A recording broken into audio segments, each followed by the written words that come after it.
I mean, I made a tweet earlier about supernatural encounters. Oh, we're live. We're live.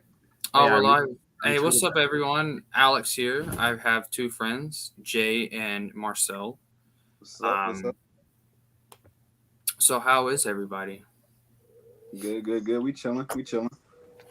Would be better. I was gonna have Lance on, but he had to go do homework, so he won't be on tonight. Yeah, he won't be missed. I can't. I mean, I can totally put comments on screen. It just won't let me. Oh, I can. What's up, no. Iron Inquisitor? Dark greetings. Dark greetings. I can't wait to read the Jedi. Hey, yo, what's up, Ethan? Your favorite Alex here. Your favorite person, Alex. Hey, what's up, Matt? No, Alex. Okay, I'll watch. Oh no. Lance is like, I am the Senate. He's not here. Yeah. He's not here. He had to do homework. Yeah. Where's Lance? What's a Lance? He told me he had to do homework, so. Just like how Daniel. What are you talking about? He's not here. Just like how Daniel Jose Oder doesn't know who Princess Oder is. Exactly. Who's Lance? I mean, I don't know who that is. I think what happened was. Well, I mean, I do know who that is. He's just not here. I would never get over that for Daniel Jose Oder. That's a new low for Ken. He's dead to me. That guy. We don't even talk about him. You know, I told my wife, I'm like, if you ever mention the name Daniel Jose Older again, she's like, who? And I was like, good. Never mention it again. We ought to just start calling him Daniel Josie Older. Just to see what Josie. Alex again, I don't know where y'all are getting this from. Alex is catching up. Yeah, he's practicing his work right now. I'm right here, Matt. I'm not watching that crap. You're not gonna watch She-Hulk? Seriously though, no, I'm not. I mean, why? Oh, you're gonna miss out on peak Marvel, bro. What? Steve Rogers' virginity and twerking? Yeah, I bet. He would rather read Dark Empire over and over again. I rather read I Jedi than watch She-Hulk. Ooh. And I hate I Jedi. I hate that book. Earth 2 Alex is looking good. Hell yeah. Wait, isn't it Naked Sheev Night? Matt, what are you? So are you? I mean, Sheev was supposed to be on the stream, so just let him know that later on. He's too busy. You're into him. He's talking about Black Ariel right now, so yeah, very important. Very important debate. If you're interested in that, Matt. Those are the real issues that affect everyday Americans. You know, some real important stuff. And Canadians. Yeah. What's a Canadian? I don't know. They only exist in fairy tales. I read more Salt and Stallone today. So much world building in that book. I read that book forever ago. I don't remember. I love the trilogy though. I thought it was good, but I heard a lot of people don't really talk about the Corellian trilogy because they're always talking about AC Christmas trilogy. AC Christmas trilogy is peak Star Wars, though. That she like blends in all the Han Solo books. She references Zorba the Hutt. She does a great job of just bringing in everybody. And then she brought in, she included Xavery from the Crystal Star. That's right. Is that how you pronounce her name? I pronounce. That's how I read it. I read it as Xavery. That's how I read it. It probably is Xavery. I pronounce it. And then you got Mako Spence from the Dark Empire trilogy. That's cool. Wasn't it that this is sound terrible, but that black girl, whatever her name was? No, that from was Dark Empire. That was Sala, yeah. I think. Yeah. Oh, I see. I don't remember the characters' names. See, Alex, you're gonna get canceled. Wasn't it that black girl? Yeah. That's something I would say. Yeah. In the Disney canon, they race swapped her into a white girl. No, I'm just kidding. Totally kidding. That wouldn't be surprising, actually. Yeah. No. Or maybe they made her into a gay man. Well, actually, you know what? They did kind of create a Salazen-like character. Her name's Sana Staros in the Disney canon. Same kind of idea. Like Salazen was like married or was about to get married to Han Solo, and then he skips town Sana Staros was like fake married to Han. Yeah. And she's also, I think, like she's either bisexual or she's into women. I don't remember which. So Yeah, Disney yeah. did kind of like take that character and, you know, do something. Renamed her, made her gay. And... Yeah, made her gay, you know, like the usual thing. So there is, yeah, you know, Yeah. that's what they Then you have used to do. Chrysanthemum, who is your Snuva Oh, yeah. ripoff from Yeah. Shadows of the Empire. Yeah. Well, I will say Chrysanthemum's probably a better character, not gonna lie, but Nah, Chrysanthemum's a straight badass in my opinion. I don't agree. I mean, he couldn't even kill a practically almost naked Boba Fett. I mean, he couldn't do that. Okay. Yeah. That is. And Boba Fett's stupid too. Like once the biker gang came in and saved him, he didn't get into his armor. He got into a freaking towel or whatever it was. Yeah. So, hey man, he wanted to relax, man. He didn't put his armor on. He just put on his bathrobe. That's how I do it. Love my robe. How in God's name? I just asked God if I can do this, and He said yes. Was this God's will? Was this the will of the Force?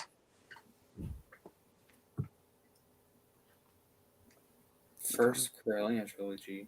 What do you mean? He's probably mean. No, first Corellian trilogy book. Nick. I agree.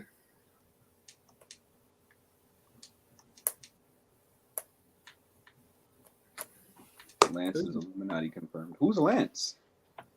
Yeah, he's not here. I told you. Hey, why don't you tell us what's the story behind Magneto? My friend gave me that name. Okay. What a nuanced backstory. Something like that. Oh yeah. I've been thinking about Palpatine too much. No, you forgot. Yeah, I love that show. I love Dave Filoni. I love Rebels. I love the new canon. So, and I've been kind of thinking maybe the EU was actually never canon. I've been thinking.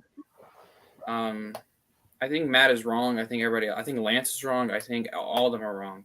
It was never canon. Yeah. I hate the EU, bro. George Lucas said it was never canon in the first place. Yeah, that's exactly what he said. It was a parallel universe. That's what it is. That's what it is. Yeah. Those guys are doing their own thing, right? Yeah. Isn't that what he said? Mm-hmm. Yeah. No, he said that he hated the EU, like verbatim. That's what he said. He said, "I hate the EU. It's not canon." He said that. Yeah. Verbatim. I'm quoting him. Mara Jade. He said it on TV. It was on Saturday Night Live. Yeah. Mara Jade. Yep. Yeah. And then another thing is, I mean, did you see that Robot Chicken video? I mean, that's crystal clear evidence. Yeah, he hates Mara Jade. He told the Robot Chicken creator get out of his room. Yeah. That's evidence right there. Yeah. And he said that he hates he never read or picked up none of the books. He says that he's boycotting it. He doesn't. He didn't even read the comics. He knows nothing about the EU. Yeah. He specifically hired Dave Filoni to destroy the expanded universe. Yep. That's exactly what happened. Yeah. Alex joins the fan. Absolutely. I love Jeremy. I love Matt Wilkins too. I mean, isn't he Menace? Oh yeah. There's several articles that I've read recently. Yeah. Very well informed articles. Yeah, I mean, Iron Inquisitor, that's perfect. I mean, that's proof. That's the truth. Oh, you guys ready for this article? The Star Wars EU is dumb and should be forgotten. Let's see. Oh no. I think I wrote that article actually. Oh, okay. This should be very well informed. Yeah, I wrote that article. Written by Magneto Alex 2 years ago. Yep. I wrote it yesterday, actually. So, it took me like 5 minutes. I just copy and pasted another article. It says, what are their reasons? The EU offered bizarre contradictions, especially when Lucas got into the prequels. Boba Fett's backstory. The look on your face. I mean, his backstory was contradicted. That's proof he didn't ever read it. That's true. In the new EU, Luke gets married, Han and Leia have kids who turn into Jedi, Chewbacca dies after having a moon fall on him, and so on. Yeah, that's all garbage. Luke should be a miserable old hermit. He should die alone on a planet alone, having accomplished nothing, having nothing to show for his legacy. That is true Star Wars. Yeah. Dave Filoni, Luke Skywalker. I mean, I'm glad he died a virgin. I mean, he didn't deserve any of that. He didn't deserve kids. He didn't. No. I love that he was a hermit. I love that he was depressed. I love that he never created the Jedi Order, or brought it back or whatever. I like. And I think Rey is a much better character than Luke, if I'm honest with you. I agree.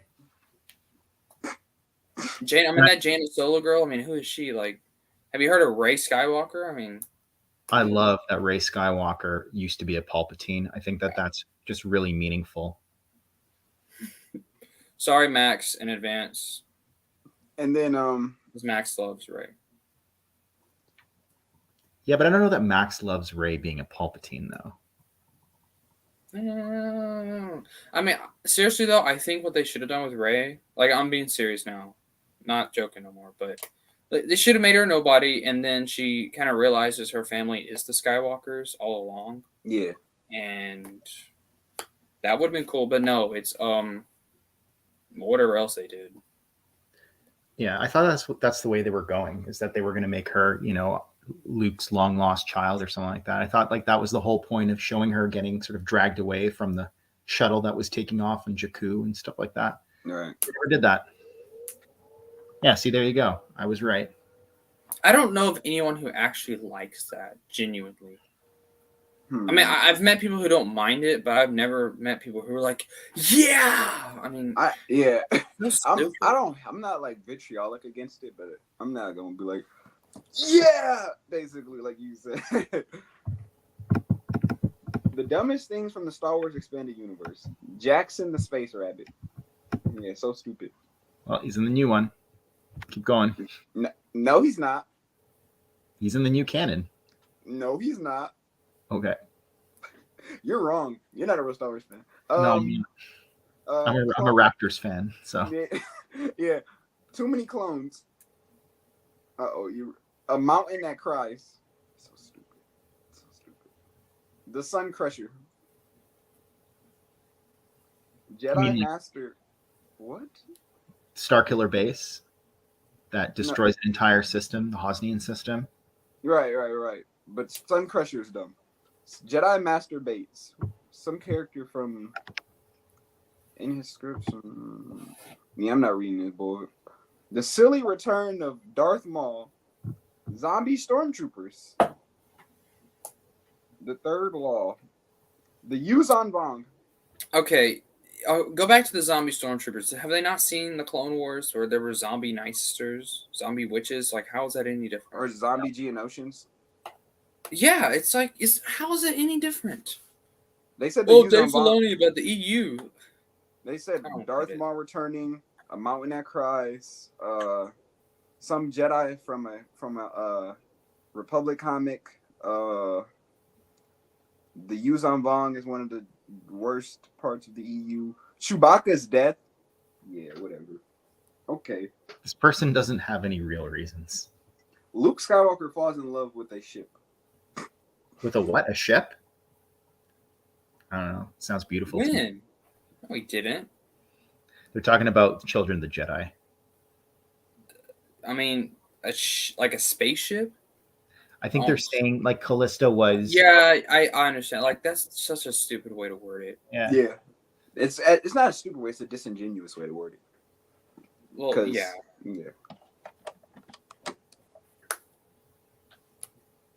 Join us. Yeah, I don't think any of those is real criticisms or reasons. See, I mean, you look at the new canon now and how far it's. I mean, I have never heard the end of it from Jackson. Jackson now has more stories in the new canon than he even did in the EU. And I'm going to tell you why. Kevin Scott. Kevin Scott is a huge Jackson fan. So Kevin Scott of the new writers is like one of the only ones that's actually read the expanded universe. Yeah, but he's bastardizing Jackson. His story is so much different than what he used to He has be. to make a paycheck too, right, guys? I mean, we can't be too hard on the guy. Yeah. I think. I'll be hard on him. I Oh yeah, think. okay, fair enough. I think. I don't care. I mean, I think Kevin Scott's a genuine guy, but he's not free of criticism. I mean, Oh, yeah. I've talked to him about Jackson numerous times, Yeah, and it's this. You know, he tells me I'm trying to stay in line with the story. I mean, he's not though. So, whatever. And then I see, the Twitter, Star Wars Twitter account, Jackson. Mhm. They'll always tag Kevin Scott as if he's the freaking creator of it. He's not. that's He right. didn't create. He didn't create Jackson. They don't know that. I mean, I guess he created the new canon version to a Right. degree. So if you don't look at it that way, but Mhm. I don't know. I just and then you think of Sorrow. Okay, a living rock. Guess what the new canon has? A Geo. living rock. I Right. mean, literally in the High You s- Republic, You which see how, I don't mind Right. for the record. See, I like the new canon stuff, but you see how all the criticisms for the EU, all that bullshit criticism, it all comes full circle against right back towards them. They were talking about, oh, look how stupid Palpatine returning. The Rise of Skywalker, they've been silent. Crickets. They don't got nothing to say. And you know how the other day we were talking in our group chat about the Grisks and the Yuuzhan Vong? We were talking Hello about there. Hey, what's up, Max? Dark Greetings. I joined at the perfect time. We're talking about the Grisk. Yeah, I was saying how Jixtus, a character in the new canon, is basically Nom Anor. He's like the same character. He's the same character. And people ask me why I don't want to read the new Thrawn books. This is why. I mean, this is a reason. You know me, I'm a huge New Jedi Order fan. I love the Vong. And to see what they're doing with the Vong essentially is ridiculous. Yeah. The Grisks. They'll never be as great as the Vong. Stupid name too. Yeah. Grisks. Grisks. It's so dumb. Sounds like my neighbors, the Grisks. Like their mailbox or something like that. Need to go borrow some sugar from the Grisks. Whereas something like the Yuuzhan Vong sounds like something I've never heard before. It sounds That interesting. sounds like an alien. That sounds terrifying. Yeah.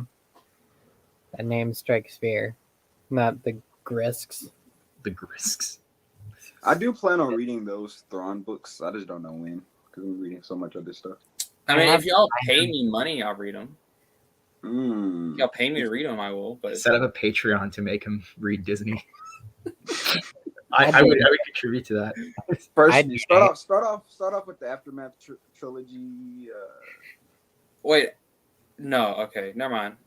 Read Dark Scrap that Disciple. idea. No amount of money will compel him to read that.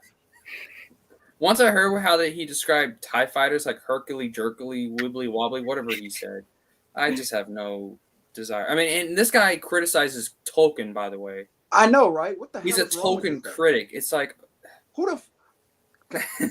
I'm trying my best not to just curse right now. Who's this? Which author is it? Chuck the Wendig. guy who wrote Aftermath, he criticizes Tolkien like my guy. Hercule, Jerkily, Wibbly, Wobbly. I know Dr. Seuss is your inspiration, but god damn, shut the hell up, man. Just talking. It sounds like something out of one of those books, or or whatever they say on Doctor Who. You know what they say, that weird fucking phrase they say on Wibbly, Wibbly, yeah, timey wimey or something like that. Something like that. Sounds exactly like that.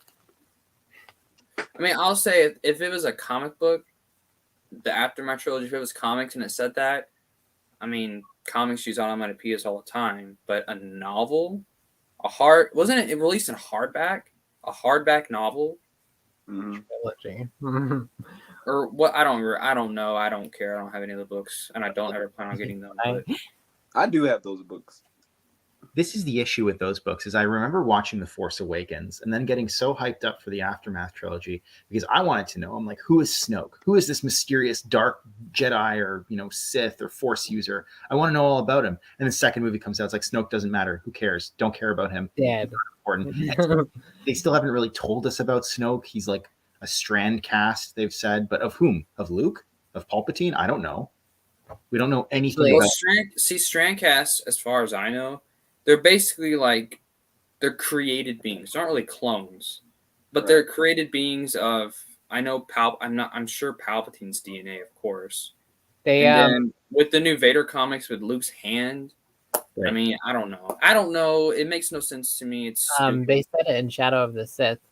Rey's father is a Strandcast, but he was Yeah. like a successful version of it, and all the other ones that weren't successful were the Snokes. Wasn't So- he a failed clone though? How is he a Strandcast? How does I mean? That's what they said in the book. They said he's a Strandcast, and that the only way he like failed was in the sense that he couldn't, like, his body couldn't contain Palpatine's power. That was The only way that he failed was because he wasn't as sexy as Naked Sheev. Right? Yeah. Alex? Yeah. Apparently. Yeah, he was a failure. He didn't compete with that sexiness, man. No way. No way. Ooh, I just that Shadow of the Sith book when I heard when because Max told me about it, she read it. There's And- a lot of good stuff in there, I have to say. Yeah, it wasn't bad. Well, I mean, But she there was a told lot me of really about, like how questionable Luke. things. She told me about how Luke is in that book and how he's basically a prequel Jedi, and I'm like, nah. I mean, I want it. Initially I did have some interest in it, Mm-hmm. but when Max told me that, I'm like, nah, I'm not gonna read this. Yeah, I It's- absolutely hated how he didn't let Ben call him uncle. It was the dumbest thing ever. That's so sad, man. Jerk. Jeez. When yeah. he like goes on about, like, you know, can't have attachments and shit, and I'm like, man, didn't you learn your lesson from the previous Jedi? He didn't read those Jedi texts. Oh yeah, He was taught by those same Jedi though. right. Yoda and Obi-Wan. And clearly by Return of the Jedi, he still hadn't given up attachments. He's still close with Leia. He's still close with his dad. Somewhat close to Vader. I mean, that's kind of weird, but This is a good question. he still had a longing to save Vader. Traitor. So, Okay, so Traitor was like super duper dark. I loved it. It was a lot of fun to read. Like, it was a good, like, kind of change of pace, like a more like character driven like story, whereas like instead of the whole galaxy spanning war, it was like a really narrowed down like story, and I really enjoyed that, like, because it was just like between like Jason, Vajiri, Gainer, and like Nominor, just those characters, and I loved that. It was so good. And like, I don't know, I'm still confused on Vajiri. She's just like so shady, but she like seems to care about Jason, like, genuinely, but she still seems quite shady. Iron Inquisitor says, I heard I'll read this real quick because I want to address this. This makes no sense to me either. I heard Shadow says contradicted no dark side spirit. Freaking speaking of, Iron Inquisitor, the Grand Inquisitor in the Vader comics was a trapped dark side Yeah. spirit. Yeah. Oh, I remember. Okay, so yeah, in the So book, it I was, like, mean, a Sith and Lord. wasn't Lord Momin the same way? Lord Momin, Exum Panchard is his name. Yeah, Which sounds like he's like a long dead Sith Lord. Kind of sounds like Exar Kun. Exum that's what I Panchard. said. Yeah. That's exactly what I said when I read it. I was like, huh, that's a little weird. Exum Panchard. Yeah. I was going to ask Max, was this your first Matt Stover novel? No, I read the Revenge of the Sith novelization. Okay. Love that book. My first Stover novel was Traitor. Me too. It's a good one. Yeah. That was I don't really- even have any of the prequel novelizations. I need to get them. I've read all the prequel novels. They're really good. Yeah, they're I good. got two Stover books. I got Shatterpoint and I got Luke in the Shadows of Mindor. I started Shatterpoint, but I never got to finish it because I Oh, started yeah. other stuff. Yeah. I did read like the first. Though. Well, you have Destiny's Way next, Max. I think. Let me check here. Yep. Yeah. Destiny's Way. So I always call that book like the Star by Star but for the New Republic, if that makes sense. It's Oh, so they're gonna get a damn Spoiler. victory. yeah. I mean, it basically the war starts to shift more in their favor by that book. Oh. That's all I'll say. But go ahead. The victory on in Rebel Stand and Rebel Dream was good. I mean, it was Yeah. kind of a more sometimes it felt more like a stalemate, but then they did get some clear victories, like when they had the freaking Lusankia orbitally bombard the Vong. That was fantastic. I was like, finally, we're doing something. We're winning. Destiny's Way was also written by Walter John Williams, his only Star Wars book. He's one of the fathers of the cyberpunk movement with William Gibson. He wrote like one of the earliest cyberpunk novels, Hardwired. I don't really remember how good or bad it was. I just remember that there were some amazing scenes in Destiny's Way. Oh I'm yeah. very excited to read it. I'll probably start it while I'm at work tomorrow. What's your thoughts on people who try to say that the new Jedi Order should have been a trilogy?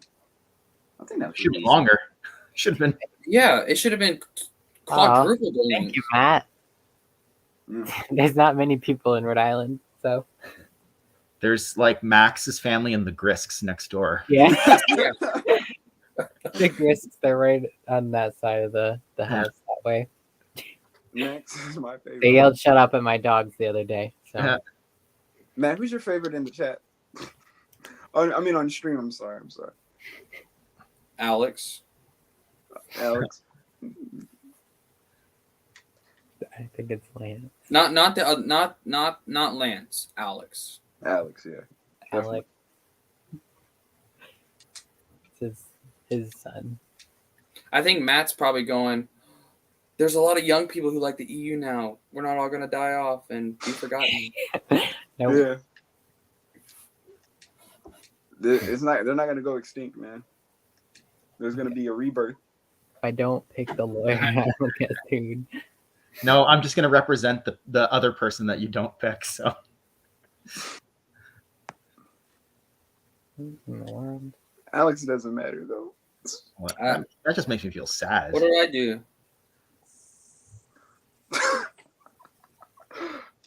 Jedi J all the way. All right. Dang, Matt is obsessed Alex, with you, Jay. Need any representation to sue Matt He- Wilson for emotional distress? I think what he's trying to do is he's trying to be friends with me he's trying to refute the racist rumors for being part of the Phantom Menace and stuff. He's like, look, I like Jay. I'm not a Phantom Menace. I think he saw what it really is. He saw the Death of Superman comic on your Oh wall, Yeah. and he's like, yeah, that guy's pretty good. He's pretty cool. Agreed. I mean, I disagree. I don't agree with that. I'm Alex, so I forgot.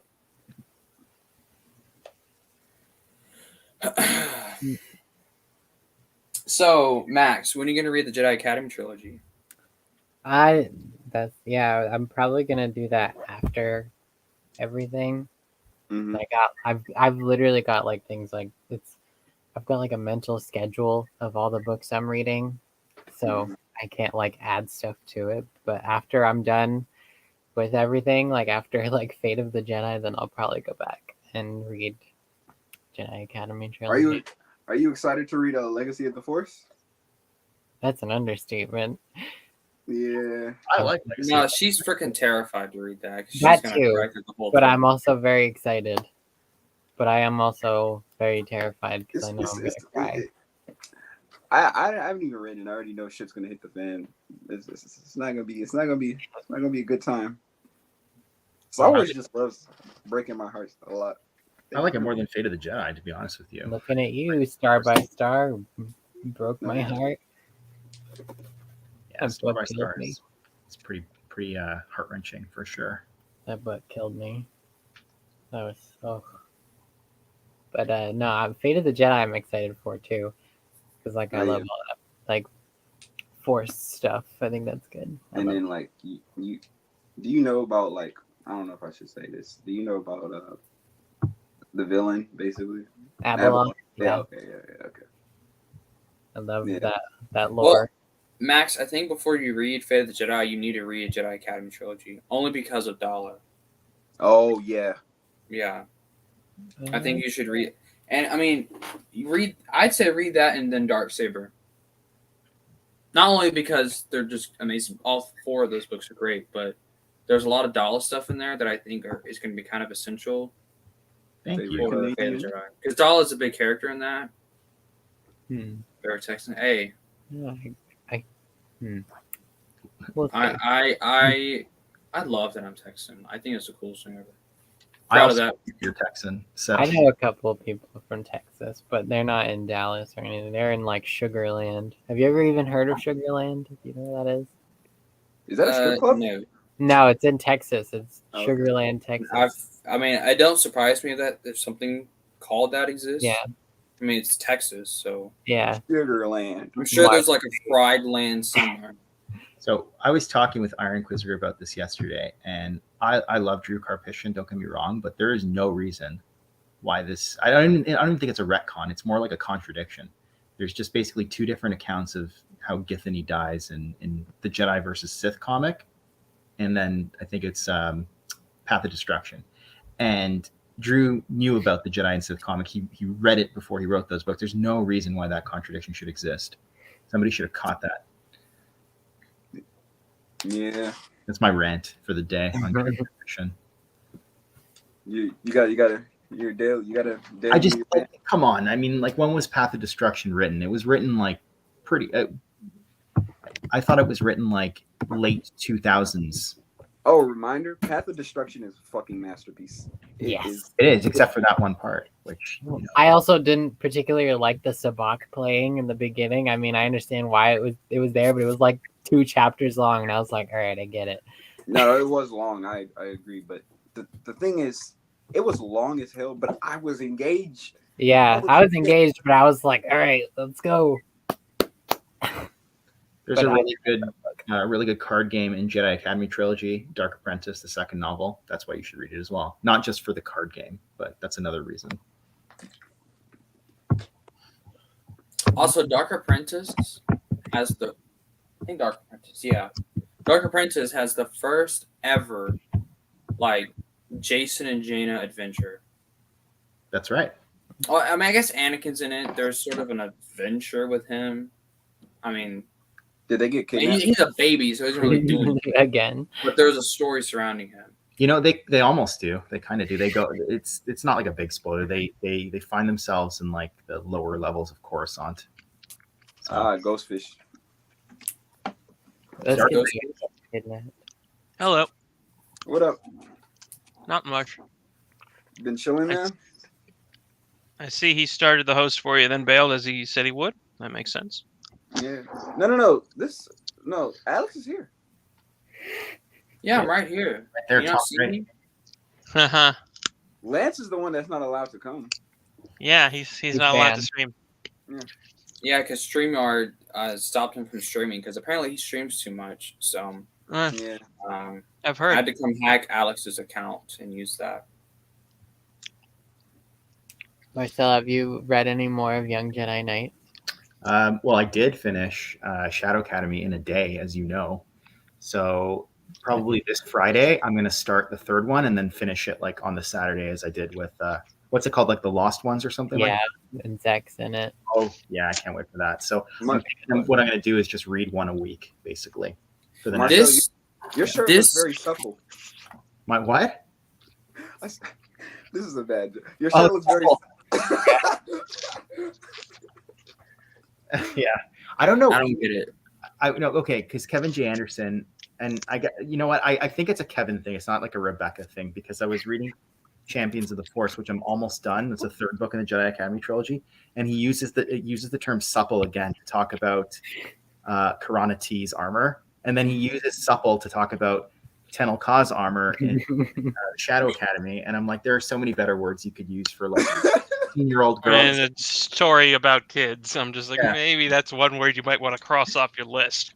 No, Yeah, I just- like what was the word? I was like flexible. You could say her armor was flexible, like it allowed her. Anyways, I really like Shadow Academy. Shadow Or- Cat is great. No, I'm reading Heir to the Empire, and I'm noticing the word sardonically a lot. Yes, Zahn in his first, I think even by the end of the trilogy, he'd realized he was saying it too much, and Mm-hmm.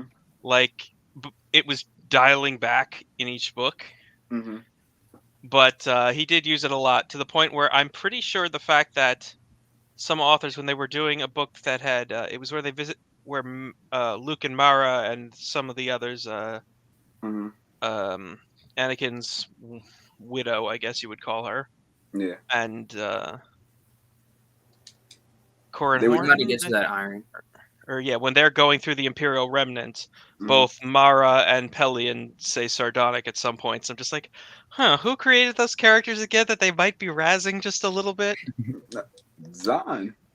Yes, but that's a subtle little needle, Mm. which is, I have to say, there are very good subtle needles in Star Wars between authors who are, mildly poking fun at each other or maybe going a little beyond that. Just like how Karen Travis and Dave Filoni were beefing. Well, Oh no, Oh. that beefing was so severe it immediately broke off. So there wasn't subtle, little ha-has between each other. yeah, definitely. But there's a sequence people know that Starfighters of Adamar breaks up a couple from the Jedi Academy trilogy. What? breaks up No, Wedge. I knew that. Yeah, that's yeah. Yeah, it breaks up Wedge and Quaizooks, and when so people think that's the biggest thing they did against KJA, but there's another subtler one that people might miss. When Wes motherfucking Jansen, the class clown of the sky, The class. gets a blast sword, which is a sword that when you stab someone with it shoots them. Because Adamar is just fucking like that. They have ridiculous dueling on the ground and in Starfighters. That's right. I remember that. He gets one and he's fooling around with it, kind of waving it around. And the sourpuss one, the downer, goes, "Oh no, you didn't you got him another weapon. It's like giving a lightsaber to a 2-year-old."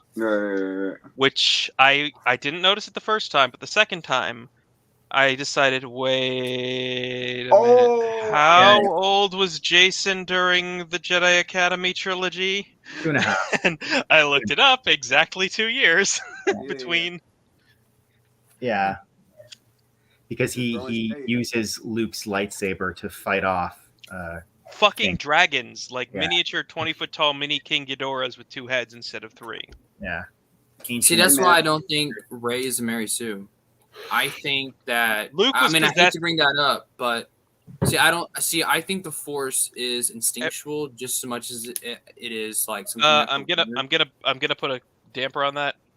Luke was literally possessing him, as like Luke had been kicked out of his own body and was halfway to a Force ghost, and he was basically possessing Jason during that fight. Yeah, I'm pretty sure. So it wasn't a literal 2-year-old fighting dragons. It was a grown man possessing a 2-year-old fighting dragons. I just read that chapter like 3 days ago. That sounds badass, though. Yeah. It's been a while since I read that trilogy. It's incredibly ridiculous, and it's a situation that didn't need to happen if Luke had just said, "You know what? Fuck it, we're leaving. That's it, Marines. We are leaving." The minute the fucking student exploded with the dark side, just, nope, we are not staying on this fucking planet. Right. Because everything that goes wrong is from Luke's decision to keep a bunch of fucking students in a obviously haunted location. Well, it's not haunted. It's just it's a little cursed. That's all. It's not spooky. It's a little. It's like a little spooky little mansion, like a little, it's not that bad. I threw up a fact on Instagram today. It's like the cult of Exar Kun. It's like some mission or quest that you go on in Star Wars Galaxies. And it's like there was the Corellia University, and they sent over researchers to Yavin 4, and they were in the Temple of Exar Kun, and they went into the catacombs. And I was like, are they the ones that unleashed the spirit of Exar Kun after 4,000 years? Because I don't know, we never really get an answer as to like that could be an actual theory. Why? I mean, like, I think the answer is probably that like that was the first time in Yavin 4 that you had such a concentration of Force users when Luke starts bringing them into the the Praxium and stuff like that, and that's why Exar decides to strike then. But it's just funny to think that like Exar Kun gets like awake, like the mummy's tomb or something like that's like the curse gets awakened by some researchers from Corellia. Yes, yeah. I got to do a research paper. Yeah. Well, to change the topic, kind of, I just want to say that this is one of the greatest stories in the expanded universe. Is that lightsabers? It is. I think I know what happens to that one. This is better than most of the books I've read. That's my favorite of Jedi Knights. Hey, what's up, Scott? Hey, what's going on? Alex. You all are tracking Alex's channel now, huh? Alex. Oh yeah, bro, we got the whole collection here. Everybody, hold up your lightsabers book if you. Oh God, okay, hold on. Oh man, you got the shiny one. I didn't get the shiny one. Mine is kind of shiny. I don't know. Wait, hold on, let me get mine. We gotta get there. Oh yeah. Yeah. Yay! This was my favorite of Young Jedi Knights easily. And if you have like the omnibus copies, those work too. Hey, Young Jedi Knights is Young Jedi Knights. You This is can't the do most that. base stream ever. Look at my boy Scott. Look at my boy. Yeah, I don't have the shiny one though. Neither do No, no, I. Oh. Di left. Oh Maybe he no. realized he didn't have this book. This book. Oh, he's I've got a working. couple of shiny ones, I think, but not this one.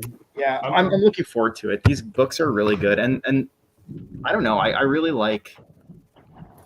Am I back now? Yeah, you're back. I only got the first 4 in the Young Jedi Knights. I have the whole series. Yeah, I have the whole series too. I'm Yeah. planning on getting the rest. I also have Junior Jedi Knights. I also have that entire series. I have which was 4 great. of them, and I ordered the 5th one yesterday morning because I found it for like $8 instead of like 60. Thank God. You know, the only Star Wars kids book I actually read the full series of was Jedi Prince, and the first book of Galaxy of Fear. Who's your, really who's your Jedi. favorite Jedi Prince character? It's a toss up between Trioculus, Zorba, and Hissa. The villains are all fucking amazing. Dark greetings to you all. Dark greetings, dark greetings. I remember I was trying to say it in Wilkins' stream that there's a great edited image of it where it's like a Thanksgiving or a Christmas. I think it's a Christmas roast at the Moffrin's table, and you know they edited little Santa hats on everybody, and replaced the guy's blaster earrings with like Christmas ornaments, and just put a fucking turkey or a ham or something in the middle. That's I feel right. I feel like the villains in Jedi Prince are just so cartoonishly over the top.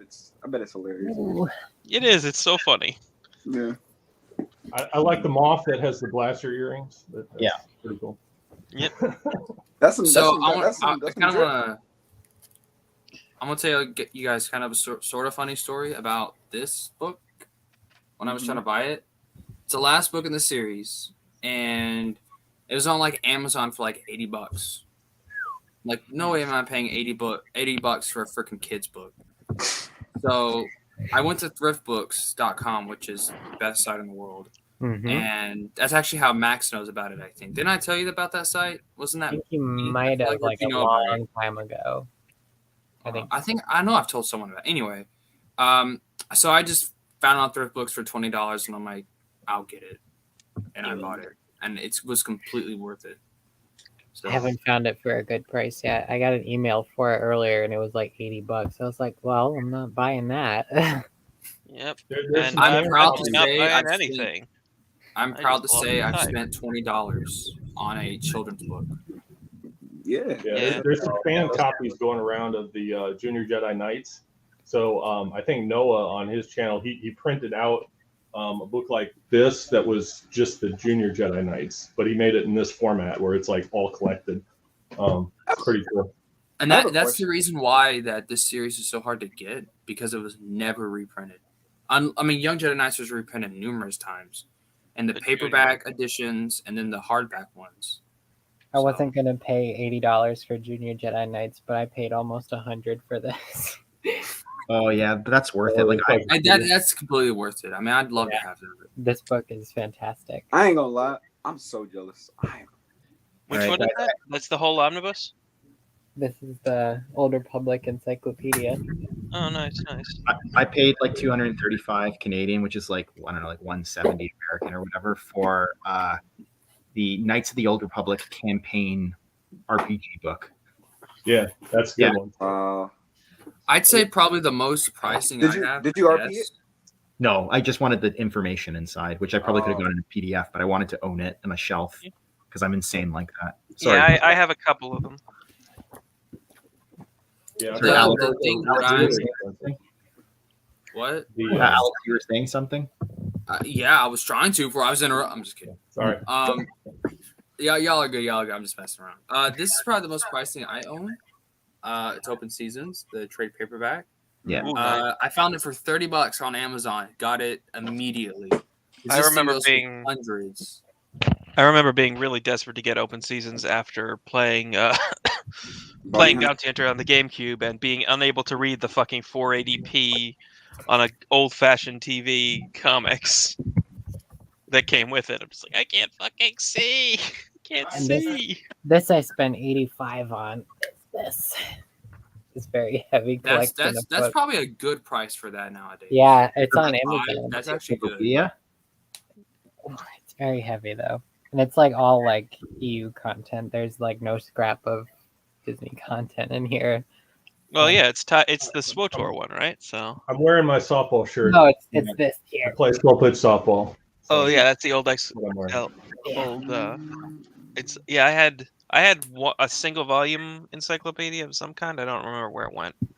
I moved to a smaller apartment and stashed a bunch of stuff at my grandmother's.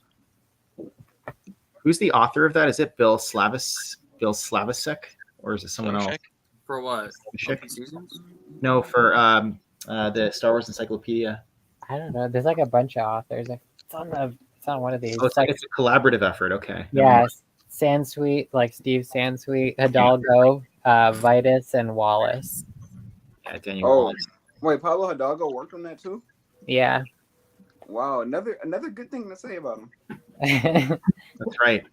Don't tell He's Star Wars. done stories, occasional good things, but like even going back to West End Games, like he was basically saying, like advice to GMs is fuck canon, do whatever, and your people won't even remember the canon of your own campaign, let alone all the EU. So don't worry about it. I mean, yes, obviously, no one's going to be able to remember the entire EU when doing a fact-checking missions for a campaign. DMs have enough work as is. But at the same time, telling them to kind of ignore their own established writing, I'm just like, Yeah, as a DM, the hardest thing for me is doing combat. That's probably the hardest thing to do. Pablo Hidalgo now denies he ever wrote for that encyclopedia. What were you saying? Yeah, there we go. Other than that. well, no, he'll talk about writing for it because he'll use that as his credit to say that he doesn't hate the setting, and I don't think he hates it. I think he's just dismissive. Matt, are you being serious? He actually denies that? Oh my gosh. He's so full of shit. That dude God is damn. He has a very selective Oh my god, talk about a Pablo reversal cannot of remember fortune. anything. Now we've got Matt and Chris Nelson, like the biggest people in the thing. They're in the text chat and we're in the voice. Yeah. Yeah, like Now they're watching It's our the next stream. generation. Pablo Hidalgo is so Or the Young Jedi Knights. Hell yeah. He's, no way. I'm gonna be Jason. I call Jason. No, I gotta be Jason. All right, then I'll be Jaina. I don't. I'm problem with the that. oldest of the Young Jedi Knights. I think I'm a little older than Scott probably, so I'll be Lobaka. I'm probably oldest here, I think. No, you said I was watching the stream yesterday. You said you were born in the same year as Heir to the Empire. I was born. So I'm 87. 30 on the dot. Yeah. Okay, so you are older than me. Yeah. Marcel, you could be old Peckham. I'll be. Beckham. Oh my god. Man, no way he's denying he wrote that. No way. He doesn't How can actually deny it, but he I think he Matt doesn't should- deny it. He uses that as his like, see, I don't actually hate the EU, and like credit whenever he's trying to, burnish it up and He's such a say, "Oh, fucking- you're crazy." He's such a fucking loser. God. I feel like Pablo doesn't hate the EU. He just hates expanding universe fans. Yeah, the Probably essential. something of that. The He hates essential having to reader's keep things companion straight. was actually Joe's idea. It wasn't Pablo's idea. So Pablo ended up writing it, but it was Joe's initial idea to do the essential reader's companion. The companion is a good idea. That's for sure. Matt, Matt, how are do you you know this? serious? You don't have Twitter.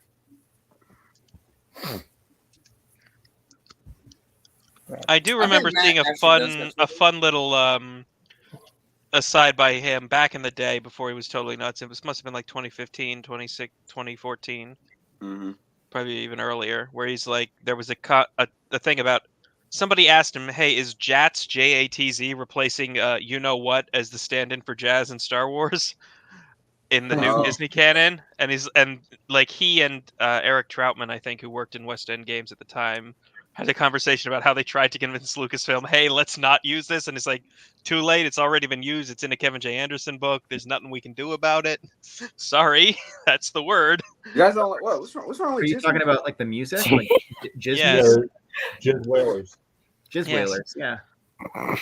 The, Well, gi- I was that, the surprised to giant find out. craniums of Bith prove that jizz is stored in the brain. Right. That song, like the Cantina song, the famous one, it's called "Mad About Me" or something like that. And I was Yeah. like, that's such a jazz title for that. Wait, what is Yes. the title? "Mad About Me." Oh, that is super jazzy. I mean, yeah, There are he did do actually, that. if you, that's very generous of Pablo, I must say. And you slander. I was gonna say, if you want more music in that genre that I don't think has been published anywhere else, I guess Lucasfilm must own it. But the audio play adaptation of Tales from the Mos Eisley Cantina, especially the one about the band, which is mostly set in the Whiffid Lady Valerian's hotel instead of the cantina itself. It ends in the cantina. Yeah, we don't do But weddings. that has we don't do weddings, has unique music that I've never heard anywhere else. Also, there's this one song that's like low and smoky that's used for all the cantinas in like the old audiobooks. The old abridged audiobooks had their own unique music for cantinas, and Yeah. I don't know if that's ever been put up anywhere else or if it has an official title. No, Yeah, I think it's Random House music. Like they came up with some background theme music because they did all the sound effects for all those old audiobooks. So they came up with some original music as well. yeah, but I think the audio play for Tales might actually be owned by Lucasfilm directly. Might be Random House. I don't know. Also, Alex, it's libel, not liable, Yeah. and it's not libel. It's not libel if it's the truth. And sorry if you guys hear the thunder or see the lightning. It's storming outside my house. So hopefully I don't get struck by lightning. All right. It's But- naked Palpatine. Although additionally, there's a bit of music that I really liked in Star Wars. It is a slowed down version of the medal ceremony theme and the first part of the credits, Mhm. or well, not the first part of the credits, but the medal ceremony scene. It's slowed down and it's played diegetically. It's part of the story. In the audiobook version of the abridged, because so far only the abridged ones are out. I think they're going to do Wraith Squadron next now that they're finished with the Stackpole books. Matt, But you have a hell of an imagination, dude. there's a scene where Runt forces everyone to have a formal ball, because they've suffered losses as a unit and need to come together. And they play an Alderanian waltz, which is really nice because it recontextualizes the end of A New Hope to being not just celebrating the destruction of the Death Star, but they're playing Alderanian music, which makes it double as mourning for the planet, which is really cool. Rip And I Alderaan, don't know if man. that was Alston's idea when he was talking to the people doing the abridgment, or if it was Random House just thought that was a great idea, or Random House just happened, we've licensed the rights to use Star Wars music in this, so just slow down a John Williams track and play it. Yeah. I don't know, but it felt really good. Why is Tarkin such an asshole? Like, God damn, Because he's great. Because it's great to have a audacious villain like him. No, I love Tarkin, but man, he has some issues. And Peter Cushing, he plays him so good. You may fire when ready.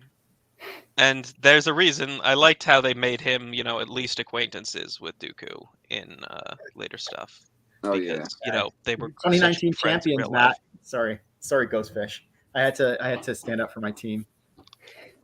Beat all those American teams with mostly American players, but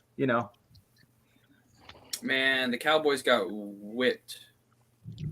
Yeah, it was a But night. yeah, I know Matt doesn't like iJedi, but I do have a fun, interesting kind of story about that. You can tell that Stackpole wanted to do a first-person story for a very long time from his literal first novel, which was the BattleTech Warrior Trilogy, because there would be a lot of sequences in the Warrior Trilogy where characters are telling each other stories, including stories that they should both really know already, and it slips into what is less a conversation and more first-person narration of a book. So I've always thought, he's always wanted to do this first person stuff, and he also did short stories in first person for BattleTech as well. It wasn't Shrapnel back then. I think it was Battle Technology was the magazine. I do be forgetting that some of these Star Wars writers already wrote for previous IPs before they did Yeah. Star Wars. Yeah. I I don't know about licensed IPs that I know people have written for before. I know plenty of them had their own stuff. You're right. I know that some of them have gone on to do other IPs. Mm-hmm. I know that Christy Golden wrote for Warcraft. And Stackpole, and they kind of traded her with Stackpole. It almost felt like, because he ended up doing the Vol'jin novel for Warcraft. Although honestly, I will say Christy Golden's first book for Warcraft was her best, and it's kind of all been downhill from there. Yeah. I know Stackpole wrote the Wars trilogy card game Oh. by Decipher. Interesting. Decipher Yeah. Wars card game. Yeah. Yeah, he So did a lot of. He was a game designer beforehand. Alston was Dark too. Souls novel. Nice. Well, he wrote all the backstory. So this game kind of mimics the Star Wars Decipher card game. Interesting. It has the same like play style, the same rules, but it's just I an original. do not think Stackpole's writing style would fit Dark Souls at all, or that Dark Souls should be ever elaborated on with so much text in a novel. But good luck. Maybe it'll just be like a list of item descriptions that we'll have to read and divine the actual story. Yes, it's actually just a book of random items he thought up. Yeah. And he was shooting back and forth with the Japanese branch, just like, hey, what about this? What about this? What about this? What about this? What else? I know Stackpole was BattleTech. Alston had written D&D stuff. That's but right. not novels that I'm aware of. He wrote. I know people. He blew up the Mystara setting, which is kind of drawing the short straw as far as things go. Like fellow D&D writer. What do you know? Fuck, killed Chewie. Ari Salvador. All right, Salvatore. Yeah, but like I said, it was like Salvador drew the short straw with Chewie, and Alston drew the short straw on D&D, where he had to blow up a setting and didn't do it all that authentically.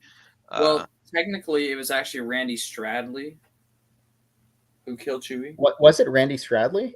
He was the one who suggested it, and then Lucas, of course, approved it. But it was Stradley. I think it was more in a sense of people say Lucas suggested it. That wasn't exactly what happened. Randy said, "Can I kill someone important?" Or the editors and all of that came together. Can we kill someone important? He wrote a list of characters. They weren't on it, and then they noted. And Chewie wasn't on it. He wrote a list of do not kill these characters. Then Chewie wasn't on it. They noticed. They said, "Can we?" And he's like, "I guess."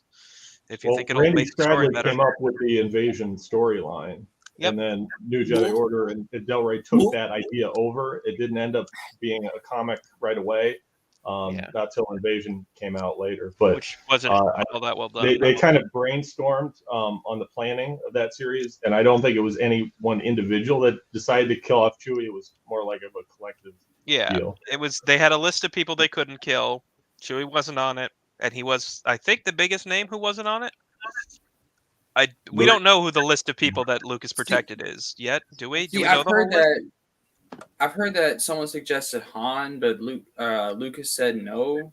Like, where does that? I don't understand. The whole story Lucas didn't just say no to Han. He literally said, "I'm going to give you a list of people you can't kill," is what I've heard. That's how I've always heard the story told.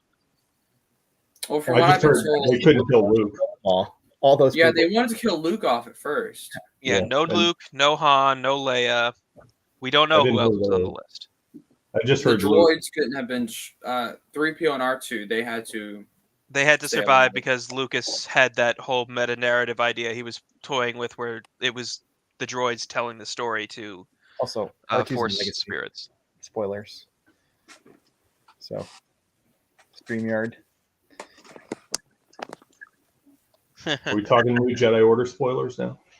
No, yeah, I know that's, but we can't because Max is reading it right now, so we're trying to be shit, respectful for her. But she's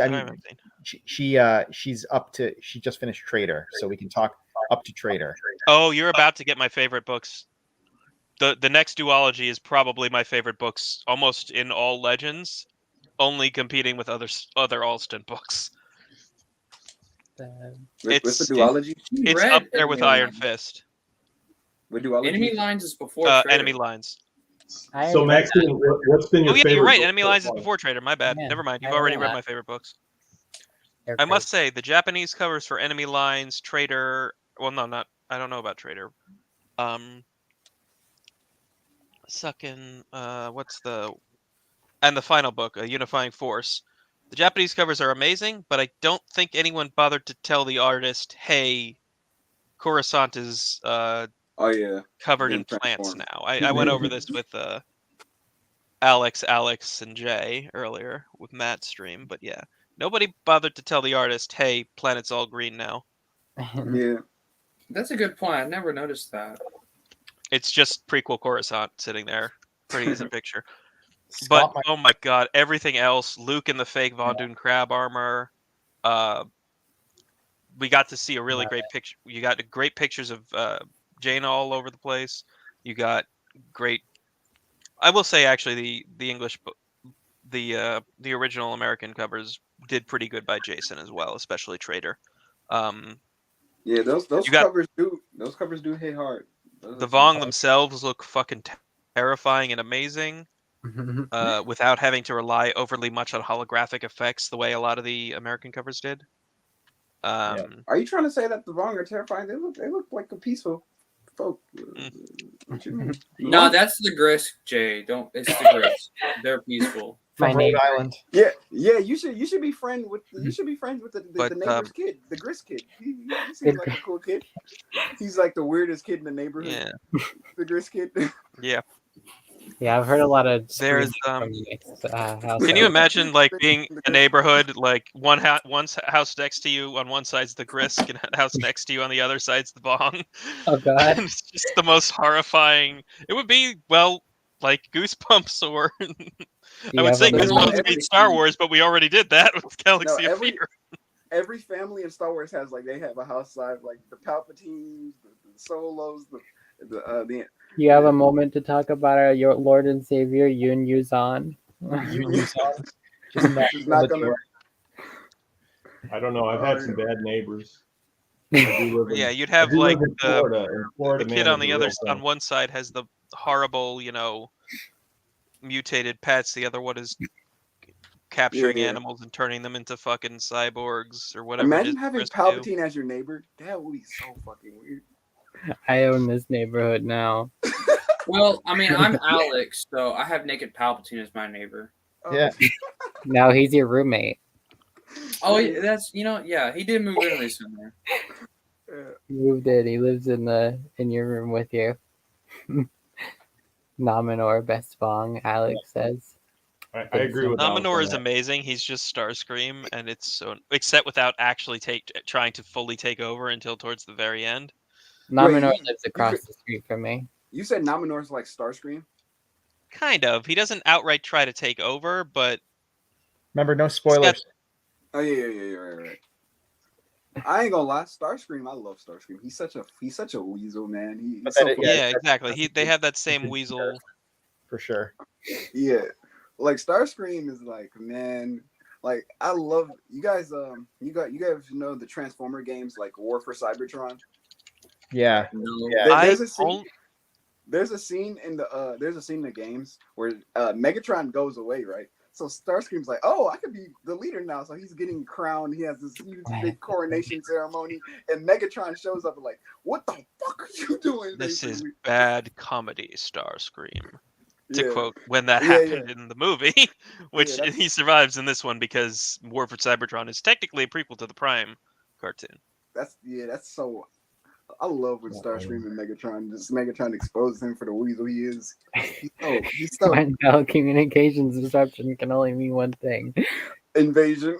invasion. There is one thing I wanted to talk about briefly with Trader, and Scott and Ghostfish might remember this, but I remember back in the day, long before Kathleen Kennedy destroyed Star Wars, there was this whole like Del Rey destroyed Star Wars because when Vergiri comes out and she's like, there is no dark side. People they didn't even finish the book. They just flew to the message boards to start complaining about how Matthew Stover destroyed the philosophy of the Force. It's not. Yeah, but the thing is, if you'd actually read the books before, you realize the area is tainted because Darth Joffrey fucking died there. That's right. I call Darth him that, Joffrey. right? I'm sorry. If you've read Children of the Jedi, Iric. being that becomes Nyax, what's his name? Fucking Eric Ismarin. Eirik Yeah. Ismarin is basically just Read that the Joffrey with other a drug day. problem and the Force. Dark It's Joffrey? he's What? terrifying. That book was so much fun though. Rebel Stand was so cool.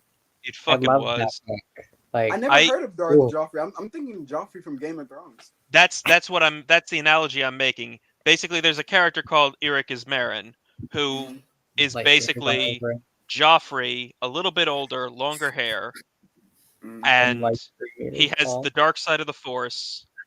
He's got a drug addiction, and he's being That's not propped good. up as the possible bastard son of the Emperor, but later sources say kind of put more doubt on that. That's a bad combo. Death stick addiction and dark side, man. Well, Death Sticks didn't exist basically at the time, Cade but it's Skywalker Scarab. as well. Oh, yeah, that's basically. I call him Nickelback Edgewalker. I love Luke Skywalker. He looks like the guy from Nickelback. He does. Nickelback Edgewalker. Isn't Nickelback Canadian? If so, I'm Yes. sorry. I'm Oh, sorry. God. Yeah, we're going to You nuke should you for those apologize. for that one day. Look, we One also of these have days. Rush. Like, they're a pretty good band. Like, All right, they're pretty good. Yeah. Ted Cruz is from Canada. All right. Okay, Canada, you guys got a lot of. You got some good. You got some bad. Yep. I'm gonna say what's the But yes, of the I loved the sequences in. I loved basically every sequence. I do dislike that the audiobook slightly cut the discussion of Emperor's Hammer. Because, like, are you going to fight them as the Empire or are you going to fight them as Yeah. the Rebels? And then they skipped, we're going to fight them as the Empire. We don't think they're going to like the Empire.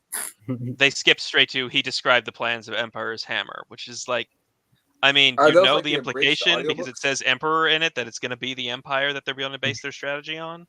But it's fucking great. Revenge. I love Just- that book. Like the whole, I loved like seeing like Luke and the crew like explore like the really like the ruins of Coruscant, and it was just so cool. Like, and like when I first started reading it, like when in the early chapters, like they're saying about the dark side presence there, and I was like, what the fuck could that be? Because like I didn't know. I was like, that was the least person I expected with like lightsabers all over his body. Like I had heard of him before. But that was the least person I expected. Isn't the EU Although so dumb? I will say I hate that the art of him is completely inaccurate. He's bulky. The art is bulky, stocky. He's got black plating all over him, and the lightsabers seem like they're going to always be on. Yeah, And but then like I know there was he a is scene where Older brother, yeah. like He's Luke tall, jumped on him tall. and then like the lightsaber deactivated just Yeah. before it hit him in the face. Yeah. It was good. In the yeah, he tried to force his own like head forward onto Yeah, his own lightsaber, And and then it it turned turned off, on. Quarter. and it just turns off and on as it's needed. Yeah. Additionally, the armor plating is under his skin. It's subdermal armor because he's he's very much described as tall, kind of gaunt, and pale as hell with a Yeah. lot of skin showing. So the art is completely fucking wrong. Other than he's got a lot of lightsabers built into his body. Yeah. That like them like Mara, Tahiri, and Luke fighting him at like towards the end of the book. was Yeah. So good. Yeah. That yeah. was such a good book. This is why the EU shouldn't have been canon. You have stupid people with lightsabers for armor. Oh, Isn't God. there, Wait like till they literally watch Revenge of the General Sith. Grievous? Although speaking of lightsabers for arm, that reminded me of lightsabers for armor, which reminded me of lightsabers for shields, which reminded me of beam shields from Gundam, which debuted. Well, no, I think there might have been beam shields in Char's counterattack. No, I think Wait, they what's debuted in F91. Gundam Lightsaber F91, shields? huh? Lightsaber Yeah, shields? beam shields. They're a thing in Gundam F91. And the thing is, I was going to talk about Gundam F91 because the music, one of the songs is just the fucking Imperial March with a tiny twist on it, and the other one is even less of a twist on Snowspeeder Rescue from Hoth. Can't they get sued for that? George Lucas is, to paraphrase, I think it was Chris Rock, George Lucas is going to sue somebody. And he liked to sue people. He sued a lot of people. Like Battletech I was talking about earlier, it was going to be battle droids. Nope. Android was going to be droids. Droid phones. Nope. He fucking Lance- sued Ronald Reagan at some point over people calling the the Strategic Defense Initiative, that anti-missile laser system that we bluffed the Soviets with, calling that Wars. Star Star Wars. Wars. And Hey, I think that wasn't Supernatural Encounters a canceled EU book? canceled is a weird, vague way to say it. It's No. not exactly canceled. I'm joking. Let's not start that fight, I'm please. trying to be ironic. I'm trying to Okay. be ironic. Yeah. Yeah, Okay. I heard that's Because really Scott, No, it was Scott not and canceled. Chris came on one of my streams and just destroyed me in a debate over that. Yeah, it was not canceled. Never canceled. Yeah, basically, a lot of things that have a lot of people have started to think that it was not canon, because I think Eckhart's Ladder was asked, "Hey, did you like it? Did we miss anything?" or something to that effect, and he thought he was being solicited for literal story ideas to write for it, and he's like, if it's a collaborative project with other people than the original commissioned author writing, that doesn't sound like it's still within but it's not. He wasn't being invited to write. He misunderstood, and that unfortunate misunderstanding kind of spread further from there. The Oh, well. Supernatural. Did you all see Matt's More Civilized Age from January? Like, he really gets into it. Yeah. And then I think the next one, he had a follow-up. He had people from Joe's team on there, and they really they go into detail. Yeah, and he said, look, we've done these books before. We don't do that as much back and forth as you seem to think we do. Like, these books are not like a constant back and forth with Lucasfilm licensing the way people seem to think they are. No. I mean, once it was approved for publishing, it was good to go. I think part of the issue is people can't conceive that if it's not on a shelf in a bookstore, then it's somehow, it's not official, like in their minds, right? Yeah, people are just making up their own ideas. They don't know. Sure. They don't know the facts. I mean, I think of like. I'm not stories, necessarily the biggest fan of all the ideas it proposes, but they're couched as an unreliable narrator for a lot of it, isn't it? Like the idea that every dragon race in the setting is related, like the basilisks that the Mandalorians beat and stole the robots out of, and the star Dunawinginian star dragons are related. I'm just like, but that's couched as if I remember correctly, it was couched as an unreliable narrator anyway. So, and that part's one of the ones that was very early on. So that's one of the ones that's incontrovertibly, even the people who are bitching, oh, it's not really canon, can't really complain about the early stuff like that. So.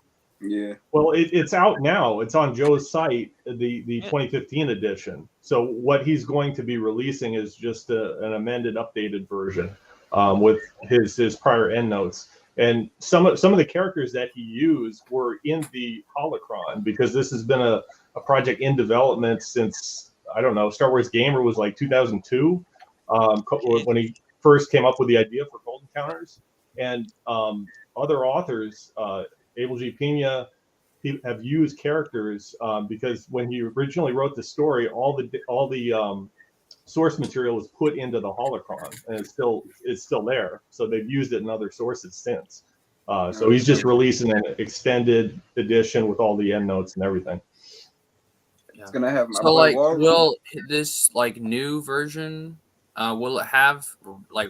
Because I know in like the article on StarWarsTimeline.net about Supernatural Encounters that Matt showed, it mentions how there's Rebels influence, like the TV show. Yeah, some people have said, like, wait, if the contract predates the buyout, blah blah blah, you can't include the world between. Yeah, that's what I don't like. That's about probably the one that a lot of people are nervous about, because then that really does kind of question the canonicity of it, or where it fits. No, yeah, people. I don't know. Yeah, people put too much stock in the date. April 2014. I mean, expanded universe material has come out since then. It's just people don't realize it because it's come in drips and drabs. Skywalker's Lone Wolf, other things like that from the Old Republic. Of course, so what Joe's expanded edition is going to incorporate is all that material that's come out since then. That's why he's expanding it. Okay, and people just assumed that meant he was going to start integrating new canon, Disney canon stuff via the World Between, and freaked out because people like to freak out about things. He's mentioned there was a way with the Splendid app that he was going to create a way, sort of in an unreliable narrator sense, that there could be another version of the galaxy that incorporates some of the new canon material. But that's so like not, somebody's gonna have like a trip out and have a vision of the other universe or something. Okay, something to that effect. But that's cute. That's kind of cute. I don't mind that. It's not going to affect the expanded universe as we know it, as I understand. I'm not on the editing team, but that's what I've heard. That makes more sense. Yeah. I was gonna say, I was just looking at the Essential Atlas.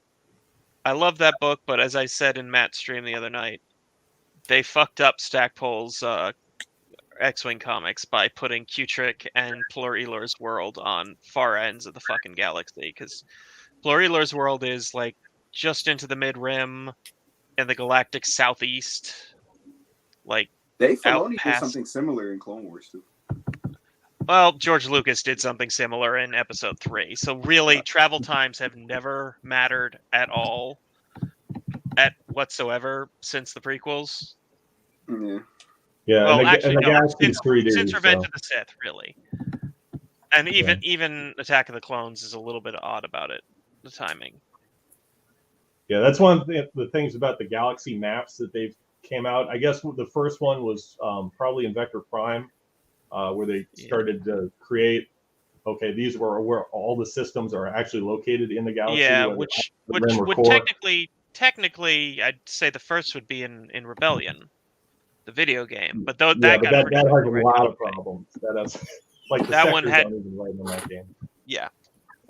Yeah, but they've always had issues with that. I mean, there's stuff, because I've read Lightsider, and there's stuff with the Cauldron Nebula and stuff that, it's in the core or it's in the outer rim. There's a lot of problems with that. But it's just something you have to incorporate, because it's like the galaxy is 3D when you think about it. Systems can move over time, so there could be weird stuff like that. How did you read? Systems aren't going to move in anyone's lifetime. I acquired it. I can't say how I've acquired it, but I have read it. I know there's some copies floating around on eBay, but authenticity is a real issue. So yeah. So is it just a script, or did he partner with was it already partnered with an artist? No, it doesn't really have artwork. The artwork that's in it is sort of fan art. And it's not exactly, the version that I have is not exactly a final version. It has some notes. It has some like footnotes and there's some wording problems and some minor editing problems, but it's the full story, and it's a great story. It's a great read. Very wonderful. I just flipped open my Essential Atlas and landed on the page with Mustacheless Lando. Completely cursed. No, remember that comic art for the Union comic with Mara wedding? Yeah, where it's a lot of it looks like very heavily photo referenced, if not outright traced. At one point, either Wes Jansen or Hobby Clivian is just the older guy from Men in Black. Really popular in Japan. Did those commercials? Actually speaks Japanese. Yeah, though that comic. What's his actor name? That cover art is so cursed, man. It gives me nightmares. It really do. I like to joke that the editors and Zahn asked Stackpole to do Union. Because he was someone Zahn trusted and he'd already had experience with comic books, and B, because he wrote the most amazing wedding in science fiction history in his literal second novel, which is a man declaring war as his wedding gift, with the declaree in the audience, and it's so glorious. It's just, my dear, I give you the Capellan Confederation, and just kind of gestures over at Max Liao. So it's a wedding, and they just start a war. He's literally like, his wife gives him a regiment of battle mechs and the support staff for them in perpetuity, and he gives her like an entire country, an entire space nation, he declares war on it effectively, and the guy flips out because all the plates of each of the guests of all the major houses are worlds in their sectors. Yeah, The guy flips out and starts knocking the food off the plates and grabbing them and taking them to run. They're on neutral ground, so they can't just fight each other right then and there. At that, at that. They're on Earth, Yeah. which is neutral ground. And weddings in fantasy and sci-fi, man, shit can hit the fan so fast. Yeah, shit always kicks off at weddings because it can really get bad, man. Well, Jedi Prince, for example, that wedding gets broken up. We never get to see it. Every time they try to do a wedding in Jedi Prince, it breaks up. Yeah. Or even get Let's close talk to about new canon weddings.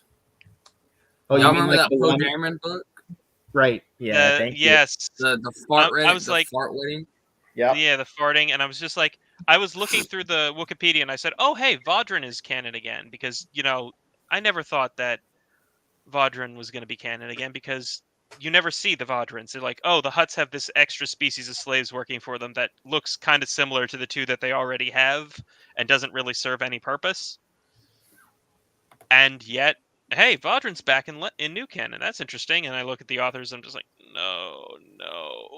It's by the ones who did the fart wedding. I don't understand why, because there was someone on Twitter. One or two fart jokes is okay, but you just run. I don't even think fart jokes are okay. Now, before you bring it up, it was in the Phantom Menace. I didn't like it then either. It can work as a one-off joke, but they made it like a full thing. And So I guess. I mean, I have a question about Hand of Thrawn. Why is that so relevant now? Like, the Hand of Thrawn books have been out for a while. Like, why is it a big deal now? Because Chris is Hand of Thrawn. He's giving us hints on his next project. I think he's just playing with you guys. You guys are kind of gullible. He's playing stringing a it along with us right now. No. What if Scott is Hand of Thrawn 45? No. I will say this. It's Chris. Hand of Thrawn does not want to be known. Otherwise, you know who it is. Which I respect. I am tempted to look up some of his stuff, but like, apparently he does stick to the suddenly altered characterization of Darman. I'm just like, I cannot, in good conscience, imagine that transition being natural and not having some early Inquisitor fucking with his brain at that point, because it just doesn't feel natural. Darman in the Republic Commando books. Oh, okay. Like, because in Imperial Commando, he's completely like, he's gone through some shit, but he changes in a lot of ways. And I'm just like, this doesn't feel natural in the first place. But yeah, I don't know. Well, there's some weird technology out there to mess with people's mind. You have the gun of command. You have the mind. Yes, the day rape rifle. So, yeah, it's not Christopher Nelson. He is not. That's not very convincing, Chris. Okay. I know who it is, though. Secretly James Lucino. He does like making connections between other stories. Lots and lots of connections. Apparently, Hand of Thrawn did write like a connection between the Hand of Thrawn books and the X-Wing comics. Bridging the gap between the X-Wing comics and the X-Wing novels. But I think he didn't do it right because there needed to be. I've been told Luke and Baron Fell don't go on a direct adventure together. Mm-hmm. But the way Baron Fell talks, you really need to have him. He needs to go with Luke on something, and he needs to see Luke have to get put into into a healing trance to know because he knows about that trick. Yeah, there was a Baron Fell story that Timothy Zahn was going to write with Michael Stackpole. That was in the works for a while. It was supposed to be a comic similar to like Mara Jade, the Emperor's Hand. I think it was at least a 6-issue series, but it never got printed. It's one of the like Lost Worlds. That would have been amazing, and I hope at some point that they had him and Luke on an adventure, and Luke gets put in a healing trance because that would explain, well, exactly how he knew to do that to Mara. Yeah. If you Max, listen to, how are you feeling about Jagged and Jaina so far? I love them. They're so cute together. I mean, who do you prefer? They're pretty good. Zek or Jagged? There was a couple times in Young Jedi Knights where Zek was like a little like, I don't know, like complainy. So like, but I don't know. I like Jag because he's like a good counterbalance to Jaina, where she's more the Han type and he's more the Leia type, where he's more like I don't know, in some ways. focused and collected, whereas Jaina's more like Han, you know. So I like that, and I like that they're both like excellent pilots, and Yeah. it's good. They get something to bond over. I liked. I feel like Jag came out of nowhere. They just created him as a foil for Zek because they needed somebody else. Well, And I do Zek like had basically fallen off the radar by the time Jagged came in, and Zek didn't come back in real appearances until Star by Star. Yeah. and then he's kind of gone again until Swarm It War. really- So It really wasn't even till Dark Nest until he makes his full return, I'd say. yeah. that's Interesting not notes. even like- Interesting notes. There are mentions of other characters, some of whom are obviously they're being mentioned sometimes by their own author. The boy from the fiance of the main character of that story of that Star Wars tale, or it was a adventure journal story that got collected in a Tales anthology. The one where they were making shields for stormtroopers and got betrayed by someone who wanted to take the credit as a Moff. The guy from that couple who has force sensitivity, he's mentioned as disappearing in in Kathy Tears's NJO book, and his son is mentioned as going on some missions. His son also shows up again in Star by Star, not as part of the squad or anything, but he's flying wing for Luke and Mara and something. And then Wizards of the Coast made the most ridiculous possible adventure suggestion, where they had this guy fall to the dark side. This character from Kathy Tears's little short story. Right. He falls to the dark side because he's being trained by a female Yuzon Vong force sensitive, which there aren't any of. Fucking melons. Sorry, I shouldn't be eating melon rind. And there never should be. Looking at you, Kate Edgewalker. Well, Darth Crate, really. You shouldn't be able to do that. Crate should not be able to do that. It shouldn't work. I don't like it. Oh, Chris, that's a deep barb, Nelson. That's deep. But a female force-sensitive dark side Yuzon Vong who turns him to the dark side, and together the two of them manage to kidnap Kyle motherfucking Katarn. And you, the player characters, on your introductory invention, have to rescue Kyle Doom Guy Rip and Tear Katarn from these two pissants. And I can only treat this head. It's also supposed to be. Is it after the Yuzon Vong War? Is it during the Yuzon Vong War? It's an RPG book, so it's not supposed to be completely nailed down. It has to be after the Yuzon Vong show up. But whether it's before Unifying Force or after, they don't say. I can only imagine that it's after, and it's a training exercise for young Jedi or for what do you call it? Or for commandos under Jan Ors. It doesn't make sense any other way. Well, there is precedent for Yuzon Vong that used the Force. Technically, if you read Invasion, there is precedent for it. All right. So I think it's all right. Was that Rebel Jedi? I remember there were some online RPGs for Wizards of the Coast. I think don't Rebel know what Jedi it was called, but I just saw it on Duran. Wikipedia that Kyle Katarn gets kidnapped, and it's Jay lost his video, but I think he's still here. Yeah.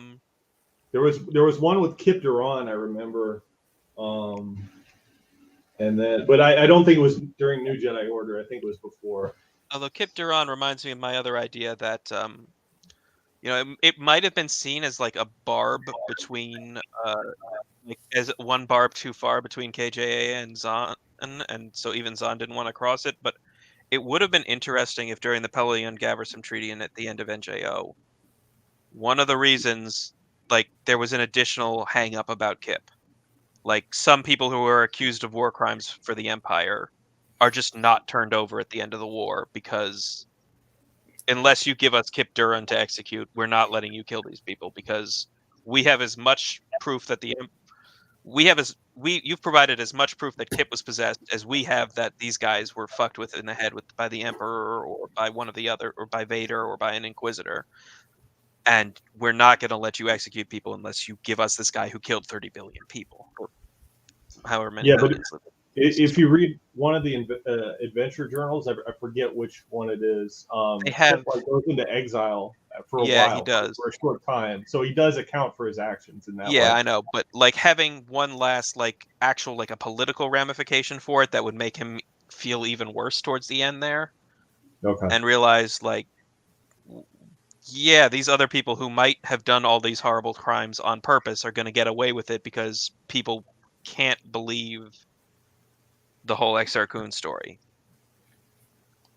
Yeah, I mean, I don't know. Oh, Revanchist, that's nice too. I think the Sun Crusher is the biggest aspect of that. Yeah.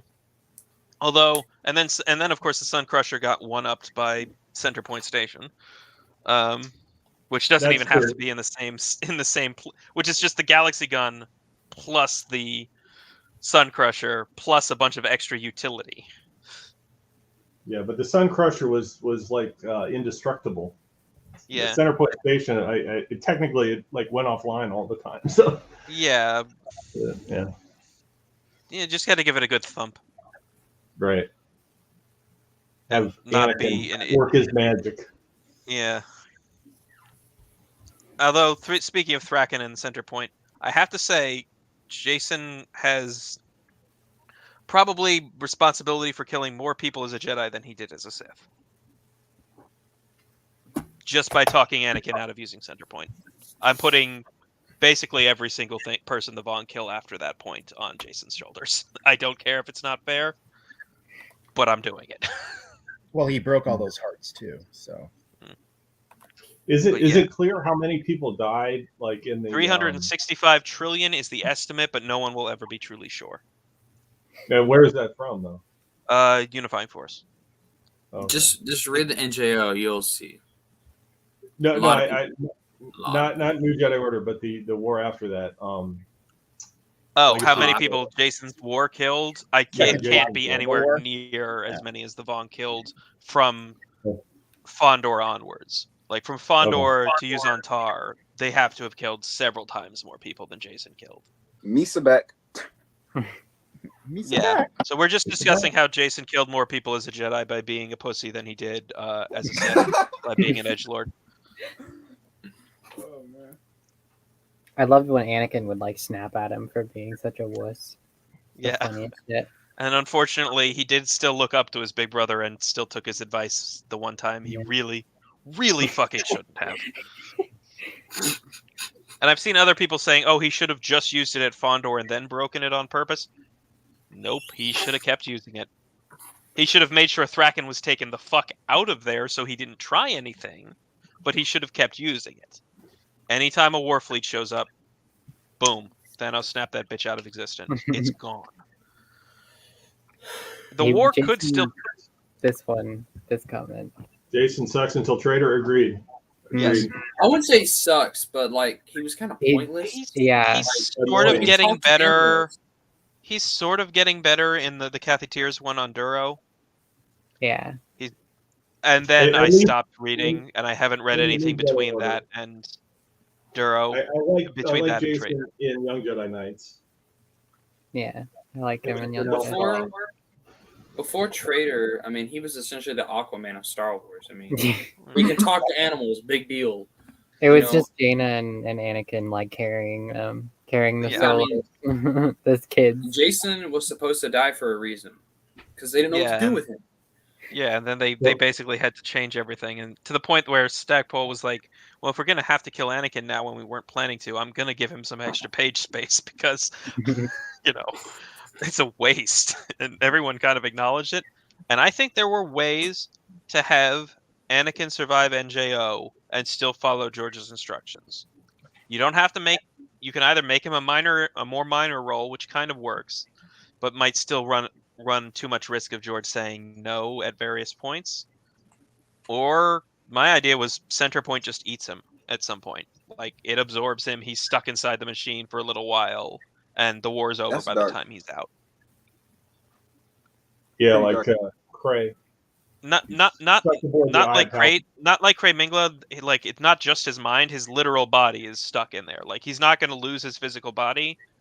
It's just not going to be something anyone can get out of the machine, because the whole star system might die if they break the machine trying to get him out.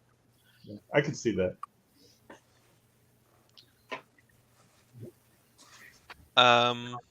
What's the worst Star Wars death in your opinion? The worst Star Wars what? The worst Death. Star Wars what? Death. Death? Yeah. As in most badly handled or most heartbreaking? Because there is only one that I can really say is the most heartbreaking. Most Okay. badly handled. I Badly would have handled. to say Pelion. Pelion, yeah. Spoilers. Pellion's death isn't so much badly handled as the aftermath of the Imperial Navy not immediately fucking mutinying because they worship the man. Scott, what are your This- what are your reasons? I want to know what your reasons are. I just feel like No it was spoilers, remember. Yeah. But he can Yeah. dance around. He can do like the use on tar dance around the spoilers. Okay. I'll, Yeah. I'll try my best. I just feel like he was such a legacy character. Yeah.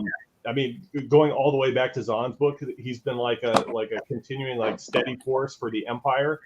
I feel like that's who he is, and the Empire without Pelion or the Imperial Oh, Remnant. she's not would read the just post be- NJO either? Oh, shit. Sorry. I better stay away from spoilers, but I mean, it's I so- just feel like he's such a legacy character that it But was yes. hard for me to like see the Empire without him. Yeah. Okay. But yeah. Okay. spoilers, 93-year-old man dies. Not all that shocking. Yeah, that's okay. I'm not too attached to Pelion to like care too much. So, I mean, I love Pelion. He's a fantastic character, but I'm not like Force attached Heretic to one, him. After you read the first Force Heretic book, you're gonna love Pelion. He's awesome. in Is that He the, was that great where he in says the line? everything Is that where he else. says what? Like- First for what? the first Force Heretic book? I was like, is that where he says the line? You know what I'm saying? Where This he far, says no the- farther? I think so. Yeah. Yeah. Okay. Yeah. Because that Yeah. I'm not gonna spoil it, but I will say that book is really when the Empire gets a lot more involved. That's all I'll say, Max. But you're gonna love. And that's Pelion. where and Force Heretic is also where they slip Pelion and Mara Jade saying sardonic in, just to poke a little fun at Zahn. Like I Yeah, mentioned earlier. Alex in the chat is like, what? Like, I love Pelion, but I'm not like attached to him. Okay. How dare you? Not like Naked Palpatine. Pelion is also No. really good in Darksaber too.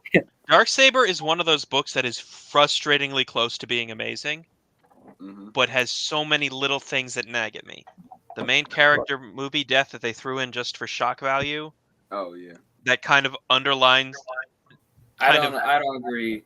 I felt like I think that certain character that died, I think that was done perfectly. I loved it. I thought I it was agree. great. I think they should have made the main plot a complete joke. Just made it a giant shaggy dog joke without any real serious loss. Can you imagine if they'd rewritten that, if like Alston and KJA had co-written that book and the Mhm. Wraiths were in his place? Can you imagine the sheer fucking hilarity that would have ensued? The Wraiths versus the Hutts trying to build a ghetto Death Star. The ghetto. That's I mean, the Hutt Sorry. plan really fell flat as it was. They didn't even need race. Yeah, I know. But Yeah, but the Wraiths would make the jokes the Wraiths would crack once it actually, like, we didn't even need to be here levels of joke. Titus. Would- What you're saying is punishable by death. No, Titus is It's correct. actually not. I agree with Titus. I think As a- Pelion is a better character, but Thrawn is a better villain and a better admiral. Okay, that's fair. That's fair. That's fair. But Pelion's and that's only because Pelion is like he went on an arc. Thrawn, I mean, he's Yeah. a villain, so he didn't really have that kind of story. But Ron Pelion kind of did. went on a reverse arc because basically Zahn was kind of retconning away him to be less of a villain after he'd already been a villain, and it didn't quite flow naturally. Although, speaking of I mean, which, plus, favorite and I least. mean, Pelion went from. I mean, he started out kind of as an anti-hero, Yeah. kind of a weird anti-hero, but Yeah. I mean, I wouldn't call him a villain ever. Like he's not really a villain. I mean, I mean, he's he with was the villains, he but was a he's not crewman on villain. a slave ship at one point, but I wonder so, if that I was mean, an intention. Yeah, I think Clean was kind of a supporting character and developed into a main character, which I thought was Yeah, done really well. it was. There's not a lot of other examples like that in the expanded universe where that was done well. If you all want to know how Lance usurped the stream tonight, he took a page out of Thrawn's book and he studied art piece of naked Palpatine in order to understand how Alec thinks. Therefore, he was able to crack his YouTube He knew his password. passwords. Yeah. I figured out just by studying Naked Palpatine, I figured everything out about Yeah. Alex. And you know what his password is? I love Naked Palpatine. That is his password. Of course. Anybody Just like could your guess. password is I love Dave Filoni. Absolutely. Me or him? Both of you. I mean, you're Dave Filoni's brother. Here's long lost brother. They're from the same Sparty cloning. Facility. You're a Strandcast or something. No. Strange guy. We don't talk about that. Although speaking of cloning and brothers, I was just reminded of how Renegade Squad and the canceled, was it Elite or whatever one that was going to be Battlefront 3? How that story was just fucking Metal Gear Solid in space. So there's mobile squadrons, there's renegade squadrons, and elite squadrons. Yeah, I Right, forget if that's Renegade. I think Renegade was the completed one, and Elite was what was going to be 3, or the other way around. But I forget. I have one of them, and then the other one was like a mobile platform. So, but yeah, they were all mobile platforms, really. well, one PS was on DS. I have it on DS. Yeah. There's one that came. There's two that had the DS and PSP release, and then there's one that. But yeah, that one with the X1 and X2, I'm just like, wait, this is just Solid and Liquid Snake. What are you doing? And speaking of Solid and Liquid, it is kind of funny just how many of the Metal Gear casts are in Star Wars: The Old Republic. The Jedi Knight is just it's just Solid Snake. The first person you meet as the Jedi Knight is Liquid Snake. On Belsavis as the Republic, Liquid is leading a rebellion of a bunch of people obsessed with who are punished for their father's transgressions. So I'm just like, okay, so we're on the Metal Gear planet now, and it just gets a little bit ridiculous from there. Because I know the Colonel's voice actor is also a quest giver on that planet as well, on Belsavis. I do not like how SWTOR did Belsavis. They did it dirty. The rifts are way too wide and circular. They were more like long valleys in the books. In Children of the Jedi. And the ice, there are like 100 feet of ice, but there's also like 300 feet of rock under that. In this, it's like 20 feet of rock and then ice the rest of the way up. I love the worlds in SWTOR. They're so, I just love them. I like most of the worlds, and I like parts of how they did Belsavis, but they didn't quite do it right. I don't know if I've gotten to Belsavis. I mean, I played SWTOR for a while. I talked about it a little bit on my Instagram, but I got to Hoth and I kind of just gave up. I mean, it was so repetitive. Hoth, hey, go do this, Hoth go do that. Was so go do fucking this. boring. And also, one of the things I can't figure out how to get around it because there's enemies everywhere and the cliffs are so high. You're so close. But you're so overpowered when questing that enemies aren't really a problem. But they can get tedious. Yeah. I also didn't like how there are these like bubble survival tents, except they use the same texture on the outside and the inside. So the inside of this tent is completely covered in ice, even if it shouldn't be, and it's like an in-use building. I'm just like, come on, guys, this is lazy. You should have used a different texture for the inside. Yeah, I loved seeing Alderaan in the game. I thought it was just beautiful. Oh, Alderaan was done very well. Yes, I loved it. And then Tython, of course, I love Tython. I think that's my favorite planet in the game. Tython is my favorite EU planet. I didn't do much as a Jedi, so I don't remember Tython very much. I do like the degenerate former Rakata who are just like these hammerhead shark people. They look pretty damn cool. Yeah, that's pretty cool. Yeah, I mean, Tython was. I just love. I mean, there was for the past probably 6 to 8 months, I'd say I was on an Old Republic spree. I played both KOTORs. I read the Revan novel. I played through SWTOR. Read through Tales of the Jedi. I was on an Old Republic spree, man. I love the Old Republic. Yeah. The I Old was gonna Republic's say tasty. Yeah, SWTOR has so yeah, many. yeah. SWTOR also has a lot of really good droid designs. Also, I like how Shea Vizsla's armor, like the iconic bounty hunter armor for that game with Shea Vizsla the character, is basically someone saw the same bit character anonymous character who tackles Zane Carrick in like the first issue where the Mandalorians show up after they escape Taris when they're fighting when the Mandalorian they fake a Mandalorian invasion and then a real one comes. The That's right. Mandalorian who tackles Zane has this really cool double visor, and I always thought that was the hypest shit. And then years later, apparently someone in BioWare fucking agreed with me because Shea Vizsla has the same helmet basically with a slightly different antenna on the side and a different color scheme. His was yellow. Yeah, I I haven't played the Old Republic MMO, but I do love the. It's a commitment, man. I mean, it takes. I don't have a good enough It's like. computer. I mean, it's an MMO, so it'll take a while. Lance, I beat all the way up to McKeb, and then I beat the base game, and I wasn't sure whether to do try some of what was the original base game's end game, or to try to do because I think Rishi was the original base game's end game, and then McKeb replaced it because that's the next expansion with the huts, and then I didn't know, but there's some really cool droids in that. I like the one that's kind of got the bug face. It looks like a cross between a bug and a gas mask, and it looks kind of like a. I thought it was so cool when the Killick showed up. I thought that was kind of awesome. And Alderaan, no less. Yeah, that's where they're from. That's exactly. I will say, when I was reading Swarmore, which I didn't really like overall, but the first time I was reading it, and I saw, and I had read the Galaxy Guide with the McQuarrie concept art and Kevin J. Anderson's writing, and or Illustrated Guide to the Star Wars Galaxy or something it was called. And So, I thought that was Marcel, interesting. And when Leia looks up and sees the striated mounds coming to a peak, I felt chills because I knew what it was going to say. It was going to say, "These are the Killicks. These are the people who built those mounds on Alderaan," and it was really cool. Yeah.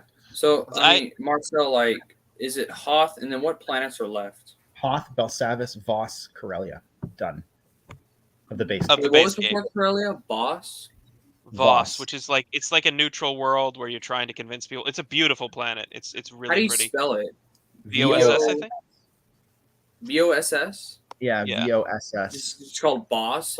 Voss. Victor, Boss. Oscar, Sam. Sheev is here. And no one Oh, cares Sheev about talks, Sheev. Sheev, it took you 2 hours to rant about Ariel, the Little Mermaid. Black Mermaid. Please, you better not be serious, bro. I mean, we already have 6 people, so he's out of luck anyway. I'll drop. I gotta go anyway. So see you tomorrow. I'll see you, Scott. All right, Thanks thanks, for Scott. See you guys. Thanks for being a fan of me. Whoever did the lighting for that new Mermaid movie, I'm just like, wow, you managed to make it look completely miserable underwater. Yeah. It kind of underlines the grass is always greener, except maybe it's not part of the Little Mermaid. To have the underwater be so abjectly miserable looking that you can't help but agree with her that she should go up on land because at least there's fucking light. Yeah, but the thing about it is, in animation, it's all colorful. When you get deeper and deeper underwater, it gets dark. You see some weird ass shit. It's not as visually appealing. It's kind of I fully agree. I fully agree. It was real. Yeah. I fully agree. It was realistic. Yeah. I just think it kind of underlines the idea that there's upsides to being on the surface and there's upsides to being in the water.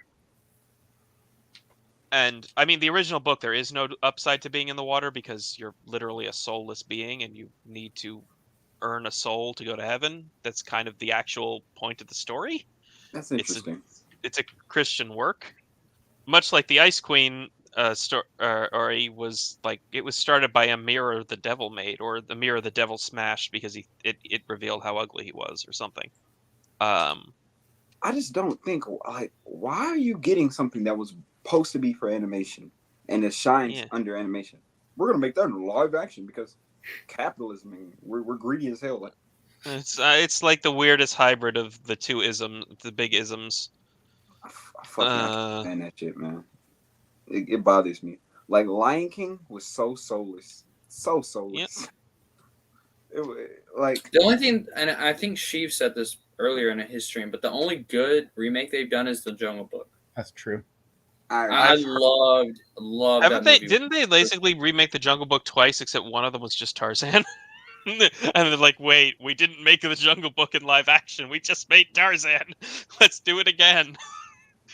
They did. They I remade think Jungle it. Book is the only movie I actually fully seen, and it was really good. I seen it in 7th grade, so I was clearly a critic at that time. It was awesome. Yeah. Yeah. But yeah, they made the Jungle Book in live action twice. Like they want you to forget about the one they did in the 90s or the early 2000s or whatever. Also, didn't But they make another movie called Mowgli? Yeah, That might have been what they called the 90s one then. Okay. But My daughter, she's it like ended up 4, being and she more doesn't like care Tarzan. about any of these movies, like any of these live action movies. She cares about the animated stuff, and I tried to show they're her. ugly. Yeah, I tried to show her. I think Beauty and the Beast because she's a real big fan of the animated version, and she just did not care. She's like, "No, it's boring. Take it off." Oh, you finished the Ninja Turtle movie? Did you like it? Little Mermaid fan. The racist has joined. Hello there. Oh boy. Hello. Let me Oh, actually good. properly unmute him because I've got to do the weird thing with StreamYards. It is so weird with StreamYards. Like you One have second, to my manually. computer's being turn really on slow other- right now. Wait, did you watch the movie, Titus, or the show? He says he watched the original movie, the one that everybody abandoned, which then made the creators rich because they were self-financing so much of it. Mm-hmm. Same thing happened with Passion, actually. I love the And- Ninja Turtle movie, man. I just played through 13 Ninja Turtle games last week. Nice. Yeah, the What? Cowabunga collection came out, and it's 13 original Ninja Turtles games that they put There we in. Like go. they're all like an hour or two long, but I played. You're a through fucking Chad. Yeah, Yeah. they're awesome. 13 Ninja Turtle games. Yeah, Was that- Tournament Fighter. Turtles in We're Time. talking about Ninja Turtles. Yeah, something a little less racist, Sheev. Surely Ninja Turtles aren't that interesting. Yeah.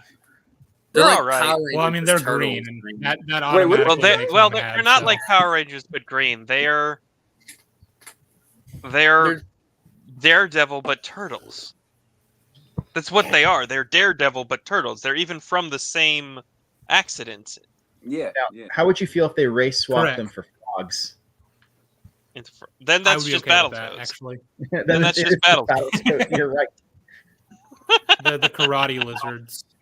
Karate Wizards. They should make them Ninja Tortoises. Street Sharks. So the tortoises Yeah, can get Ninja represented. tortoises. Then there's Street Sharks, and I then the feel like it dinosaur needs to version of be- Street Sharks.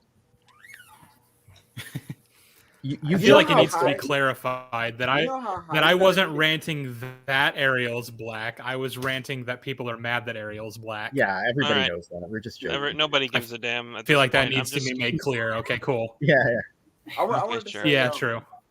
You know how I'm a high closeted you gotta be to come racist, up with a so. concept. You know how high you gotta be to come up with a concept like Teenage Mutant Ninja Turtles. Like how the fuck do you It come up with started as a joke. Like somebody just like what Eastman and Laird were sitting around and one of them just drew a turtle with nunchucks, and it was a comedic, silly looking turtle. The Mhm. idea of actually making it into an action series took like several more like drafts of it because they just went wild with silly, stupid ideas, and they released it as a little independent zine comic, Yeah, which was just an homage to Frank Miller's take on Daredevil. yeah, and the man without fear and stuff. Yeah, Yeah. Frank Miller Daredevil stuff. Yeah. Is so I've only seen a little bit of it. I've seen a little of Nascenti's, and Nascenti gets fucking preachy. Like, Mhm. Nascenti has a tie-in where Daredevil meets Cap, and this is when Cap is high on super meth that has bonded to his super soldier serum and won't leave his body. Super Meth. It's called Ice, and it's an extra powerful amphetamine that Red Skull is releasing into the wild to make people into degenerate drug addicts and cause chaos in the city. And That arc actually ends really great with a fight between Kingpin and Daredevil, or Kingpin and Red Skull, and Red Skull's in Captain America's a stolen clone of Captain America's body, Mm-hmm. and it's a really great fight. And they're both in like they strip down and sumo fight. It's ridiculous. Have you seen that comic where Magneto just basically just whoops Red Skull's ass? Yes, that's actually by the same author. It's the same That's guy who amazing. did Cap while high on drugs. He also did Cap as a werewolf. He wrote a lot of good and a lot of crazy Cap stories. Oh, that He did dude the sounds soup. that's Yeah, something he's interesting. unfortunately passed on. It's Gruenwald, I think was his name, Mark Gruenwald. Okay. They basically Cap is high on drugs and he's fighting drug dealers, and then he realizes, as long as there's demand, these drug dealers are going to fill the demand. So he just starts going after and scaring the shit out of buyers or prospective buyers. And like Titus, at one you are- point people I'm think sorry. he's the Punisher in disguise, and he plays into that, and that's before he ends up on the drugs. And it all Mhm. starts because his fat, technology sidekick at the Avengers headquarters lost a lot of weight because he was on meth. And That sounds it's relatable. but yeah, he's in this hardcore fighting the drug war, maybe being too extensive about it. Except when he crosses over into the Daredevil books, Mhm. he's also angry and whatnot, but he's the exact opposite kind of angry.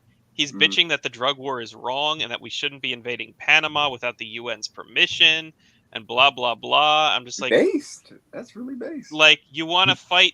Well, Noriega had it coming, but speaking of Noriega, did you know that the guy who bailed out Bethesda Softworks and married the actress for Wonder Woman used to run money for Saddam, Noriega, the Medellin cartel, and the CIA? Fun fact. He was banned from ever running a bank again, and that's why he ended up getting into bailing out of struggling video game company and founding ZeniMax Media. Wow. And then he sold to Microsoft and died 3 months later before he got to enjoy the money. So if you want to get, so Linda Carter is a still very, very pretty rich widow now. Get at it, boys. Get out of There's, here. yeah, that was a little aside, but yes.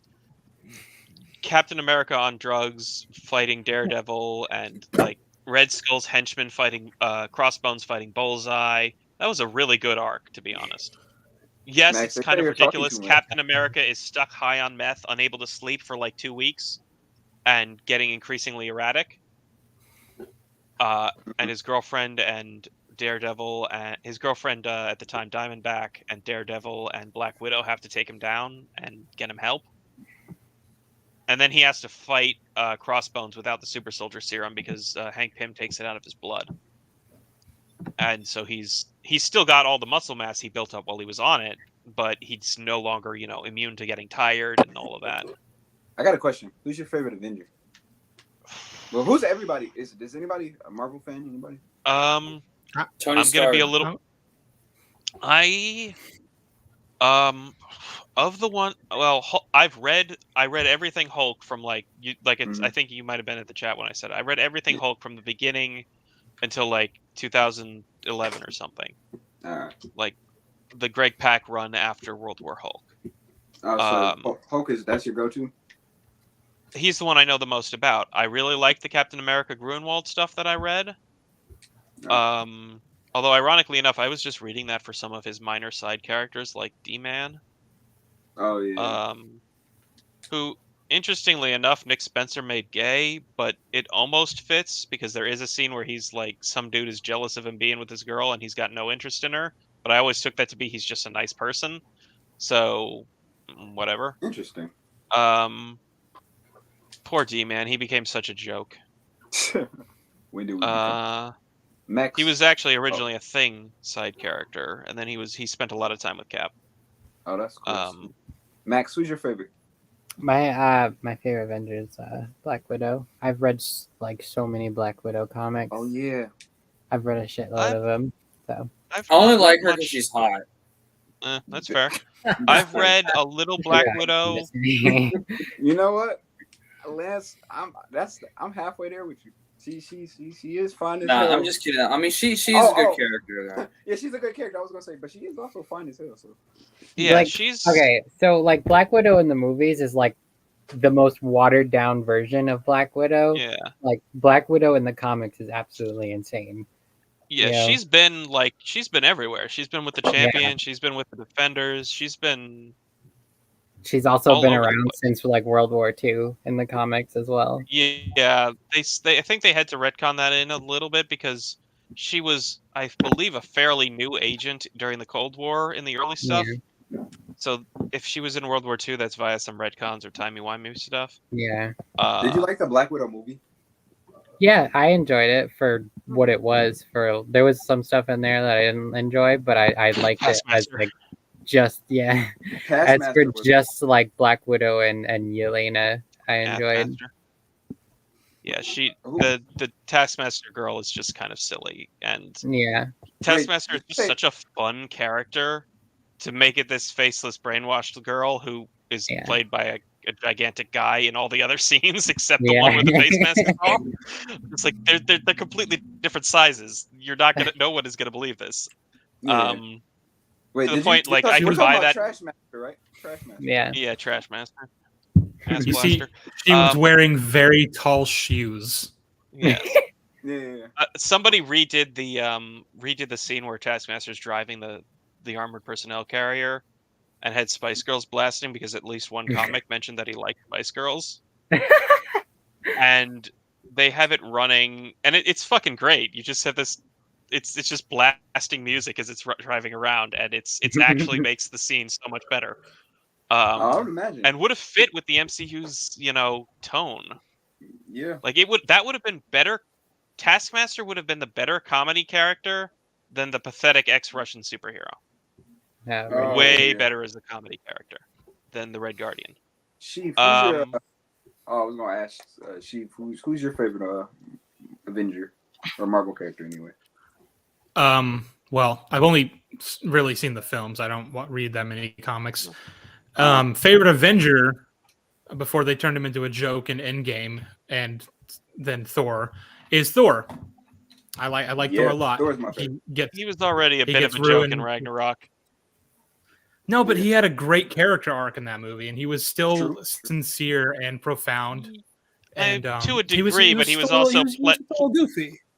playing Hulk and Banner against each other didn't feel right. It felt a little sociopathic for Thor, who does have Really? issues with empathy in some senses, but I don't think he would play people against each other like that, or against himself, I guess technically.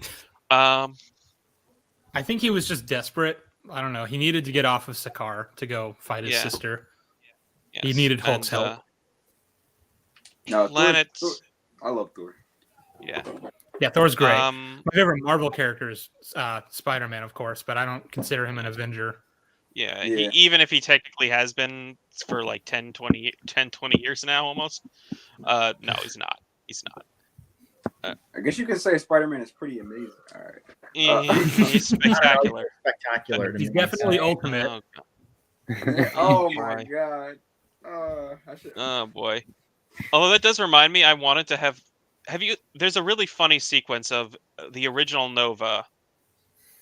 Dick Ryder, yes, that's literally his name. It's Richard Dick- Ryder, but that Dick literally Ryder. should shorten Dick, so his name is Dick Ryder. Comes back from the Cancerverse, basically, and is talking to the new Nova, who's a kid, and a bunch of other kids. I think Miss Marvel, the little Pakistani girl, Hmm. Miles Morales, Spider-Man, and a couple others. And it's like, Mhm. so wait, who's Spider-Man? So you're Spider-Man? Is Peter dead? No, he's still alive. Is this person dead? Who's dead? Who's alive? And then like kid Cyclops comes in and is like, yeah, adult me went crazy and killed a bunch of people, and now they brought me back here from the past, which is something they already did with Tony Stark in the 90s, and it was stupid then too. Mhm. But The camera turned off. What? It's turned off. like it's basically, it just comes down to I hate every Remote word you just maintaining said. control. Which reminded me of the time when Peter first went to the Ultimate Universe and met Ultimate Black Nick Fury, Oh, and yeah. and he's What like, the- "Who is why the is Nick the- Fury white?" Like, "Oh, ours is white." He's like, "Oh, I'm sorry." Looks a little rude, but that's Bendis's writing for you. But the funny thing is, there is also in the main universe, there's also a half Black Nick Fury as well. Now, so I wanted a funny sequence where the Black Nick Fury from Ultimate comes back and he meets Spider-Man and the Black Nick Fury of the main universe. He's like, "Wait, I thought you said your universe's Nick Fury was white." And then the guy says, "Oh yeah, that was my father, and he's now an alien, and he's now got a bunch of alien god powers and lives on the moon." Because Yeah. Nick Fury became the Watcher at some point, although I think he loses that power in Dan Slott's new Fantastic Four. Because Yeah. I see like Reed Richards gets the powers briefly, and then I just know that because I saw it because people were talking about She-Hulk and Jack of Hearts. I was going Showed up. Marcel, who's your favorite? That's America's ass. Captain America? Yeah. I love Yeah. Captain America. I actually don't even like his movies, to be honest, in the MCU. Like, I don't think they're not even close to my favorite, but I just think Steve Rogers' like Captain Winter America is Soldier such an a lot. amazing, Yeah, he's yeah. an amazing character. Yeah. I like the What character would you a lot. What would you say to people who say that Captain America is racist? I would say that Captain America is very much a product of his time, but he's doing his best and he's trying. He's trying. Okay. That's No, I liked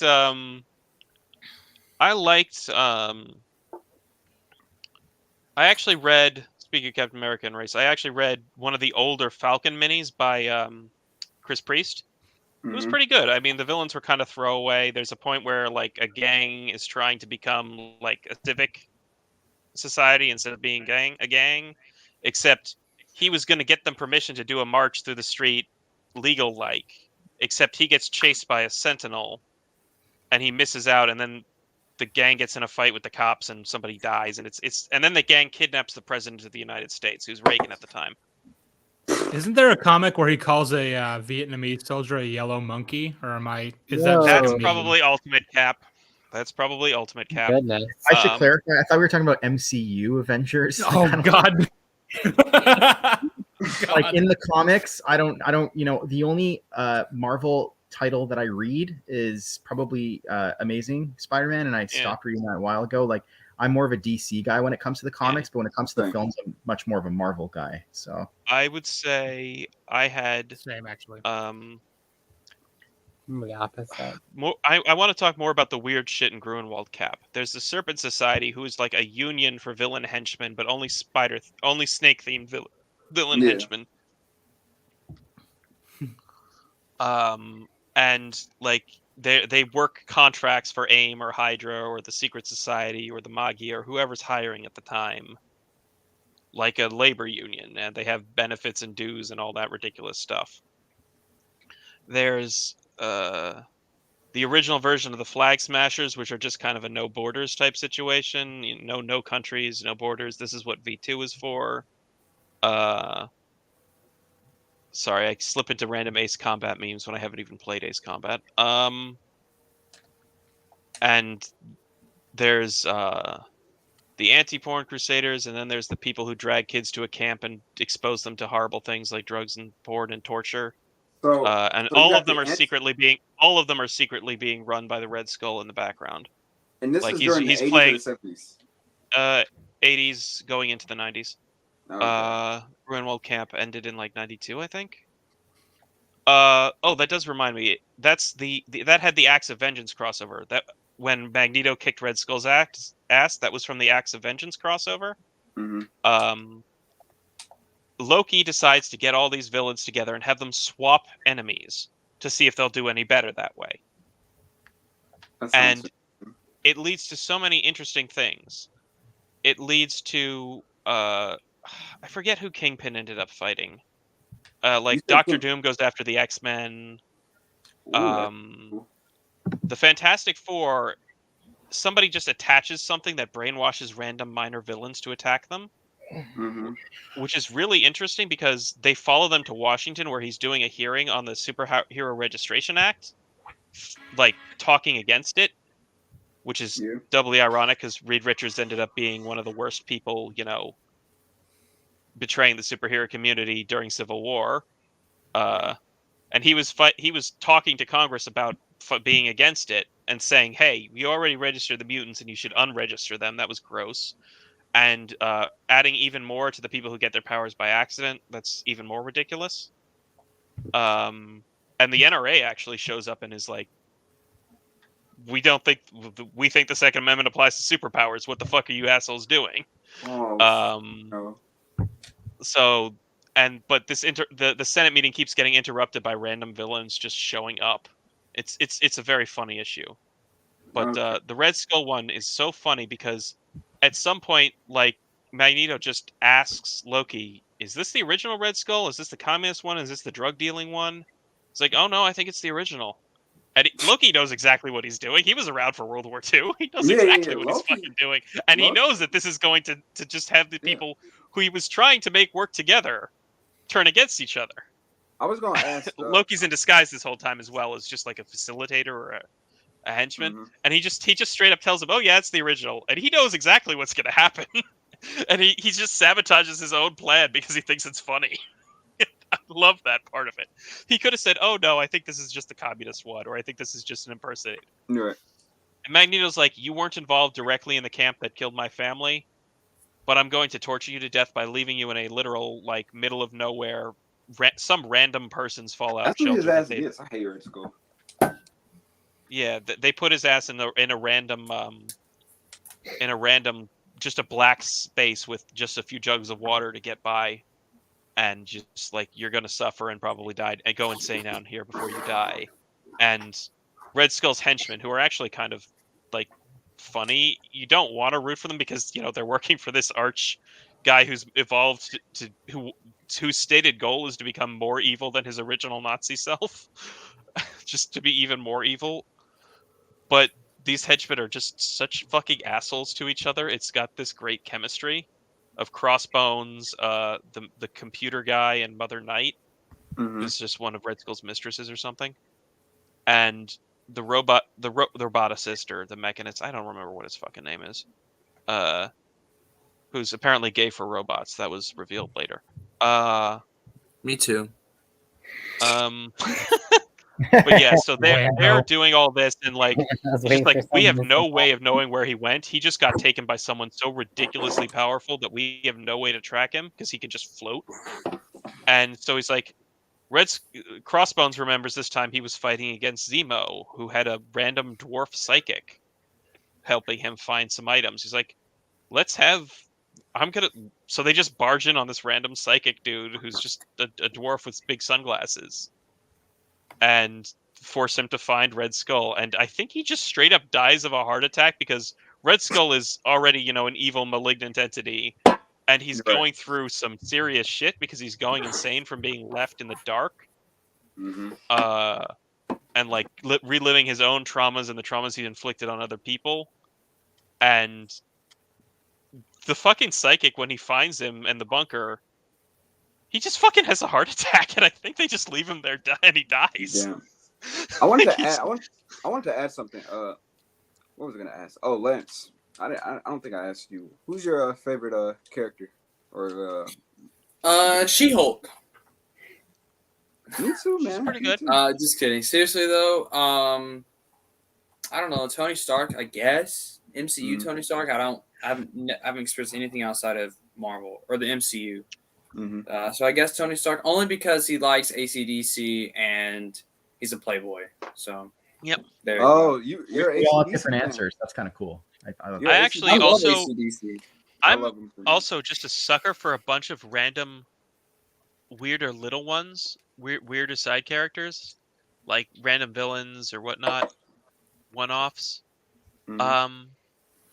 And I have to say, like, I also really like War Machine and some of his stuff. The 90 run by Dan Abnett was pretty nice. He goes to, like, he tries to fight African warlords and kind of only makes the situation worse. And he's also, like, the devil is fucking with him and starting these wars. Or it's this one guy who's like a businessman type in a black suit, and it's very strongly implied that he's the devil or one of Marvel's various devils. But the problem is the conclusion. Yeah, he's. I don't think he's specifically Mephisto. Mephisto was also fucking around in Africa at the time, but he was busy fucking with Black Panther. Actually, no. The War Machine series came out before Chris Priest's Black Panther. Yeah, because the War Machine series is before that whole bullshit with Tony Stark turning evil and getting replaced with Kid Tony, and yeah. So Oh, you talking yeah, about that time travel or shit? Or yeah, it was one of the time travel enemies had been fucking with Tony's mind, and so in order to beat him, they go back in time and grab a teenage Tony Stark and something like that, which technically means that. Oh, I was gonna say, if you mind, I was saying, you know how Lance was saying, he doesn't like time travel and shit. Yeah. Lance, Yeah, you hear me? I do. So basically, you know how the MCU is propping up this next villain called Kang the Conqueror, right? Mm. I think, I guess. His whole thing is time travel. His whole thing is time travel. His whole thing is time travel. He's also in a. No, my thing with Bro. I'm gonna simplify this. So the thing about Kang's history in comics, right? I'm a nerd and I still don't know the fuck about his history because it's so complicated. So I wonder how they're gonna do him in the movies. Oh yeah, like I'm gonna try and give broad strokes of Kang. Kang is literally at war with himself. The being called Immortus is the same person as Kang, just on a different point in his life. Yeah. Or they split off in timelines, and it's all really weird because Marvel never really settles on multiverse versus single timeline when it comes to Kang. He's related in some way to Doctor Doom and some way to Franklin Richards, but he's also technically, officially his original story is he is descended from basically Reed Richards' half brother, because Reed Richards' father went to a different dimension where the Dark Ages never happened, even though the Dark Ages aren't a real fucking thing to begin with. There only very few things were truly lost in the fall of Rome.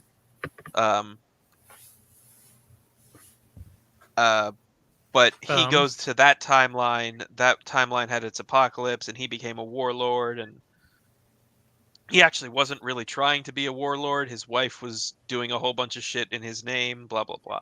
But basically, that bloodline, Nathaniel Richards' second family, results in Immortus. Right. In Kang / Immortus, who are the same person at two different points on the timeline. Yeah, so Lance, basically, Kang is this dude who travels from different timelines, basically, and he's basically, he was a pharaoh in Egypt. He was a Mortis. He was basically a kid version of Iron Man, Iron Lad. Are you reading me? Yeah. I guess. Dang, maybe. It's gonna be great. Yeah. No. The thing is, like, I feel so because like you don't like time travel, so I'm saying like in these upcoming movies, I know they're gonna do a lot more time travel, and it's gonna be the most confusing mess probably ever. It already is. I mean, have you seen Loki? Yeah, Loki apparently says that there's actually a single timeline, except then they're gonna break it up again, so there's gonna be multiple timelines again. I mean, I get things like classic Loki. I kind of see that, but how the hell do they get an alligator Loki if it's the same timeline? How does that work? I think it wasn't so much that there's a single timeline, is that they destroy secondary timelines, and sometimes a few pieces of them survive. Like these other timelines will form and then be immediately destroyed, and now they're just not going to be destroyed anymore.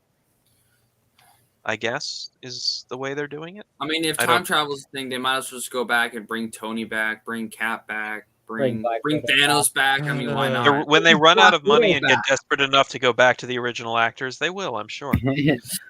There's literally a version of Black Widow. There's a version of Black Widow from the show What If, which basically goes over all sorts of different, what if timelines. There is a version of Black Widow who was like the sole survivor on Earth from like Ultron 1 in that timeline. Yeah. And then she gets just taken and put into a different universe to to a universe where they lost their Natasha. And it's like, huh. So you could probably just do that, right? You could just replace the Natasha we lost with a different one, and it'd be very different on it. Yeah, or which undermines the entire point of the fucking stupid Wanda movie. Oh god, Doctor Strange 2. She could just go to a timeline where she's dead and live with her family who just lost their Wanda. And exactly.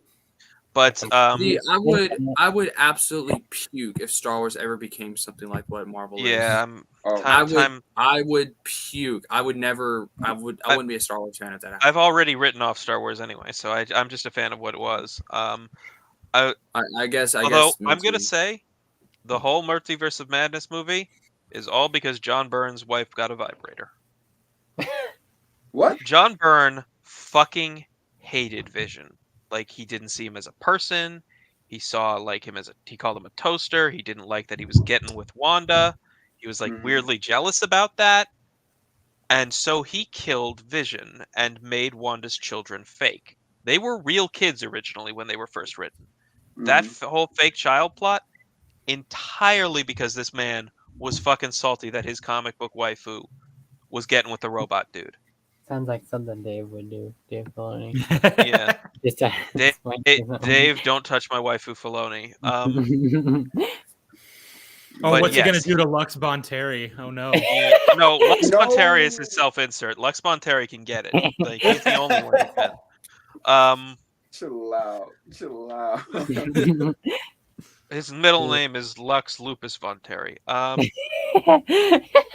Lux But Luthor. well, I was going for the wolf pun. But I got you. but yes, the entire thing of that, and then Wanda is slowly built back up over the years. And then there's this weird.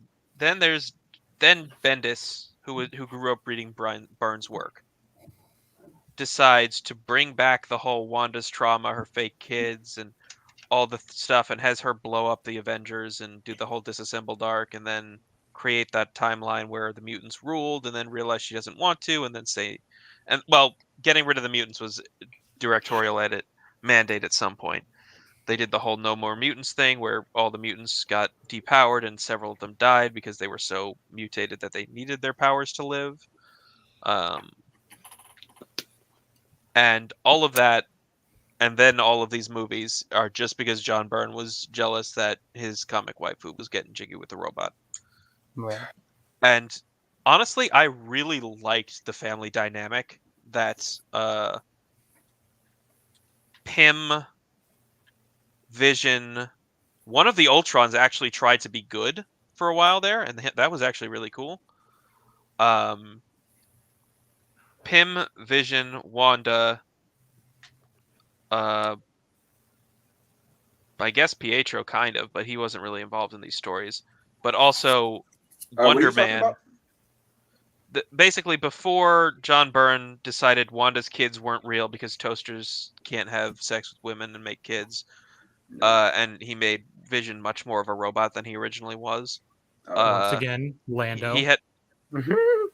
He had a great family dynamic with Wonder Man because his brain was copied from Wonder Man's mind. Yeah, the AI. Yeah. So they were basically brothers, effectively, except they were the same person. And their mother, and like Simon's mother had come to accept them as like she has an extra son now, a third son. Except Simon's brother didn't believe Wonder Man was his brother back from the dead, and hated his guts. He also hated Vision because he considered them both desecrations of Simon's memory. And this was the Grim Reaper, who also had a weird gimmick where he was an aesthetic racist. He didn't have any like superiority, this, that, or the other thing. He just didn't like brown skin. And like he was bitching about having to work with two black villains to his girlfriend at the time, who was an albino black woman. And she's like, I'm African, right? Yeah, but you're white. I just don't like the color. I'm just like, okay, that's weird, but that's certainly a gimmick. Like, you got traditional racists, and then you got this guy who just doesn't like the color. He's weird. It was one of the weirdest little asides. What? Wait, what? Yeah, like the Grim Reaper is just his nom de guerre. He's not literally the god of death. I know who you're talking about. I know. He got to do with the scythe on his hand. Yeah, Wonder Man's brother. Yeah. He at one point was in a relationship with an albino black woman and complained about having to work with with the one black villain who has the chicken outfit. The chicken outfit. What? He's a voodoo guy. He's a voodoo priest of some kind. I don't remember what. It's some Loa or another. I don't remember. Doesn't that sound? He's like that one black villain with the chicken suit. Yeah, it does sound a little weird, but it's not that kind of chicken suit. It's nothing to do with what the. you're talking about. But It sounds so fucking funny. That one black guy with the chicken suit. Yeah, he's just a dude with a chicken suit. And magic. Oh, he does fucking magic. He's got a chicken suit and he does magic. That's It sounds like Some my of these head. villains are just really just out there. And he has no powers. Who? Chicken suit. No, he does magic. He knows okay. magic. Okay. He has the power to pull off a chicken suit. Yeah. Like, I think literally the plot was he needed the chicken suit guy to try to get his real brother's soul out of to bring his real brother back by killing Wonder Man and Vision or something like that. And he Holy needed shit, the I didn't magic look at the user, chat. and just even if he thought they were ugly, he was just gonna. This is the magic user I got. So okay, something like that. It was a weird issue, but I liked the family dynamic they had going. BBC the villain. Oh my god, Titus. There's BBC the villain. it's terrible, Titus. British What does Broadcasting BBC stand Corporation? for? Huh? The British Broadcasting Company, and we're not Thank you. going to talk about anything else. Right. Oh, I like Merlin. That's all I Um, know about BBC, actually. Oh, there was this one time. Oh, that reminds me of another funny thing. Merlin. Did you know that Iron Man and Doctor Doom are Knights of the Round Table? I did know that, actually. That's like Merlin at some point, like they get brought back. Doctor Doom tries to do some evil shit, but in the end he ends up helping King Arthur anyway. And so Doctor Doom and Iron Man are just Knights of the Round Table. That's what they are. And then at some point they get pulled into the future when Arthur has come back to try and save Britain as he's prophesied to do. And there's a whole nother storyline where instead of being in the past helping King Arthur, they're in the future helping King Arthur. Chicken cock. Oh, God. Oh, Sorry, that was so random. But what other weirdness is there BBC in Marvel? has two meanings. That's all I'm gonna say. Yeah, they have a. I really liked also War Machine's secondary arc. Like he eventually gets an alien armor that's kind of ugly, and has weird powers, and then it gets canceled because nobody was really reading it to begin with, and the alien Mexican armor turned off everyone else.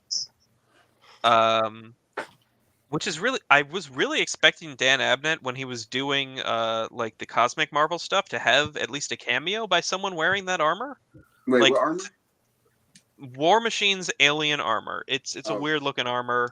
It's semi-sentient. It's just weird, and I was expecting him to just slip in at least somebody wearing that armor as an extra in the in his cosmic stuff with Star-Lord and the Guardians of the Galaxy and Nova and all that, Thanos Imperative and Cancerverse and Annihilation.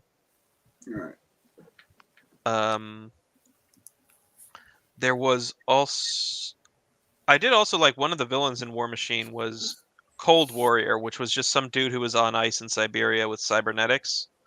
Mm-hmm. And his powers were kind of cold-based, but not in the way you would think. He actually recharged himself by absorbing heat from the air around him, or just kinetic energy in general, I guess, technically, but primarily heat. Mm-hmm. And his actual ranged attack was just a shockwave blast powered by the energy he absorbed. And he was an interesting little gimmick character, except he just kind of dies in that very same issue. They try to take out the cybernetics, but he was just never designed to live without them anymore. Because the war is over, the Soviet Union's lost. I see what you're talking about. Yeah, Cold Warrior. Yeah, that was a little arc where War Machine and Hawkeye are together, because Rhodey is not on good terms with Tony at the time, and he's trying to figure out ways to keep his armor running, because he's a decent mechanic, but he's not Tony Stark, and he just doesn't have access to all those parts either. Mm-hmm. Marcel, I see that you're trying to be a cool guy. The backwards. You know what? It's because like it's really dark in this room, and so I was like, I need some more lighting. And so the rim of my hat was kind of shading things for me. So I was like, why don't I just try putting it back? You looked like the Unabomber. I was kind of digging it. Oh, okay. Well, yeah, I got to shave anyways. So No. The real Don't Filoni, shave. You won't look like Filoni anymore. no, I'm just gonna Yeah, trim my Filoni. beard. Calm down. Oh, Okay. Yeah, you do it. Yeah, Okay, just good. just a trim is fine. Dave Um, Filoni sleeps with the hat on. He doesn't need the light. He Guys, doesn't, Showers Yeah. with that on. I'm You thinking. know, sleeps everyone with was his talking about paper Dave doll. Filoni getting a promotion recently, or his job title change. I'm just like, they don't actually pay him more when they do that. They just give him permission to wear a bigger hat in the office. I was like, gonna say though, if it's Halloween season coming up, and I'm gonna go into like one of those like Halloween spirit stores and try and find like a cowboy hat. I'm gonna wear it for y'all. I'm gonna take a picture. I'm gonna throw it up online, and then we'll see. I'm telling you, you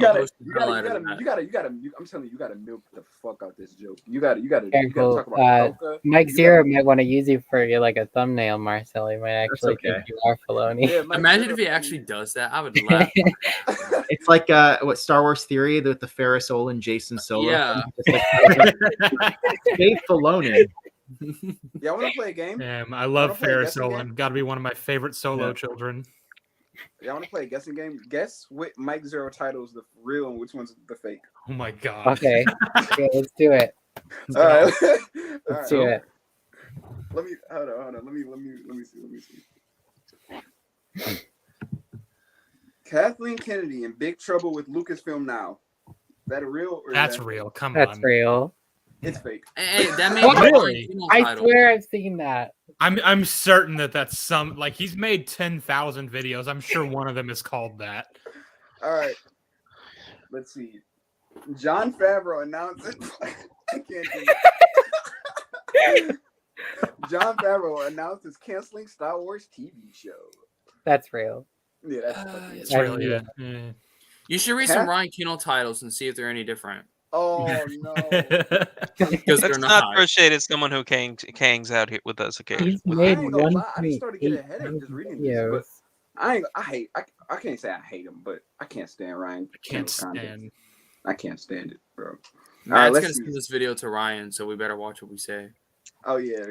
Kathleen All right. Kennedy getting ready to quit Lucasfilm. Big All right, update. Little Mermaid Civil War, backlash Lucasfilm. gets worse for Disney. Wait, sorry. Repeat that, Jay. Yeah. Little Mermaid backlash gets worse for Disney. That's Is that Woke- Ryan Kino?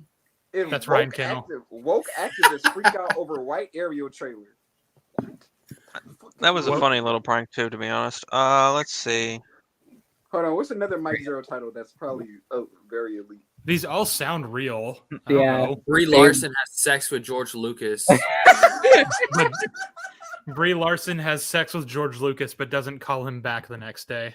Oh my god, that's terrible. You got to do it in the Clone Wars announcer's voice. Civil War, at Lucasfilm. Kennedy on the way out. Filoni on the ride. Brie Larson has sex with George Lucas. Doesn't I mean, call the him back. Clone Wars is imperial propaganda, so that'll work. Yeah.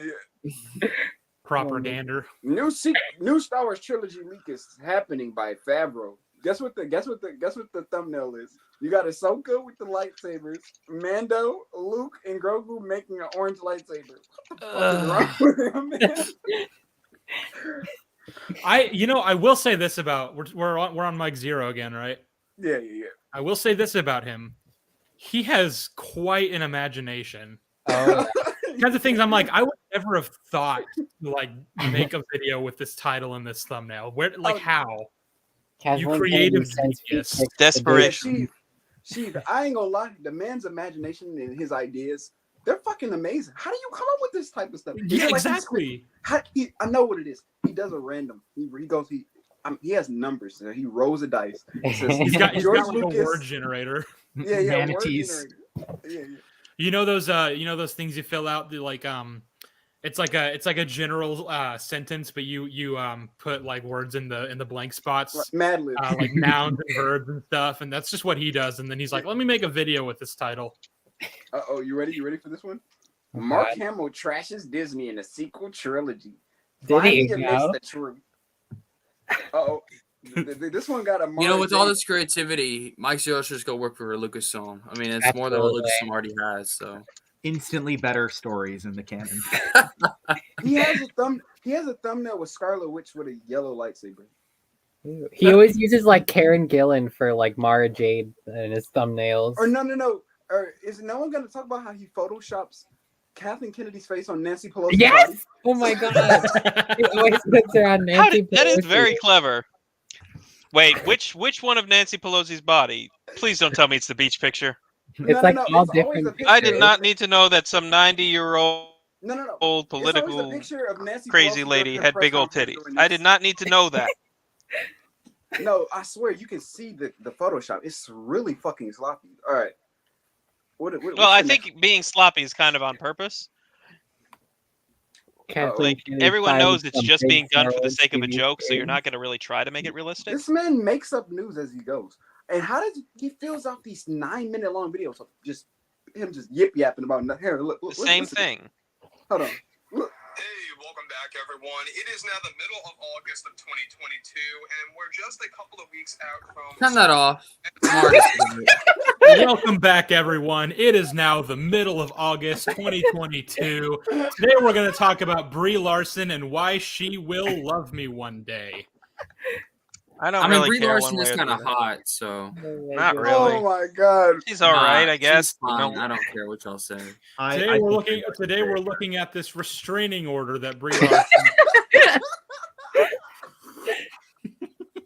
I really hope he's watching right now. I Honestly, really dude. do. I don't mind one way or the other.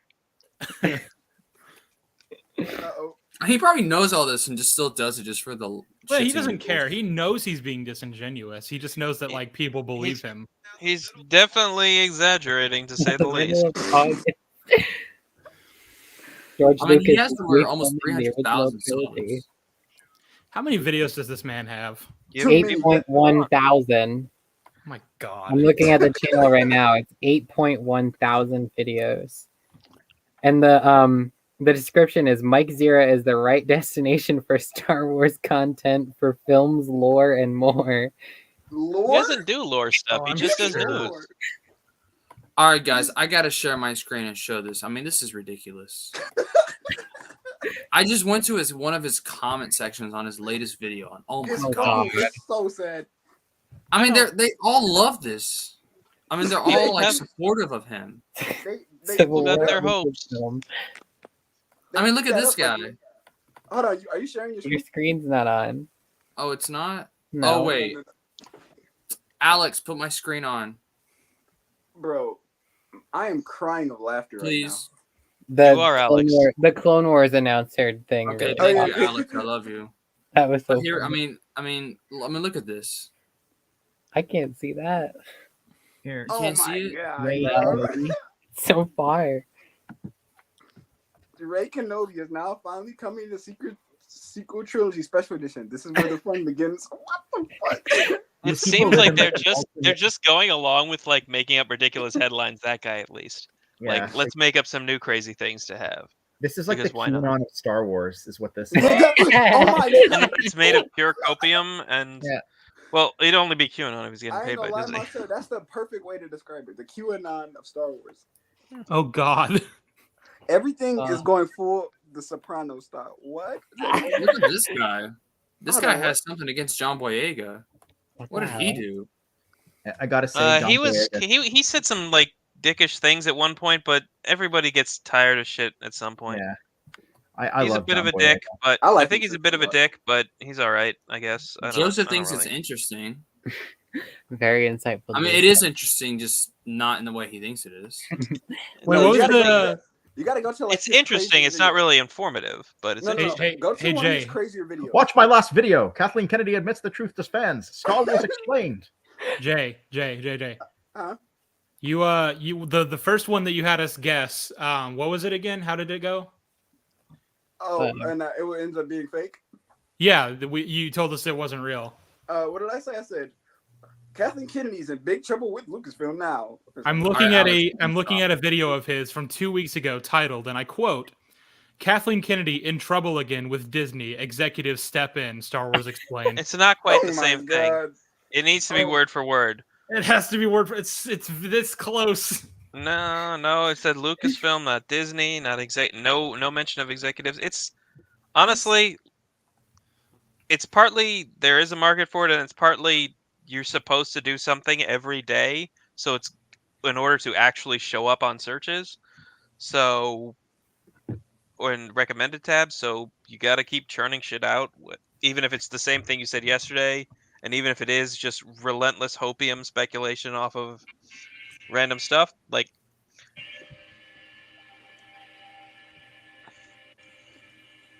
There's quite a bit of a difference when you look back at the sequel trilogy and you look at where we are right Where we are. Trilogy. Dude, this guy says, I mean, every single. How do people like his content? I mean, every single video is the same thing. I heard a bunch of people at my job like talking about it, like, oh, did you hear like Lucasfilm's gonna redo the sequels? I was like, oh god. I was like, no. I mean, they probably only make them even worse, but you know. And then I heard them the other day. Actually, they talked about like the OT, and they're like, our janitor guy. He's like, you know what I heard? It was a video I saw on Facebook, and he's just like, they were gonna re-edit the original trilogy. I was like, Jesus Christ. Every time misinformation George gets spread comes around back on social media. I mean, George did re-edit it one last time to put in McClunky, so who knows? They might do it again. Every time misinformation gets spread around on social media, like the first thing anyone in my family does is send it to me, and they're like, "Is this true?" And I'm like, "No," and they're like, "Okay." I get that all the time with my family. You know, not gonna lie though, when Ryan Johnson trashed Mike Zero, I was laughing. Yeah, that was funny. That was a very rare Ryan Johnson W. That is. I don't know. I have my side pretty firmly on with anything that isn't Ryan. So, would you call yourself the anti-Ryan? The anti-Ryan. I am Ryan. I'm the Ryan. Ryan, whatever the fuck, however you say it backwards. I don't know. George Lucas makes exciting announcement for Star Wars and new leaks. Really? Buying it back. I still like how sometimes George will just kind of wander in, even though he doesn't own it anymore, and like say, "Oh, hey, that looks cool," or "This looks cool." You know the tank trooper helmet in Rogue One? How it's very similar to the shore trooper helmet. Like they were gonna throw out the tank trooper helmet design and just use the shore trooper one for everything, like they did for the ones driving the big cargo AT-ATs. George came in and he said he really liked the tank trooper helmet, so they had to stick it back in because like he doesn't own the studio, but if he likes it, then let's put it in. Y'all ready for this one? Lucasfilm plans to reboot Obi-Wan Kenobi. It's actually happening. That actually doesn't sound too bad, actually. You know, I'm okay with this. Yeah, make it happen, right? Yeah. Well, they should reboot it because the reboot will be bad too. They should just canonize Kenobi. How about that? Yeah, they should just ignore it. I'm just kidding. Like, it was the reboot is definitely going to happen. I know Larson. I'm going to tell you how the reboot's going to go.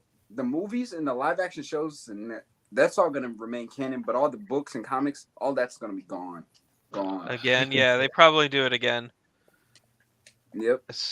If it gets rid of Aftermath, then I mean, I think I might hate Aftermath more than I do. Bro, this dude is the sequels. Johnny Depp fired from Star Wars TV series. He has Johnny Depp playing Hondo. Oh my god.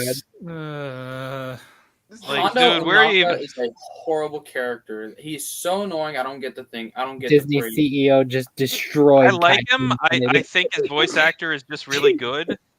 His voice actor also played Chen in Mists of Pandaria for World of Warcraft. He's pretty good. He's reusing thumbnails. What is wrong with this? I'm looking at one right now. The voice actor for Hondo, did he not play what's his name? The tiger from Winnie the Pooh? Oh, Tigger. Tigger. Oh yeah. What a very creative name. It can also be a very offensive name if it's heard wrong. Yes. It's very easily misheard. Chen Stormstout, what is his voice actor? You guys know they're gonna do a Winnie the Pooh horror movie, right? Yeah, Bloody because it's money. public domain. I am Perfect. so looking forward to that. Oh my Me god, too. it's gonna be so funny. I can't wait. It'll be better than any Disney remake that they've done. Oh my god, probably actually. Well, actually, well, maybe not better than Jungle Book. Keon Beyond Young, that, no, what is actually, Young? that might not actually be Hondo. Kathleen very similar Kennedy voice. arranged the worst thing in Star Wars. Fans will be angry. Oh. Well, that's nothing new. Kathleen fans Kennedy are already fired angry. Hayden Christensen from TV series The Truth. No way he put the truth in his title. The truth. I understand that he wants to remain relevant, but like I don't understand the point of the spreading Jim misinformation in order Cummings. to do that. Because you could Yeah, Jim Cummings. Jim Cummings is a lot of things. He's in a lot of things. you could he's respond Tigger to like and Winnie news the of like Pooh what's since actually 1990. happening. He's said been what? Winnie himself since. Oh, he's not just Tigger. He's Winnie. Oh, he's Winnie. Yeah, I Jim didn't know they Cummings were has voiced been by the Winnie the same Pooh person. since 1988. Tigger since 1990. I could have sworn Jim Cummings was also in.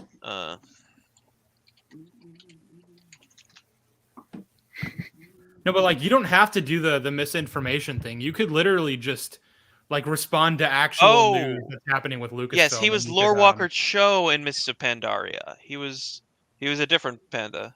Yeah, he character. doesn't have to do. Is that He like a doesn't have World to of do Warcraft misinformation. But Yes. you know why he does it? Because he's greedy. He gets money from this.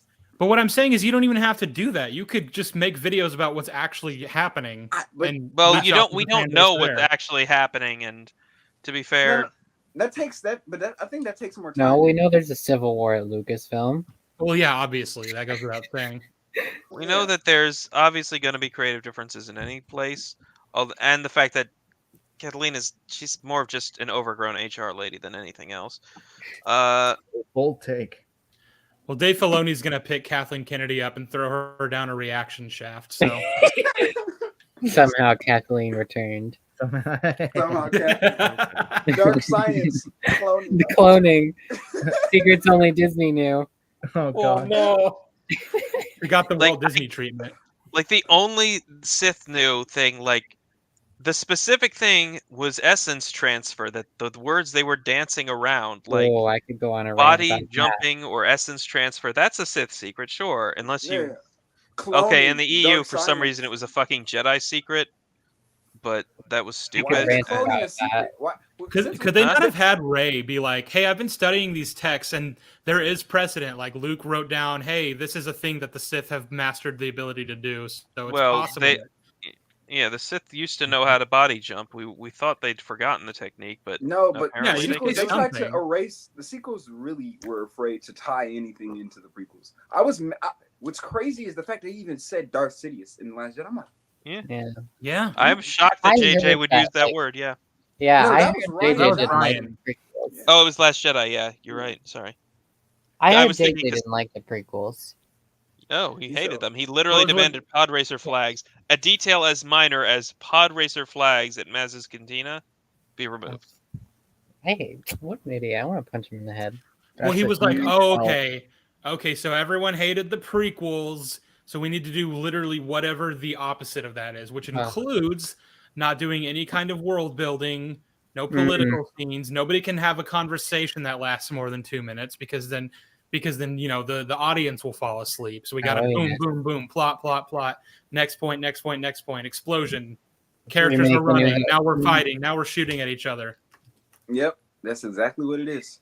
The prequels. Say what you want about the prequels. They did their own thing. They were completely unique. Yeah, you could talk you shit can, about them. Talk about the dialogue. I don't like Santa's chorus roughing. You could I talk love that all line. about I that. love that line. You can consider the political scenes in the prequels boring. I mean, that's completely on you. That's your That's me, prerogative. yeah. But they are also necessary, and I think that was proven mostly with like Book of Boba Fett, because like there are so many like logistical things that come with like running an entire territory. Criminal empire. You can't just walk into the palace and kill whoever's sitting on the throne and just be the king. That's not how that works. You can't do not that. at all. That's why scenes like that are important. You need them. But logistics. Book of Boba Fett was so good, man. I love that show. Oh yeah, the greatest show I've ever watched. Easily. Hey, what would you say I is don't better, hate it, but Kenobi or it's- Boba Fett? I mean, it's a tie, right? Because I mean, they're both just masterpieces. What are Boba Fett? Oh. Book of Boba Obi-Wan. Fett or Obi-Wan. They're both. Oh. I mean, if I could give them an 11 out of 10, I'd give them an 11 out of 10. I haven't but even really can't. watched more than like 3 clips from Obi-Wan. I've watched more of Book of Boba. Well, it's the greatest show of all time, so you should. Yeah, check you it you'll out. love it. Chief, what's your thoughts on Morbius? Wait, before that, real I quickly. love real that quickly. part. Wait, real quickly. I was Yep. thinking. I think about this like maybe once a week. How that like one girl in Book of Boba Fett keeps calling him Daimyo. I don't know Yeah. why. Daimyo. There is no work, Daimyo. Daimyo. And it just like pops into my head like once a week, and I'm like, why the fuck is this? Why am I still Yeah, what thinking about girl? I I don't love know. how everyone like made fun of the shiny bikes, the Vespas. Oh yeah. And like that's funny and it's cringe, but like man, if that was the worst of it with Boba Fett, it'd be a pretty good show, I think. Yeah. And the Vespa's being used in an O.J. Simpson speed chase. O.J. Simpson. I was gonna Fucking ask, what's your slow- thoughts on Morbius, Chief? Oh, I mean, it's a film. I love that exists. scene where he It shouted is, that it's Morbin time. It's starring Jared Leto and Matt Smith. Yeah. They play the characters Michael Morbius and Milo Morbius. Milo something. That's not even his actual name. I just can't remember. I think it's Lucian. They're both vampires, and the film is a film about vampires. That is what I thought of Morbius. I got to Are watch anybody it excited free. for Craven the Animal Protector? No. Oh my god! Please No. stop. Like You're the thing is, like crazy. there are hunters that are also animal protectors. You've got Teddy Kennedy and not Teddy Kennedy. Fuck, he's the one who drowned a woman. I will be fucking right back. fucking You Teddy You know, Roosevelt. Ethan. I mean Book that. of I Boba mean, Fett is an inspirational show about a man torn apart by the life of being a bounty hunter, how a random tribe of Tuscans changed his life. Definitely not a character massacre. Yeah, my favorite thing, whenever I look at Boba Fett, I think if a group of native savages were to enslave and beat him, his Stockholm immediate response would be to like figure save out a all way of to kill them, them all. go back to their camp and become one of them and try to help them in any way he can. That is like Boba Fett to a T, honestly. what I hate about that show is they chose the Tuscan Raiders of all people, to teach Boba Fett the importance of family and things of that nature. The Tuscan Raiders, you think really? You could have I done that with don't like, I don't understand. know, Mandalorians. The people That would have been a culture lot that better. Boba's actually from. Yeah. You could Yeah, like definitely they give him that spent all this lesson from time breaking Mandalorians. George's wish and bringing back the fact that he was Mandalorian. And I guess they didn't Well, want him to overlap mean- and stick around too much with main Mando, but whatever. I mean, they made Django a Mando again, but they really haven't done it with Boba yet. Yeah. Because, He he has literally Mandalorian said as much. heritage, He's but not he doesn't Mandalorian. embrace the creed. So I wouldn't say he's Mando. Well. Django He- is though. They He did make him a staunchly Mando. refuses to call himself a Mandalorian, so yeah. He Also- claims like his only claim to the armor is that it belonged to his father, not Yeah. that he is a Mandalorian. And then if you Also- remember from at the end of Book of Boba Fett, I mean, Mando was talking about the creed and whatever, and Boba said, "You really believe in all that bantha fodder?" So he's not a Mando. At least in the new canon, the EU. Or he's he a was, cynical for one, sure. yeah. He doesn't. Well, the thing is that like he doesn't claim himself to be a Mandalorian, but like that could be his journey in the show. Yeah. He could find Like in community Legend with the continuity. Mandalorians, and they I could mean, take yeah, him that's in possible. at like the but lowest as point of it his is life, now, and he Mando's- could become that. That's the plot for Mando season 3, I bet. So they can't use it for Book of Oh Boba Fett. God! And You it's know, what would also, only be fair? What would only be fair is if 2 episodes of Mando season 3 were devoted entirely to Boba Fett, and Din was That'd like be not awesome. even in there. Yeah.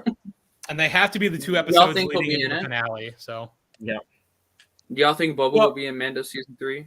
Peli Yeah. Motto was already in the trailer, so we know he's going to go to Tatooine. I see no reason why they wouldn't try to do a little Boba Fett tie-in. I hate Pelly. Like I love I Pelly. hate this character. I love it too. I love Okay, it. Well, you know she dated a Pelimoto or Jawa. Oh, the like the Asperger's type lady. Yeah, The mechanic on the Tatooine. mechanic, yeah, Yes. the ship mechanic, yeah. She dated a Jawa. It was very furry. Mhm.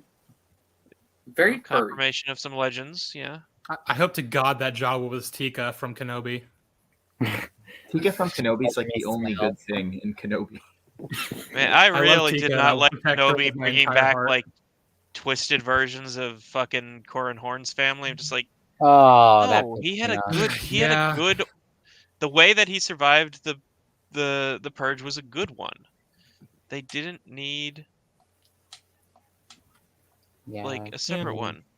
like Star I Wars don't like Explained seeing. made videos like, oh my god, it's Corin Horn. It's He's like, Corin so Horn. awesome. He's from the But X-Wing. he's not recognizably Corin if he's not kept safe Are you by talking about his Star Wars Explained? stepfather. Yeah, and he like okay, like there's a bit, I don't know. He's just always like likes everything that comes out. Yeah. You know? Well, he has to. Yeah. Yeah. He's toxic positive. He gets Yeah. those free celebration passes, so Right. Hey He gets Max. books sent to him What? like months in advance. So I know you're kind of like a new canon fan still, which is fine, by the way. I am. no, we don't claim Um, you. Marcel, you hate the new canon. Yeah, I know, but I still, it's like I feel like I'm an abused spouse. okay. I shouldn't joke about that. I I'll feel like say I this. keep going back for I'll more. say there are bits of the new canon that I enjoy, like certain characters or certain stories. But Exactly. overall, I will take the expanded universe. Yeah, exactly. Well, my, But my I love the High question Republic. was, Like My I have question like was- High Republic is great. I've well for the most part. And then I also do prefer like Dooku's story and Dooku's character in canon. That's Yeah. I don't know if I'm gonna get shot I- for that. I But liked what I just saw me. of him in Legends. So I mean, I Over- like him in over Legends. Legends? I do like him in the EU, but I just overall prefer Dooku's canon story and character. Like like- mostly like how Yoda like trained Dooku like directly instead of like having themes really yeah, into it. the weird thing Yeah, where they yeah, decided to yeah. insert an extra master, that was Yeah. completely unnecessary. I liked how Yoda was his actual master and not Yeah, somebody else. instead of just the same way that it was Yeah. for Well, I uh, mean, And they did then- the same thing with Obi-Wan and Qui-Gon. exactly, but Qui-Gon worked better than this Yeah. non-entity. And then like Afra, I love the Dr. Afra comics and I liked Dr. Aphra in the Vader comics, but she Yeah. just kind of turned into the worst aspects of Harley Quinn, like this whole no consequences. yeah. Just I hated her like by the third issue of her own comic, or honestly when me- even toward. Oh, I'm I'm sorry. still enjoying it. Uh, I can't say that when it about comes all. to new canon, the shows, I don't really hate any of the new shows. What really gets me is the sequels. Really, I'm mixed on a Yeah. lot of because I don't think it was really the right direction to go after Return Oh, of it the was Jedi. a terrible direction. Yeah. it's- Well, what do yeah, you mean? it's- The sequels are perfect. Oh yes. if you say otherwise, you're a racist bigot. Yeah.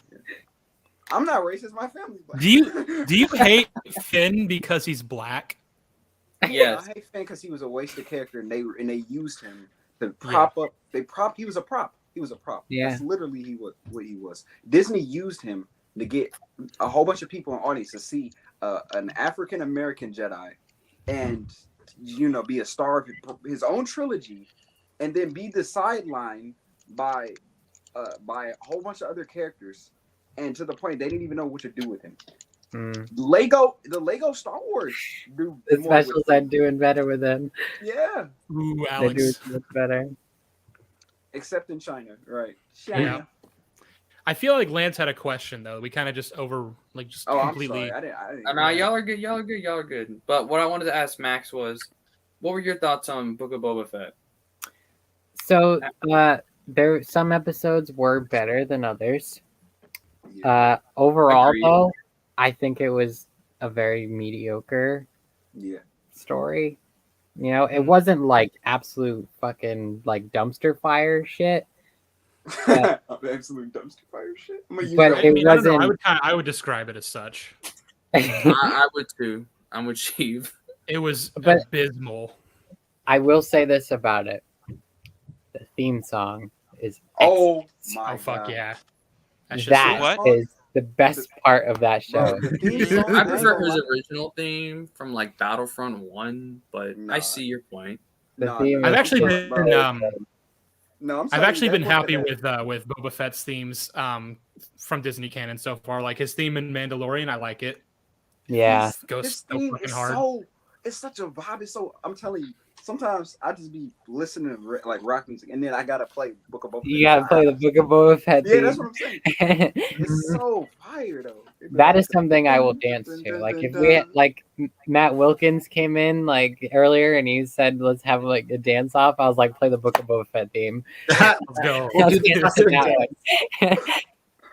We'll do the Tusken Raider dance around like Yeah. a campfire or something. You know, like Yeah. usually I joke about like, oh, my favorite part was the credits because then it was over. But like with Boba Fett, like it was with literally the music, it really I got was to the like best I got part. to like bop out to the actual best part of the show. Yeah, so I That loved really the was the episode. best then. part. The music, Star Wars music is usually consistent. Yeah. Quality. They usually get good good composers. Like even Yeah. Solo had some really good stuff. Oh, Oh, Solo I has love underrated. Solo's music. Yeah. Mhm. I actually thought Kenobi had very bland choice of music. Yeah, Even the Kenobi I had, agree. had very score. bland music. The theme Yeah. was cool because like John Williams did it, Yeah. but like everything else was just really like bland. If it wasn't John Williams, that theme would have been crap Absolutely. on. Like, but it's But, like, John I crap Williams. on it so anyway.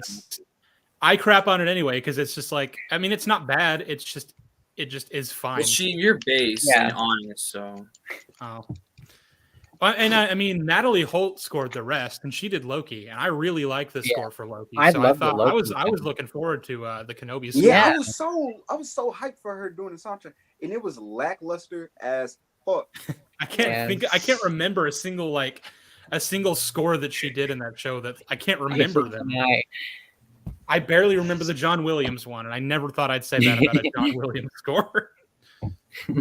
I remember when what's going on with my laptop? It's like never mind. Anyway, I remember watching the second episode of Book of Boba Fett and being like, "This was the most boring, uninteresting thing I've ever watched." And then I go on Instagram and people are celebrating it like it's the best thing Yeah, ever. I was And like, I'm like, what? Not How? on I mean, there were some good things in it, but to me, what I got from that episode was how Boba Fett got his robes and his freaking gaffy stick. That's all I got from him. I'm like, that's you had. You Oh my god! explained how he got his gaffy stick. He's on Tatooine. Where else? would he have All gotten the posts that were doing parallels, like oh, he did a train heist like he did in the Clone Wars. Oh, I want to Got a bunch of people on a train. This is a parallel, and they. you on were my feed talking. that You week. were talking about the Star Wars Explained. He is the perfect example of toxic positivity. Absolutely. Yeah. Yeah, like I like his content, but like the dude is gonna have a fucking orgasm over a name being in canon. It's a name. Oh my god, Corran Horn was in Kenobi. He gets free tickets to Celebration every year. No, And he he's gets a books good in there. channel if you're looking for like lore videos because he actually knows what he's talking about. Yeah. He really does his homework and He knows connections. he does like a lot of EU videos too. It's not just new canon. Yeah. It's a great channel for that. It's just that he doesn't. I mean, I don't know.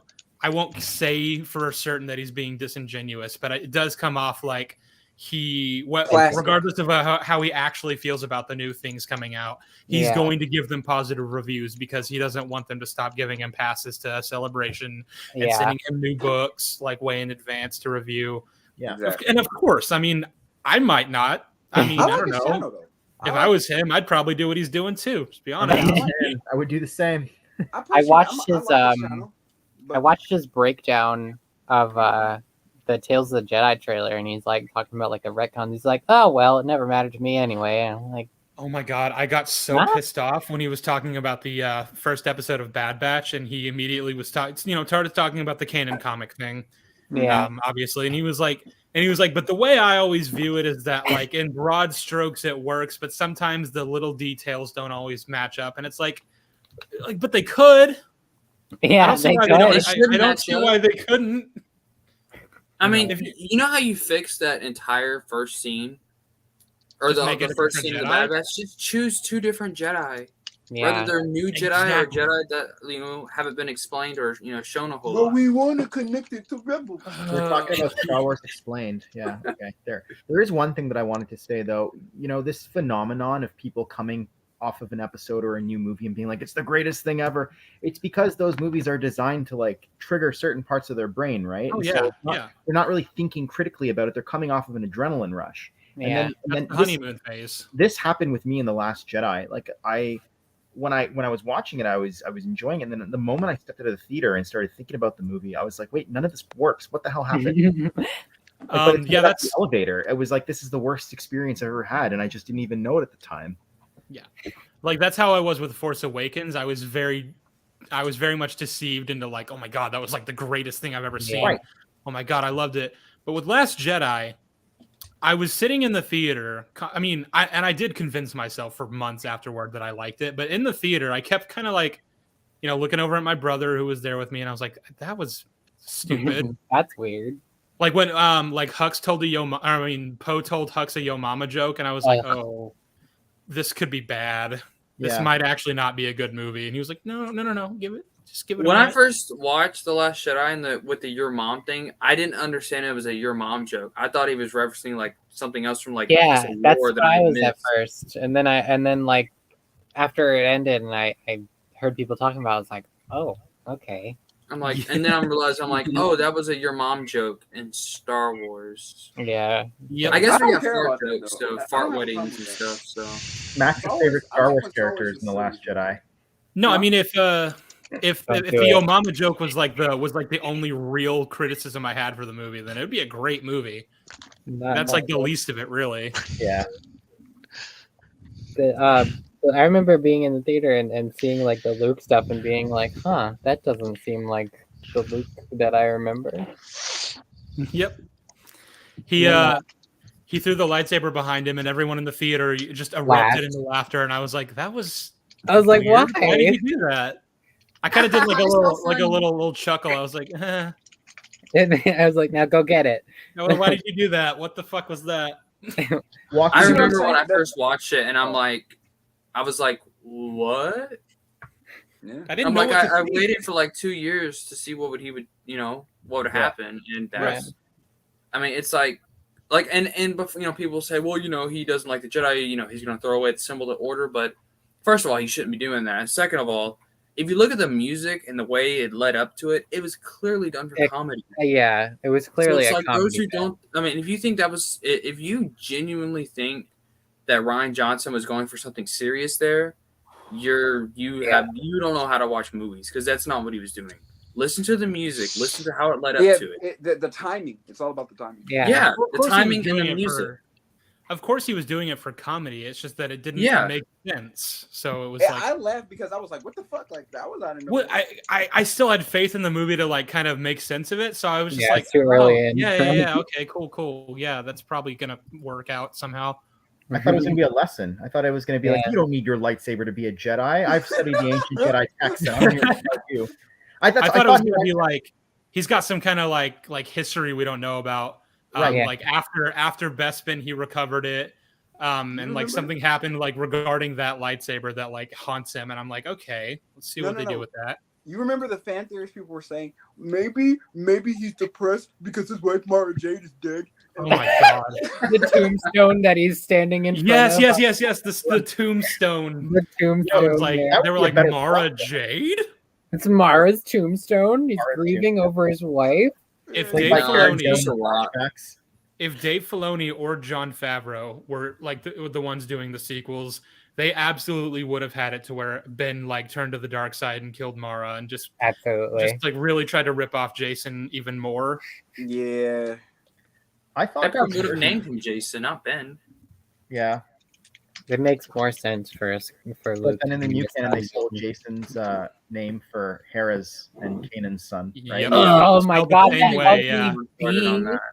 You said and then Dave Filoni he had a quote where he said, we really wanted to honor the expanded universe.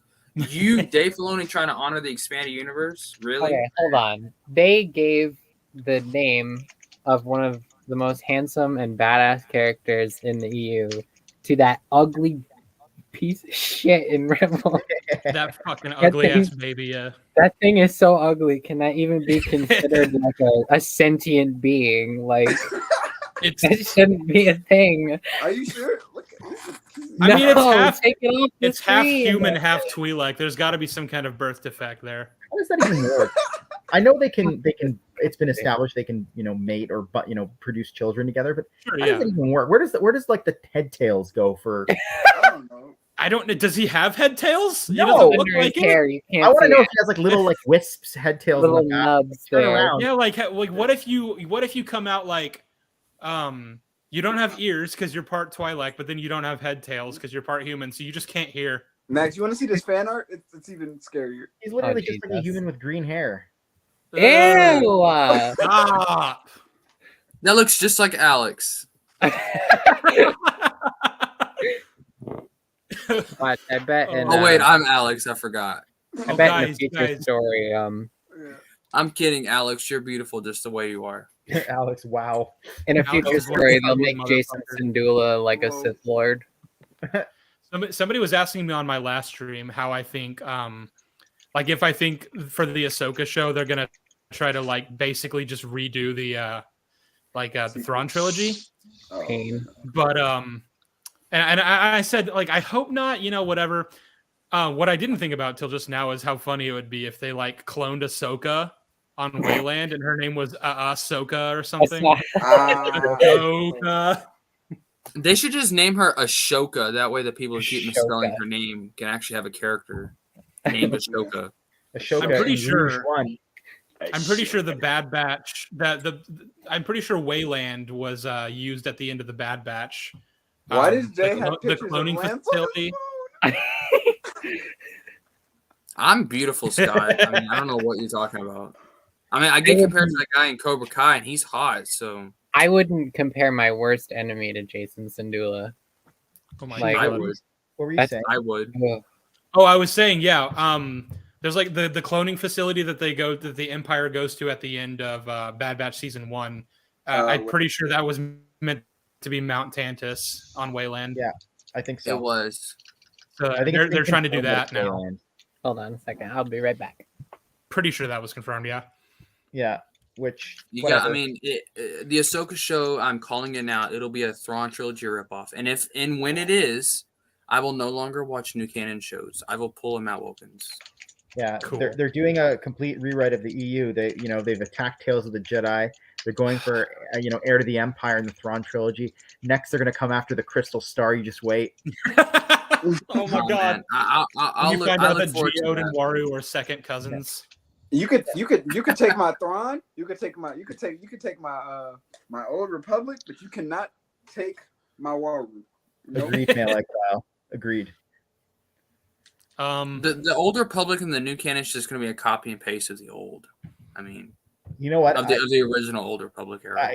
Someone be was great. trying to defend. I was ranting about the Tales of the Jedi thing in my other stream, and someone was trying to defend Filoni by saying like, "Oh, he probably just didn't know." And I'm like, the logos are virtually identical. Like he fucking knows about Tales of Bull the Jedi. fucking He knows good and well what he did. Yeah, He knows they were exactly definitely what using he that on did. purpose. There's Yeah. no reason to do that, especially right after. Well, I mean, most of it was Anderson, and he's still around, but Veach was still involved in the first part. It's. I mean, this was announced before he died, so it's not like they were just cashing in. But I don't like gatekeepers in the fandom, but for Waru, go for it. I'm sorry if you got pleb filtered by Waru, you don't belong here. I remember I got my friend into Star Wars, and we were after the original trilogy. Before he got to the sequels, I was like, I can't just put him onto the sequel. So I showed him the Thrawn trilogy, Shadows of the Empire, or Dark Empire. Yeah. I haven't showed him some new canon stories because I was like, I just don't feel comfortable just dropping his ass off on Force Awakens and all this huge time gap and all this stuff has happened in EU stuff. I'm just like, I gotta show him what's out there. You know what I'm saying? Yeah. Yeah. I'm trying to get one of my friends to start reading the expanded universe, but he's read the Thrawn trilogy, but hasn't gone any further. I mean, he's played KOTOR, he's read the Revan book. but that's about it. And the Thrawn trilogy. But I'm trying to get into read everything else. I'm like, dude, there's all these great stories out there. Go read NJO. I mean, it's I'm nice. reading- But literally same exact boat So- with my. I just want to compare the logos real quick for the morons who don't think they look similar. There's the TV show. They're exactly identical. There's Yeah. the cartoon, or the comics. Yeah. I Hold don't see on. the similarity. Hold on. They're Switch basically back the one more same. time. Yee. They're the same Yeah, thing. font's not quite the same, but yeah, that's very Okay, similar. fine. Like, Yeah. at least they didn't completely copy the font, but it's very much similar. I mean, it's Yeah. really just the J and the I's that look different. Other than that, it's basically the same. No, Well, the no, D I guess and the not. E are very less. There's a lot less serif on the fonts. The Yeah, design The is original had a lot less completely serif the same. on it. It's the design and style is complete. It's the same. It's Someone in the chat, Frida Nad's rolling in his tomb. yeah. That reminds You me of look a well, funny thing. Grandma. I used to think like, I'm sure people would Who think, oh, Karen Travis made Mandalorian armor resistant to lightsabers. No, actually, I'd actually kind of thought that too. That goes to Tale of the Jedi and Frida Nad's tomb. In That's fact, right. it also kind of implied that it can imprison a Force ghost, or at least a Sith spirit, because those are very That's different correct. from normal Force ghosts. What happened? to Someone Nick? said they started on Revan. Revan is a great book. I don't care what anybody else says. It's Sorry, I'm a awesome. KOTOR. I'm an Avalon Never read it. fanboy. I cannot stand Revan. Just I mean, said, okay, I'm not gonna try and debate, but like, what did Revan contradict in KOTOR 2? Because I don't understand. I played both games and then read the book. basically giving fucking. The implication was that they saw the Emperor, were fucking scared, beat it the hell out of there, and then tried to make an army to fight against him because they were scared, rather than learning underneath him and then going in, and then kind of betraying him towards the end. But but that is just implication. But giving they're fucking basically saying, oh, this guy can have Palpatine savvy and get all of Nihilus's powers without any of the downsides. No, go fuck yourself. No, go fuck yourself. I'm sorry, Drew, but no. What happened? That to level Jamie? of force absorption is going to have to come with consequences for the user, and just Yeah, no. I don't know. I'm a Tales of the Jedi guy, so I Oh yeah, I like too. Tales. Me too, Marcel. Don't worry. yeah. Well, I will really say liked it I is thought slightly was good. hypocritical of me to complain about KOTOR, KOTOR 2, and SWOTOR's art style looking so different from Tales of the Jedi, like Oh, nothing in advance. I'm When back. Tales of the Jedi also literally had just Jabba's sail barge 5,000 years before. Like the Hutt, his overall warship was very different, but the actual sail barge, that was What's just wrong with Jabba's that? Oh, sail that's barge. sweet, Marcel. That's sweet. I was trying to go for the Plo Koon thing. Not to me. Not for me. You just Ross gave Filoni an Tree. orgasm saying that. Yeah, I That know. was a pretty Somewhere, good he was scene, not I even will admit. listening to this. It's just somewhere out there he sensed it. He just Dave Filoni sent one of his Bothan spies. Hello, male exile. You are truly the superior version of the exile. I'm listening to an audio. You're also book. non-canon. I'm listening KOTOR, to an audio book of, he's canon to not to me. To quote You Not say to yes, me. Marcel? No, Book of speak, Art? damn it. male exile, female Jaden Core. I mean, I like. That is male Revan. I don't honestly. I like Revan. a Mine female and, exile. Jedi I like Academy. a female exile. It's okay, because it was- Marcel. I'm listening. Yeah. of what? The only reason why I like a female exile is because it's essentially a reason for all the people who think Revan's a female to shut up. Just play KOTOR 2, you'll get a female protagonist. Yeah, but like the difference. I mean, God, having to romance Karth is bad for Revan, but not getting fucking Handmaiden and Atris being like horny for you and in denial about it is a goddamn travesty.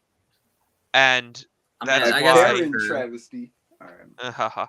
But which is why male exile, Jaden Core, Kyle Katarn's apprentice from Jedi Yeah. Academy video game, that Yeah. one should have been female because it also makes Rosh He Pennon was. even creepier and more annoying. Which honestly, when they cast Raj Pennon, that was an amazing choice. It's just like because he'd already done Myron in Fallout 2 at that point, and he was just doing a toned down version of Myron, maybe. Just no date, rape, drugs, testing narcotics on slaves who die most of the time. Rush is a Chad. what? Shut up. I don't Being think so. terrible, horrible person. Jay, you got a question, bro? Oh, the Disney canon poster on my one. I didn't like Rush. I'm sorry. Wow, Oh, you this is a cool poster. crap. You crap person Rosh is having hot. I a don't Disney care what canon y'all say. poster. I saw that at the store. It was one of the only Star Wars posters there, and I was like, oh, this is cool. And I got it. He's the real Grandmaster. He's very squirrely about it. He's ashamed Who, to have me? it. Yes. No, I got it. All If right. there was all an right. EU poster, I get that too. Do they make Ross EU reminds posters? me. I've tried looking for those and I can't find them. I would love one. Yeah. Yeah. Like the one Like- with like all the characters on it, and it has like yeah. like all. You the could ships. probably get them custom made if you get like you enlarge like an image and then just print it out in a really big. Yeah, I could probably do that. something. I was gonna say that Rosh reminds me of that one guy from man, what is that movie? That Christmas movie, The Train. Oh. Polar Express. The He reminds no, me he's- of- Polar yeah. Express, really? Polar A nerd Express guy? character is just a Polar Express character is just a pushy geek. Rosh is different from that. He's got that hyper competitive like Hey Jaden, we're gonna be Jedi. selfishness, short sightedness. You know about that kid from Goofy's son. Yeah, the kid Really, with the did he? glasses. Little Denning? Ben Shapiro? Oh, Oh God. Kind of. Dude, Ben Shapiro is Rosh's dad. Nah. They even No, looked at- Rosh is not pedantic. There's a difference. There's different types of annoying person. Ben Shapiro pisses me off so much, bro. He talks real fast and intellectual as if he knows the hell he's talking about. hypothetically. He knows he's decently intelligent, but he hides a lot of it behind just bluster, which is annoying. But Yeah. it's As a the different Batman kind of review. annoying than Rosh Pennon. It's His very review of the Batman was like just one of the worst videos I've ever seen. It's so fucking bad. I know exactly what you're His talking about. review of The Rise of Skywalker was so bad. I mean, I don't like that movie, But his but a lot of critiques stuff are he just says about it is just so stupid. Well, that's the thing is like you might even I thought he agree liked with his Rise overall compared to- sentiment. You might even agree with like his overall sentiment, but like he'll tell you why he doesn't like a thing that you also don't like, and then you're like, no, that's not true. No, Yeah. shut up, stop. Yeah. like You're making us look bad. he'll I miss a think Ben- detail or focus too much on one or whatever. But you know, You completely missed the entire point of the movie, like in the Batman. well, there's missing a point and then there's disagreeing with the point, or Like believing that missing somebody scored an own goal on their Yeah. point. You know, they Yeah, tried to Ben make a Shapiro- point and then accidentally made the opposite. Yeah, Ben Yeah. Shapiro's whole thing about the Batman was just ridiculous, though. I'm sorry. Well, he I have took no away- idea what he said about it. I just don't really thought- care. He thought the Batman film was like trying to tell you that being Batman is wrong and that Bruce shouldn't do it. And by the end of the film, the conclusion Bruce had come to was that he would not continue being Batman, that he would find What other the- ways of saving people. That's like what he believes the Batman was about. And so of That's- course he's like critical of that. And it's like, yeah, that would be really bad, wouldn't it? I'm gonna tell you one thing. He's not good at understanding art forms and understanding what the emotions and what the themes of what they're trying to convey. Ben Shapiro has a very strong opinion and his very own worldview. So with whatever that doesn't align with that worldview, it's For a guy who off-putting. constantly talks about hypotheticals, he's not all that great at putting himself in another person's exactly point of view. Yeah, Oh, he's really bad at it. he's not. I mean, he could be worse at it, and sometimes he'll. Yeah, I mean, I sometimes don't he's watch his quite good at movie. it, but I don't know. I don't typically watch his movie reviews because I was like, oh, this guy doesn't know what he's talking about. I'm not going to waste my time with this. He has his own takes, and whatever they are, I don't really I would care. say stick to your politics, stick to your day job, but Please don't stick to your politics. I don't really mind those. There's one thing that he they are what tweeted they out, are. and it was a while back. Y'all ever heard of the movie Passion of the Christ? It's a Christian Yes. movie. Yeah. When they announced that the sequel was going to be made, he basically mocked it, and then he mocked Oh, of course. Christianity. So, and of course, as a Christian, I didn't really like that. So. Wait, Yeah, they're doing a I mean- sequel? Yeah, Yeah, it's they're gonna about the talk harrowing about- of hell, which is basically Jesus spent those 3 days in hell. Like the time that he wasn't alive, he didn't go sit with his dad. He went He to was hell, in hell, and saving as many souls as he could. I know. I didn't know they were Yeah. doing a sequel, and I didn't know it was going to be about his time in hell. That's actually very cool. That's I don't really mean Yeah. to be disrespectful at all because I am also a Christian, but that would make an amazing kung fu movie. He just like fights his Yes. I think Jesus would be willing to forgive you being minorly silly with Yeah. I that want to see premise, Jesus because fight at least as Satan. long as you're mocking the Like demons, that's Mortal fine. Kombat style, like Jesus versus Satan. They're just like, oh my god, they're like fighting to the death in like a ring I surrounded hope by they have a lava. white guy play Jesus, bro. That would be so cringy. Satan. Wasn't it- This isn't even well, my final form. It Thank wasn't God even they a got white guy who killed. played him in the first movie. That's Okay. Yeah, exactly he was right. That Levantine of wasn't some kind, or I think he was technically Spanish, but Jim of Yeah, I think Levantine. he was I'm pretty Spanish. sure He it wasn't is- white though. No. I thought he Jim was like Caviezel's Lebanese. white. Jim Caviezel. Yeah, Yeah, he's white. yeah, that's like- the name. I thought he's Is he Spanish. I think I- he's from Spain, and like he might have some Lebanese, which would tie him to the area. At But I least, don't know. at least he has some sort. As long as there's some Arab or African roots there. Yeah, there's that a would little make bit. There's a little admixture in most of Okay. Spain. sense. Yeah, Did you say African roots? Like, Jesus Well, is North not African. yeah. North African. Yeah. Berber. He's got like whatnot. I'm looking at images of him right now. He's got like a tan, but he's definitely white. He's a Spaniard. I thought think. there was a scripture in the Okay, Bible that said. his skin is white. What was that? What was that one His scripture in the Bible? father is Slavic and Swiss, and his mother's Irish. Huh? I thought he Oh, was. Those are there both I thought he white. was Spanish. Weird. That me too, Ghostfish. I thought that as well. Maybe because he played the Count of Monte Cristo, he gave off like a very Spanish vibe. I don't Even know. though I mean, the in Count the of Monte movie, Cristo's he's like- French. Yeah, I know, but In the movie, he's like really dirty all the time, so you can hardly tell. Oh, yeah. that's true. So wait, with that, But I mean, like he's not- he's in Person of Interest, and I watched that show, so I know what he looks like normally. Anyway, Because I always thought Jesus had darker skin. 'Cause of- He did. Probably did, yeah. Levantine people are. There are a few groups that haven't really left that region in years. Mhm. There's one branch of Jews. There's one branch of. There's another group slightly further north. There's a lot in that area, and most of them are fairly light-skinned for Semitic peoples, relatively, for the time. thought there was a like compared to description. like further down in the Arab Peninsula, or I out in the thought there Berber was a side. description- I thought there was a description of Jesus in the Bible of him. The having Book of like- Not- Revelation describes his skin as copper color, but it also says his hair is he's- white and he had a white beard. So I Yeah, mean, he's coming- that could have been and- symbolic for something else. Yeah, Okay. because he was. I think that's. I mean, Revelation is him coming back, so he's gonna look Yeah, probably different Right. than he did I don't in life. necessarily know why he would. I mean, he's I mean, so Jesus. so he was an anime character with brown skin and blonde hair.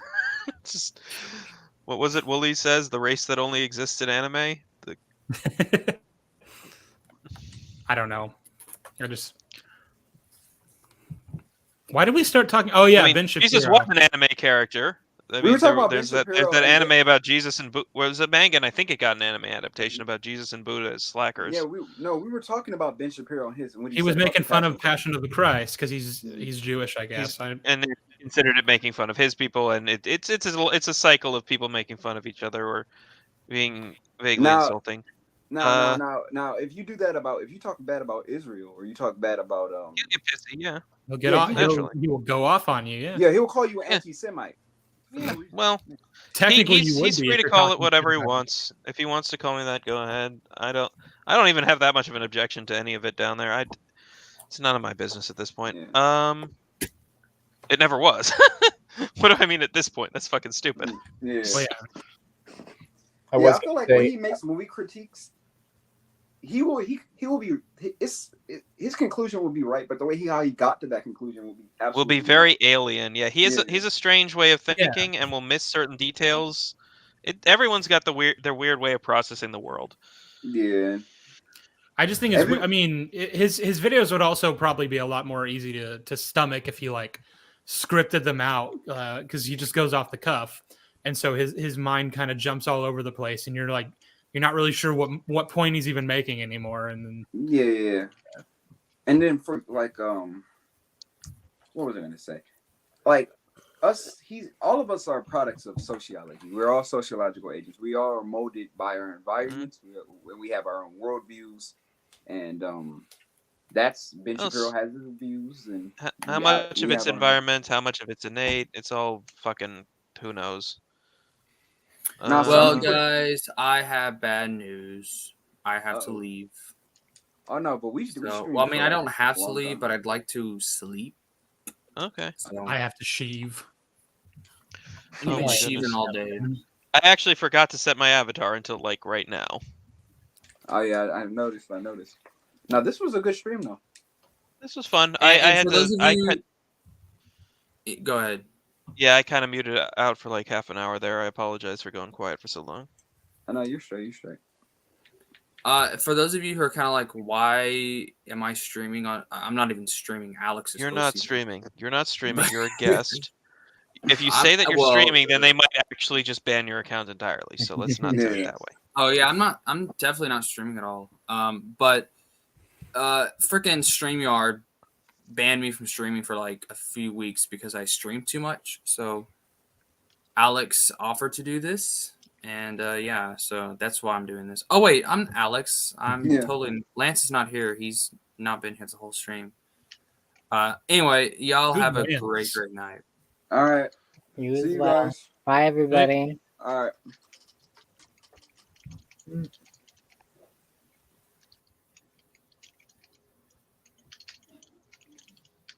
I don't think Alex is going to end the stream.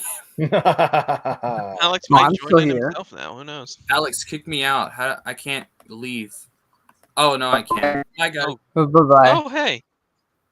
It's Mexican Lance. There you go. How you doing? Are we still live? Thanks for hosting this. Yes. I never ended it. Oh, geez. We'll just keep going.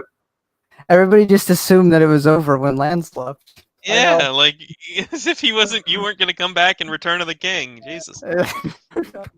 One thing I did want to say earlier was that I'm listening to an audiobook of the Krytos Trap, and the guy pronounces Bothans as Bothans, and I'm like, have you ever watched Return of the Jedi? Like, everybody thinks I'm done. Is this the new one? The unabridged one is out? It's unabridged, but it's not the newest, because I think Mark Thompson's doing the new ones. Mark Thompson's unabridged ones are the only ones that exist. So that is not true. Unless you're talking about the ones that are only for the deaf and which are harder to get your hands on. Here, I'll look it up right now. Krytos Trap. Alec Voles is the guy, and it's unabridged. Confirmed unabridged. He does the first 3 X-Wing novels. Alec, ALEC, and then VOLZ. It was released by the American Printing House for the first 3 books in 2019. I know that American Printing House for the blind. Yeah, for the blind. Then technically you're not supposed to get that unless you're blind. It's literally a charity thing, and it's not supposed to be released to the seeing public. Let's not talk about how I acquired it then. Yes. Scott, you can come on if you're not busy. Yeah, part of the agreement with that is they're not going to compete with audiobooks that are released for the seeing public. Then I guess. How long can I stream for? You're probably running short on time. I'm 3:30. It's 3 hours and 32 minutes. How long does StreamYard let me go? Does anybody know? I guess we'll find out. It could just end randomly. I guess it'll just end randomly. Can't lie. I spent 20 minutes trying to figure out what the F is going on with the stream. Well, it was a huge joke. Lance already basically said the truth, so now I can't keep it going. I was planning for Lance's benefit since he can't stream. I was going to have the next one be Attack of Lance, and then the following one would have been Revenge of Lance, then the False Hope of Lance, then Lance Strikes Back and Return of Lance until he was able to stream on his channel again. But since he ruined the joke, I don't know if I can do it now. All right. Okay, Sivert. So basically, they somehow got on the topic of God or about Jesus specifically, and I didn't even have to be in the conversation for this to happen. Usually, it's me who. Well, I don't start it, but usually people are like, "Oh, you're religious," so they'll ask me It's into something. theology. Yeah, Yeah. You were pulling the strings from behind the scenes, Alex. I guess so. Manipulating us like Palpatine. Your true goal. Always. That's what I've always been trying to do. So There you are. yeah. I had to get a shirt on. It's kind of hot. So Yeah, here too. yeah. So I was like, I could just not have the thing on and keep the shirt off, or I could show my face. But I can't do that. Blue Pig, the Lance Holiday Special. I think it should be called Blue Pig Presents. Oh, you mean Burning Lance Live? The Lance Awakens. The Last Lance Awakens. Because that's what I would do if I owned those movies, but I don't. So okay. Ewok, the Caravan of Lance. Now that I would make a stream title. Rogue Lance. No, it wouldn't be called Ewok. It would be called Lance, Caravan of Courage. Yeah. And Lance, the Battle for His Soul. That would be the sequel. No, just say Lance the Battle for Endor. Just randomly. So, oh, return of the best person on here. Nobody. Hey, what's going on? Hello. My favorite part is that everybody assumed it was over.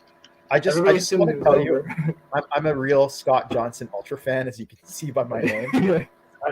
I saw that. I was kind of listening to it, but then I saw it on screen. I was like, wow, I have an ultra fan. There you go. Yeah, Lance is like goodbye, and everybody's like, "All right, I guess we're checking out now." So I was like, "Well, I wasn't planning on ending it, but all right, bye." But Scott, I had asked earlier in the chat, but I don't know if you saw it. Are you following that Star Wars Galaxies revival that they're doing? No, I never actually played Star Wars there's Galaxy. a couple of Star Wars Galaxies revivals going. Yeah, There's okay, fair enough. Squeemo, there's other things. I'm just mostly interested in the space stuff, which seems like the hardest thing to possibly emulate. Yeah. Yeah, I remember I bought the or I got free like with another game. So I don't really have any interest in the ground game.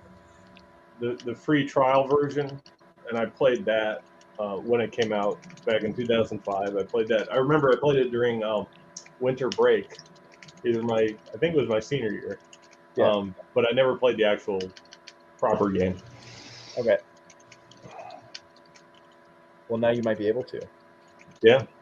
Wait, they're actually I definitely don't have the time to play. they're actually doing the space part? You know what? I think so. It's on Twitter. Let me see if I can find them. I'll plug them if I can. Oh goodness, on Twitter, aka DMCA City.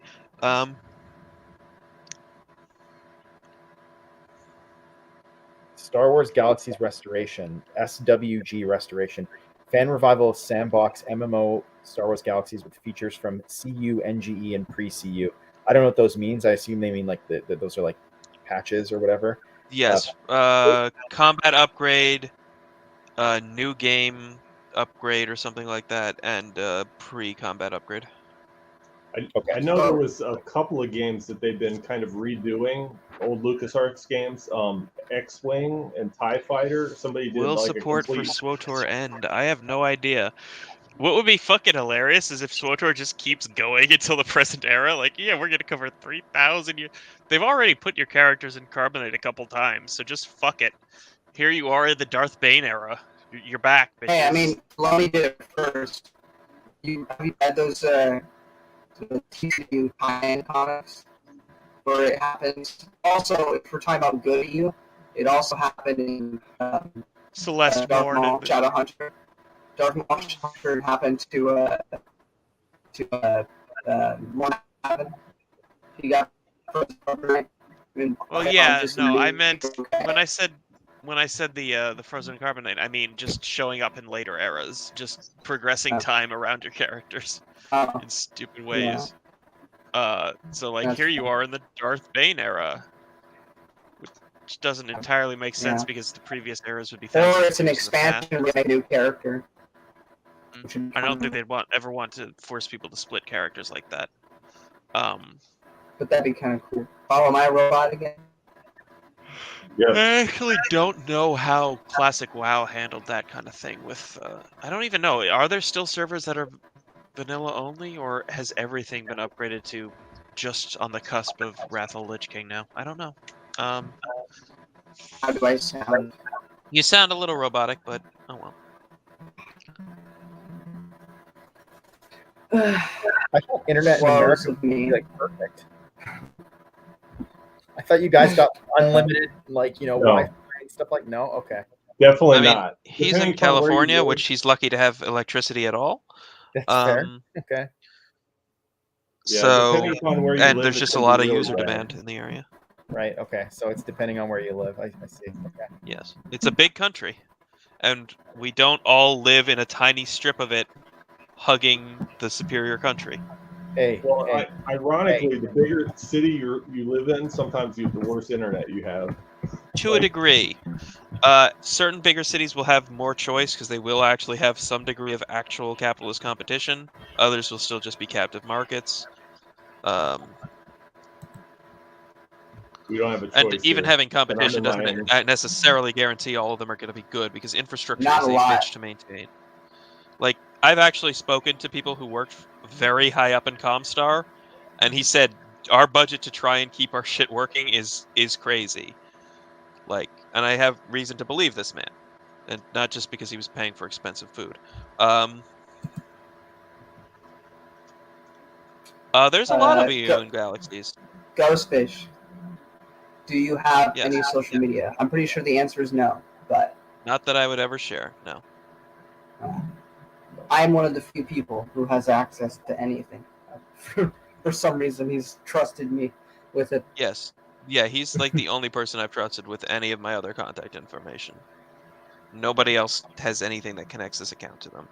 To I'm me. honored. I mean, some people seem to have pieced it together because, or at least they know that I'm. I don't want to go into that. don't wanna Ghostfish go is into handed that. Tron 45. Because I don't even want to confirm their suspicions if they ever were to watch this. Mm. So you are Hand of Thrawn 45 then. That is correct. He is. Oh, there we go. Yes. Confirmed. If believing it's me means people will stop trying to hunt down this random fan fiction maker and like dox him, sure, it's me. Okay. Yeah, sure. So it's a him, is it? I mean, there must be I a have reason no for idea. the secret. Yeah. Do I sound okay before I start? Yeah, more or less. I can Yeah. understand you. Okay.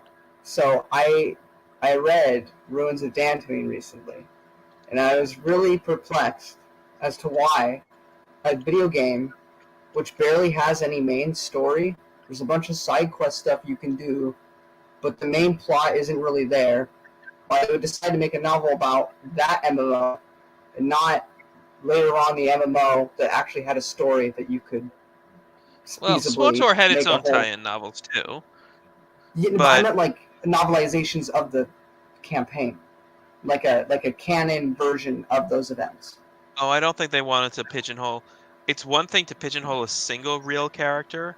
It's another to pigeonhole. But what Like- about the people who don't like to play video games, like Matt? They could have still experienced some version of that story. You can watch a Let's Play. Matt, It's really hard he to- has You can time for watch books, them- but he finds no time for Let's Plays. Well, Someone I asked mean, they Drew- can be 8 hours when you can finish a book in 4. You know. Someone asked Drew Karpyshyn recently. They're like, why wasn't KOTOR 1 ever made into a novel? And Who's Naked Sheep? Iron Inquisitor. Oh, hello.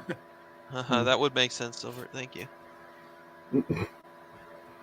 Oh, it's Sheev. Now I'm gonna get jokes made about me.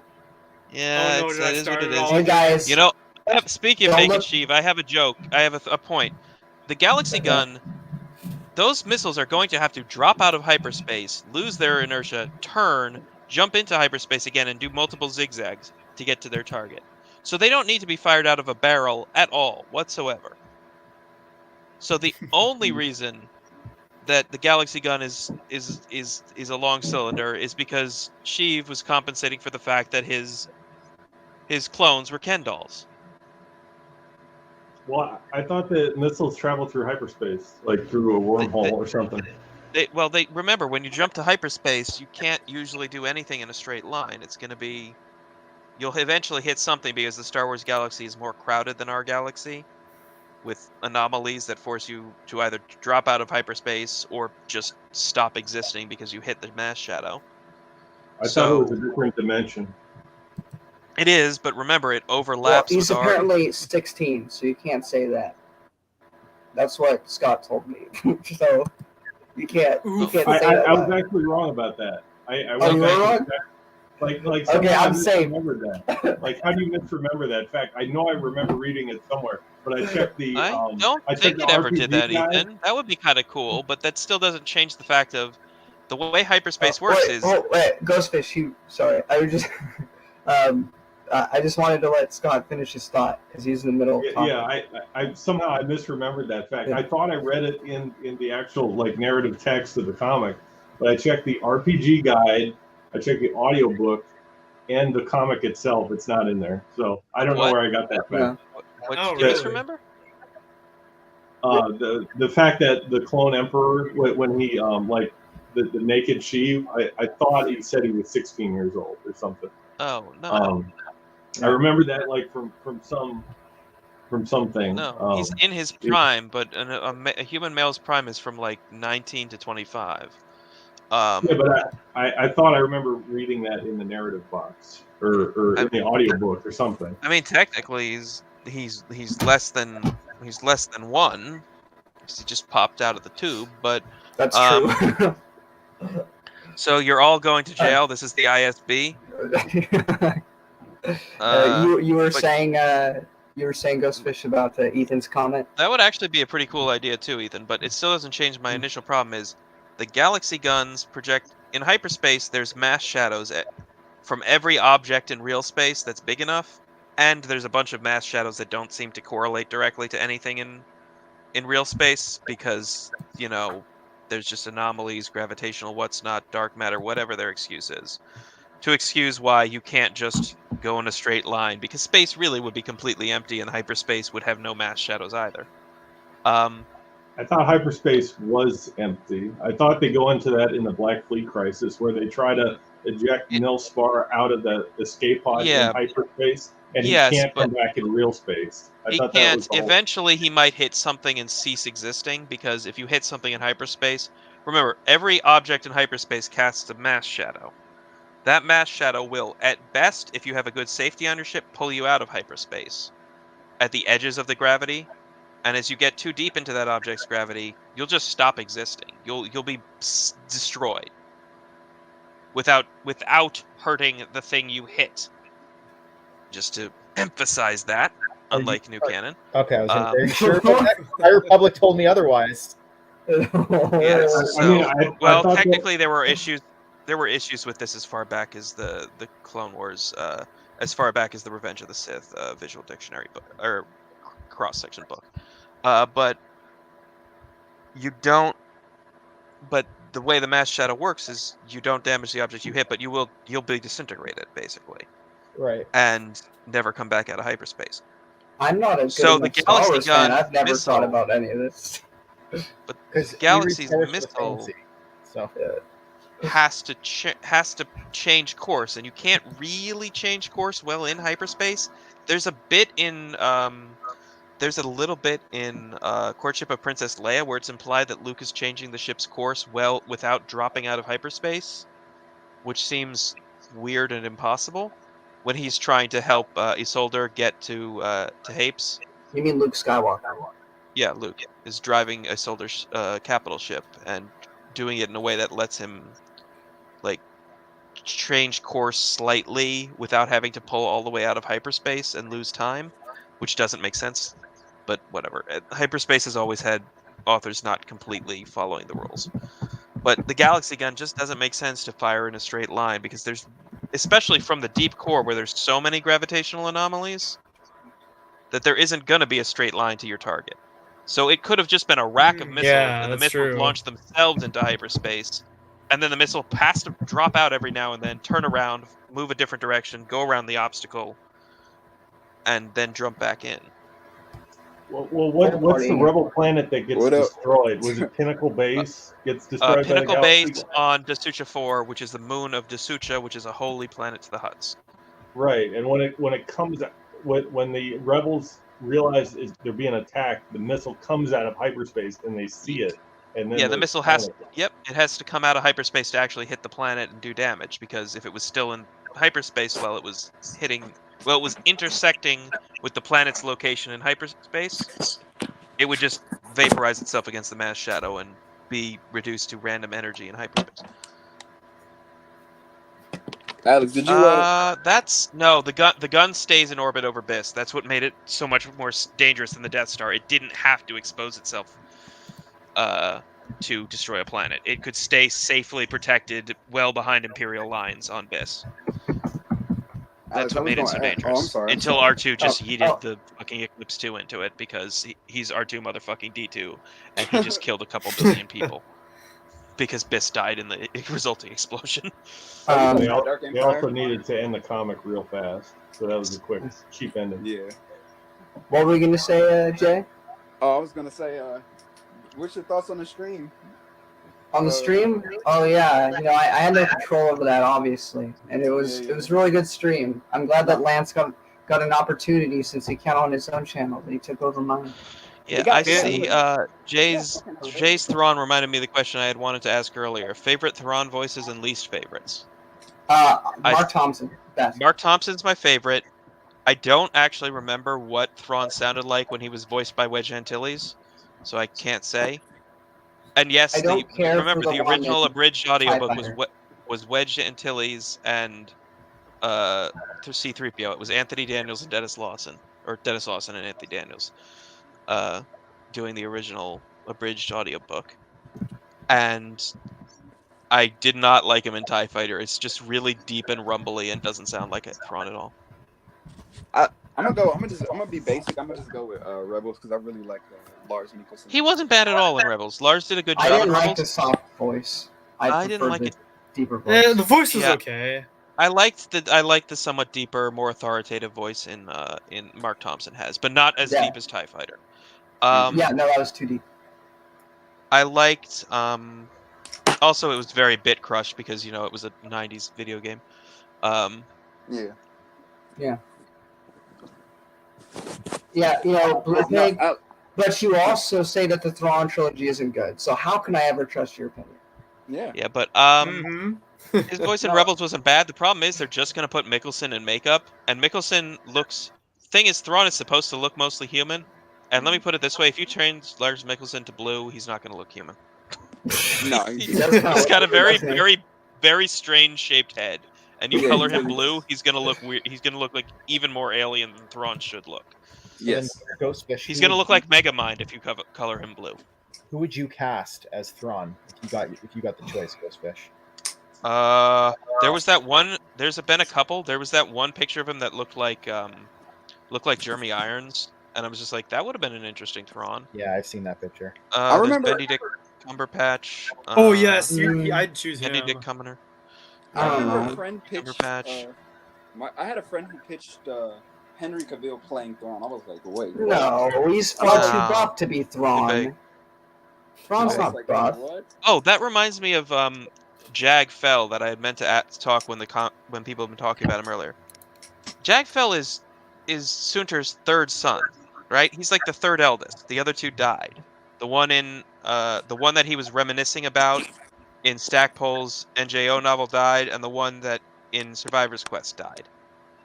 They were both dead by the time of that, or eventually died. But Jag Fell is literally Wedge and Seal's father, who died saving a bunch of people. And he doesn't get a child named after him until the third son. Yeah. I mean, what the fuck? He's probably like the fourth or fifth kid, given those two were just banging constantly. Like, they had so many kids. They had like 3 daughters, too. Well, when you're in love. Yeah. And they're the Space Irish, so... Displaced Carillions. Irish. Yeah. Carillions are Irish, Scottish, American, Texan. And people. they have hell. Which do they have Yes. some sort of theology? Because Yes. They have multiple hells in some stories too. I'll see you in hell. Which I'll see you in implies hell. that maybe Corellians have some sort of Christian faith or something. Maybe. Yeah. Because Corellia is Some basically stories Earth. say they have 7 hells or something like that. I thought there were 9. Yeah, That's if it's Game of Thrones and 7 hells. Yeah, it's 7 hills in 7 hells. Westeros. 7 hells. Yeah. The 7 gods that are one. Yeah, and The old gods and the new. The old gods and the new. Who's your favorite Game of Thrones character, Alex? Oh, that's a good question. I'm gonna go Tyrion easily. Oh, that's mine too. Yeah. I love Tyrion. I also like. I didn't love the show after season 4 though, but I still love Dario Tyrion. Naharis. Huh? Dario Naharis. Oh. Dario Naharis. He's underrated, I guess. What do we say to death? Oh, you're talking about Serial Pharrell, not Oh today. God, no! Dario Naharis, the face swapper. Serial. Yeah. Serial Pharrell. God damn. Yeah. Not Serial today. Pharrell. That's my favorite. Yeah. Yeah. Not today. No, I find Daenerys overrated. I think She is. I think who else? I think Tywin is overrated. In the sense of, hear me out. Tywin is a great character, S tier, but I'd say he's overrated in the sense of people like him so much that people forget that. I hate when people throw the term toxic masculinity around, but if I would have to use a word, if I would have to describe somebody, Tywin is that to the T. Because Tywin, I wouldn't say that. He's his own bag of issues, and I'm not sure. Think about it, though. Think about it. Tywin is a very insecure man. And the writer, George R. R. Martin, if you look in the books, he really reminds you that Tywin is always full of shit. He's so full of shit that he has to remind you that his horse shit all over the floor, that Tywin, when he died, he smells like shit, that the day of his funeral, there was shit in the air because Tywin is a hypocrite. He's a massive hypocrite. He fears that he doesn't want to be like his father, yet he ends up making every same mistake of underestimating his son, and it ends up killing him. Yep. And also, speaking of killing him, I believe elements of that were lifted from BattleTech, actually. From a Michael Stackpole novel. Oh, okay. A genius dwarf kills his father, who's a scheming nobleman. Everything around it is very different. They didn't know, the characters didn't know each other personally. He was like an unknown bastard, and this scheming nobleman was very thrilled to know he had a son, because after having sired him with his maid, he kind of lost his balls in a fight, or was somehow sterilized. Given there's energy weapons being thrown around, he might have been irradiated. I don't know, but he lost his ability to have kids, and he was thrilled to have a son. And then the son kind of who snuck in a secret passage kills him. And I'm just like, genius dwarf, secret passage, scheming bastard father. This feels familiar. Very Game of Thrones. Yeah. Like I say, Game of Thrones is just BattleTech with horses. Yes. People call BattleTech Game of Thrones with mechs. No, Game of Thrones is just BattleTech with horses. Yeah, I think Daenerys is overrated. I think Jon Snow is kind of overrated in a sense. Jon Snow is a really bad leader. He's a really bad leader because he can't communicate well. And if you can't communicate and you expect everyone to read your mind. Have you seen House of the Dragon? Oh yeah. Last episode was quite uncomfortable. I haven't seen it yet. Quite uncomfortable does not even describe the word.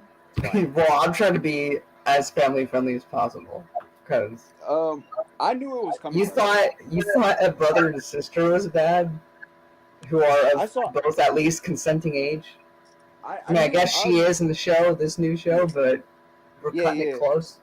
The thing, Alex, is I'm watching it with my brother and his family, and I knew it was coming. So when it happened, I was just looking at him like, I'm like, oh no. Yeah, that was rough. It's pretty good though. It's much better than the season 5 through 8 of Game of Thrones. Yeah. Like, I'm really surprised that the portrayal of Viserys in the book is sort of like an off-brand Robert Baratheon. And Viserys in the show, he's so three-dimensional, he's so layered. And I like the little details. Like, did you guys notice? If anybody I don't know watched if the show, everybody's watched it, but oh, okay. For people who've seen the show, if you can look at it, he y'all know about the Iron Throne and how it's made out of swords, right? oh, yeah. Sorry. So when you sit on the throne, it can cut you. All right, we'll go back to Star Wars in just a moment. I know we got off topic. Yeah. Maybe, yeah. Hey, they also started talking about Jesus without me here, so I mean, I even have to be here for that, and I'm the religious guy that doesn't stop talking about Jesus. Yeah, I was gonna say, but like you notice that Viserys, he lost some of his fingers because the it's starting to spread the wound, the flesh wound, and it just shows you how indecisive he is because he's not willing to cut off his own fingers. He's like, oh, maybe I'm not gonna do it, maybe I'm not, and it keeps spreading through his body. Yeah, it's a cool detail. But yeah, I love how political those shows are, and that's why I'm rereading X-Wing Rogue Squadron. Yeah. And there's a lot of politics in there for a book that I completely forgot that the first book even really had that much about it. And they started talking about, space battles and politics, and I'm just like, I love, because people are like, prequels have politics and it's boring. And I'm like, I love that post Endor you get more political. The Thrawn trilogy has a lot of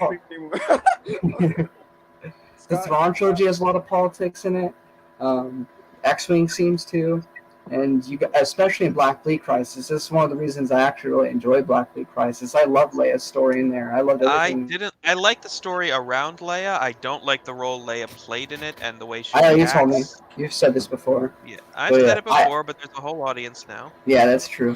I loved it though. I loved Leia's most, then Lando's, and I did not give a single crap about Luke's story because I knew, even without any spoilers, that it wasn't going to actually be his mom.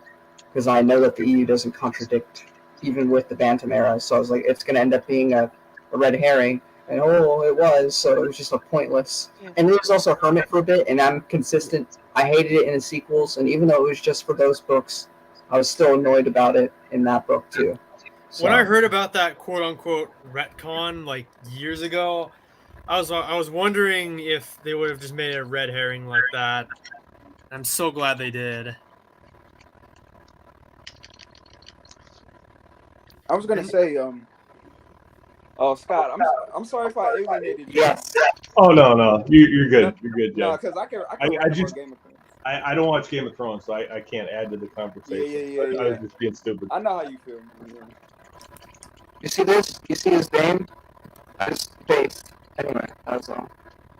Yeah, you're kind of going in and out your mic, Alex. It's sort of like static. It's not his mic; it's his internet.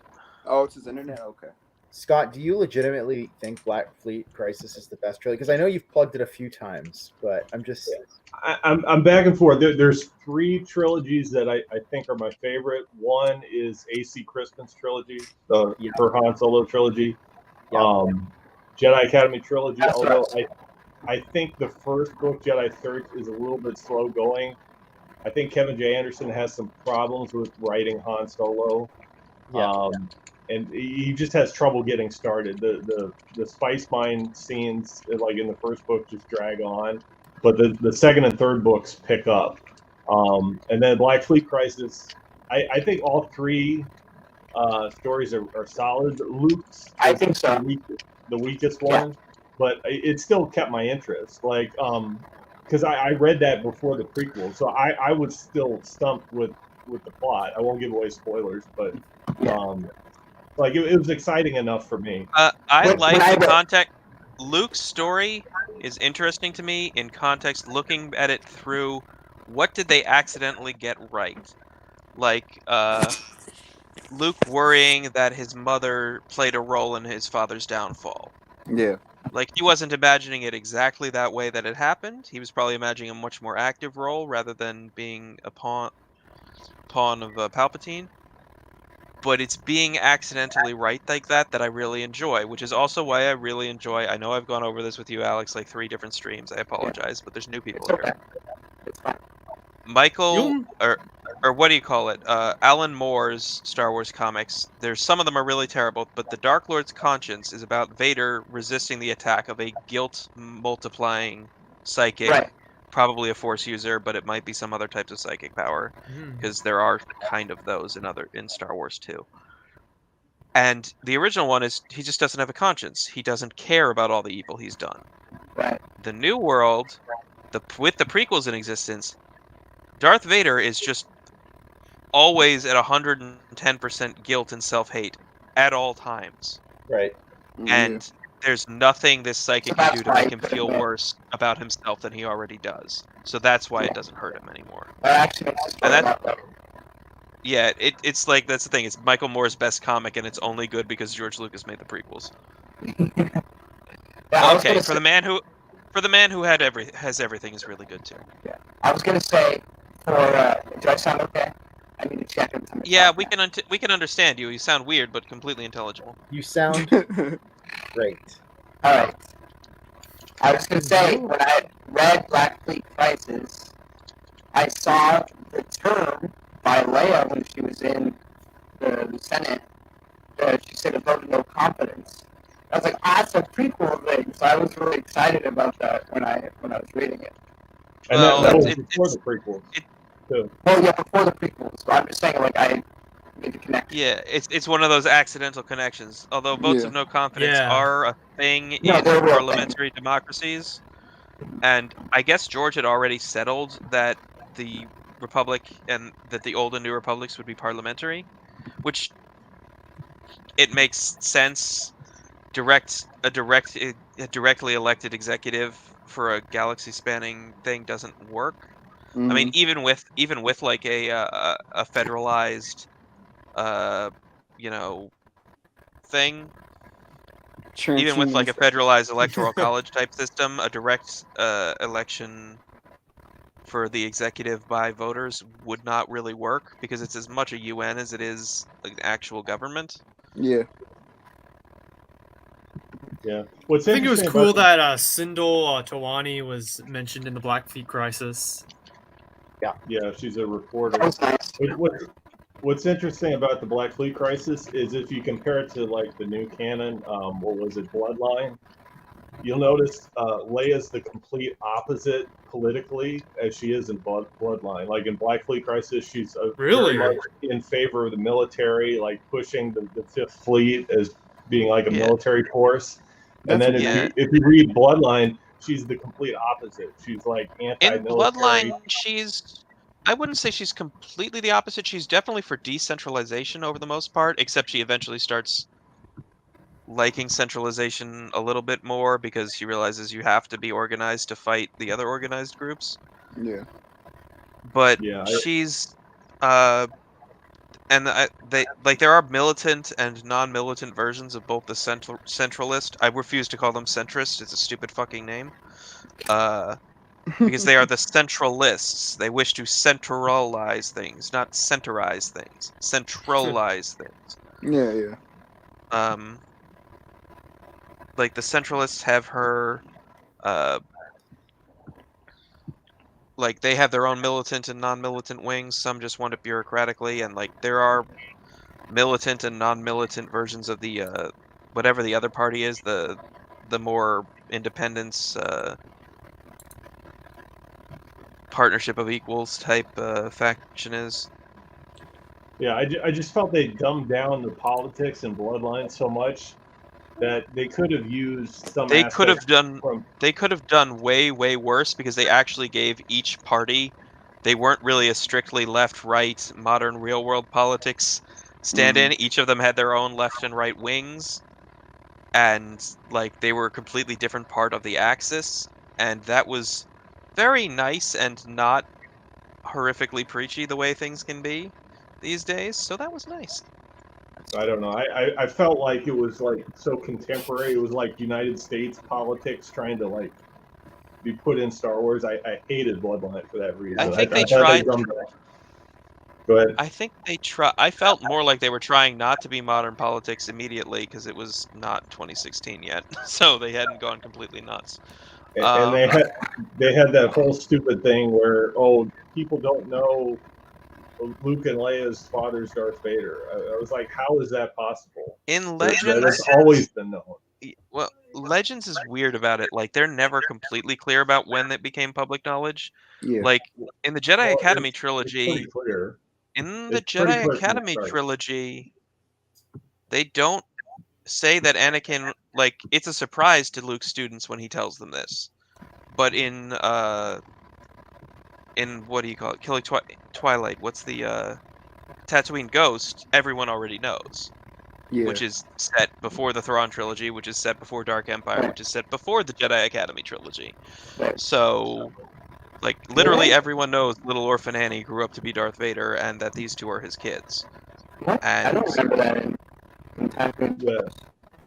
Yeah. in Tatooine Ghost, Kitster says that he had always planned to steal Killick Twilight for Leia because he's his best friend's daughter, and whatever happened to Anakin's after he left Tatooine, It's he been a still while, wants to but I help don't the remember family. that. This was the audiobook version. Maybe they added as well as cutting things, but Kitster says, look, I had always planned to steal this for you, Leia, to get it smuggled to you. And, like, that's kind of the ending. He just really loved his best friend, who's, like, Anakin's a I'll little read bit it of... again, so Yeah. we'll see.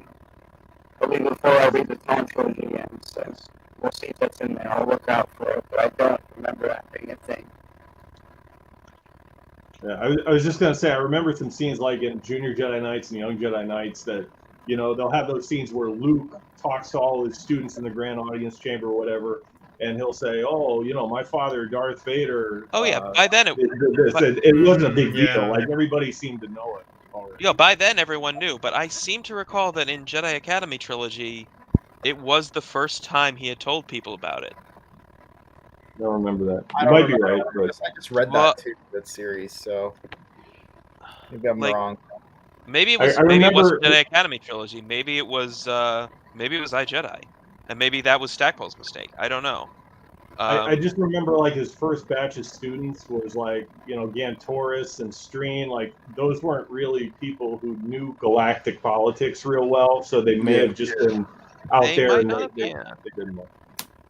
It wasn't Also, connected. I kind of makes wish sense. that Wraith Squadron had made Jasmine Silgal's sister instead of a different cousin, a different one. You know, they were both Akbar's nieces. It's just they were from different siblings of Akbar's, I guess. It's a big school.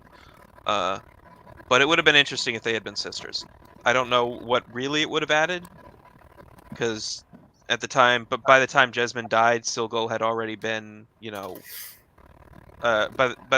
Silgal hadn't become, you know, a Jedi or anything. And obviously, Wraith Squadron was written well after the Jedi Academy trilogy, but I don't know. I felt like it would have been more interesting if they were sisters instead of cousins. I feel like Jasmine Akbar was like killed as soon as you got to know her. Like, Yeah, she they was like- really wanted to rip Huh. that out of you and to give Kel some development, Yeah. and it works. Like she was really nice, and I think as far as first kills go, it worked better than the Kessel Girl in Rogue Squadron. They were both kind of nice, heart of the team characters, but Jasmine felt more like it. I guess partly because we already had her, you know, trying to get over her, you know, everyone trying to coddle her and keep her safe. I have a question. So, yes. Go ahead, Jay. This is sort of off topic, but what's the worst movie you ever seen? I can't. I said, what's some of the worst movies you guys ever seen? Like the worst best, or like the worst, like absolute worst, like I want to bore my eyes out. It could be both. You're so bad that I- it's good, or you just want to kill yourself. I don't watch many bad movies, to be honest. Like, Oh, okay. fuck. The Room is the worst best movie I've ever seen. I love The Room so much. Like, I haven't Yeah. seen I all did of the not hit her. rooms. It's bullshit. I did not. I did not. Oh, hi, Mark. Yeah, I have a picture with Tommy Don't touch me, Wiseau mother. Oh, nice. and Mark Sestero, yeah, or Greg Sestero that plays Mark. Remember I in did the touch end, myself. in the end, the ending is crazy. And remember he went into the pet shop and he was like, it was just the most unnatural dialogue. It's like a robot or an alien trying to act human. Hello, And doggy. Bye-bye. hello, dog. You're my favorite customer. Yeah, you're my favorite customer. Yeah. Yeah, I haven't watched too many bad movies, so that's just like the biggest one because it was all over the internet for a time. With like every movie reviewer trashing it and making like a You sound like a robot. You said, no, I understood you. I understood what you were saying. Okay, But at least I'm understandable. yeah. Sorry.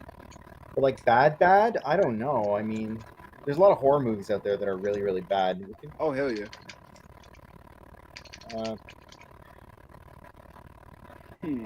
You seen Killer Clowns from Outer Space? Yeah, I think I've seen that one. I honestly, like, I'm not even joking here. I'm not even trying to be like tongue in cheek, but I think Rise of Skywalker is legitimately a bad movie. I think it's a bad movie. Okay, that's based. For The Last Jedi. Jedi. The Last Jedi, I would argue the cinematography is good. The there's Soundtrack. things that are good Okay, at that. so the worst movie I can remember watching is Wheels of Fire, which is an Italian-Filipino Mad Max knockoff. Oh, But really? even the end footage Oh, from the hell no. final battle of it is actually recycled in several other Mad Max knockoffs and other movies. The final battle actually has the Filipino army coming, or Marines coming in as extras with their APCs or IFVs or whatever. And they're playing, like, at the end, the Bandit Lord, like, they end up having to ally with these, like, stuck-up, stodgy, rebuilding the world types who are basically like the NCR circa Fallout 2 or New Vegas. Oh, okay. Which, like, this came out in 1985, so before even Fallout 1. So it's just this authority who are, like, they're stodgy, they have similar, they'll give you something, but you'll eventually become part of them, kind of ethos to, like, the NCR. I'm just like, did this weird, random Italian Filipino movie inspire Fallout 2 in New Vegas? That's kind of interesting. But in the end, they end up having to use them because they're the only ones with the forces to take on this bandit king, and their forces in this case are the Filipino military rolling up in their actual armored vehicles to shoot a movie. What did you say, Alex? I was gonna say. Your By connection. example. Okay. I can't understand. Yeah, it's hard to understand, Alex.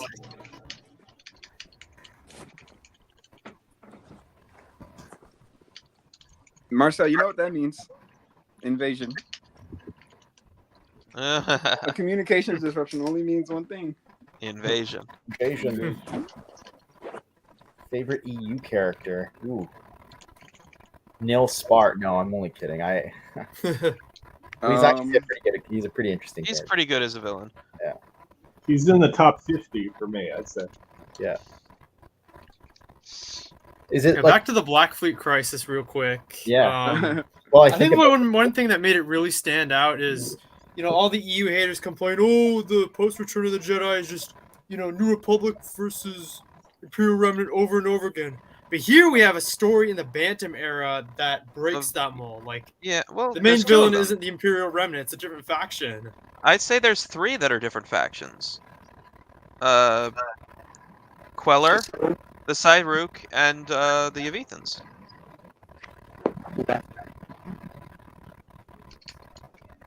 My favorite EU character. I really like Kirkanos. Kirkanos is cool, although the art in He's the comic pretty is cool. really hit or miss. But like as a character, I like the edgelord, but also honorable dude that he represents.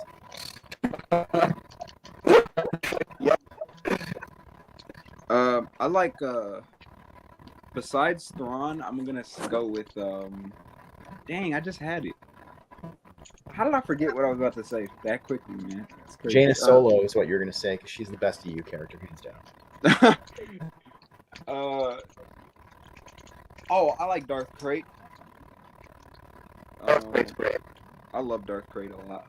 Okay, Legacy. I liked Roan Fell until they made him fall to the dark side at the very end. Spoilers. I liked Garstazi Wow, that was a big spoiler, Ghostfish. I haven't finished Legacy yet. Sorry. Oof.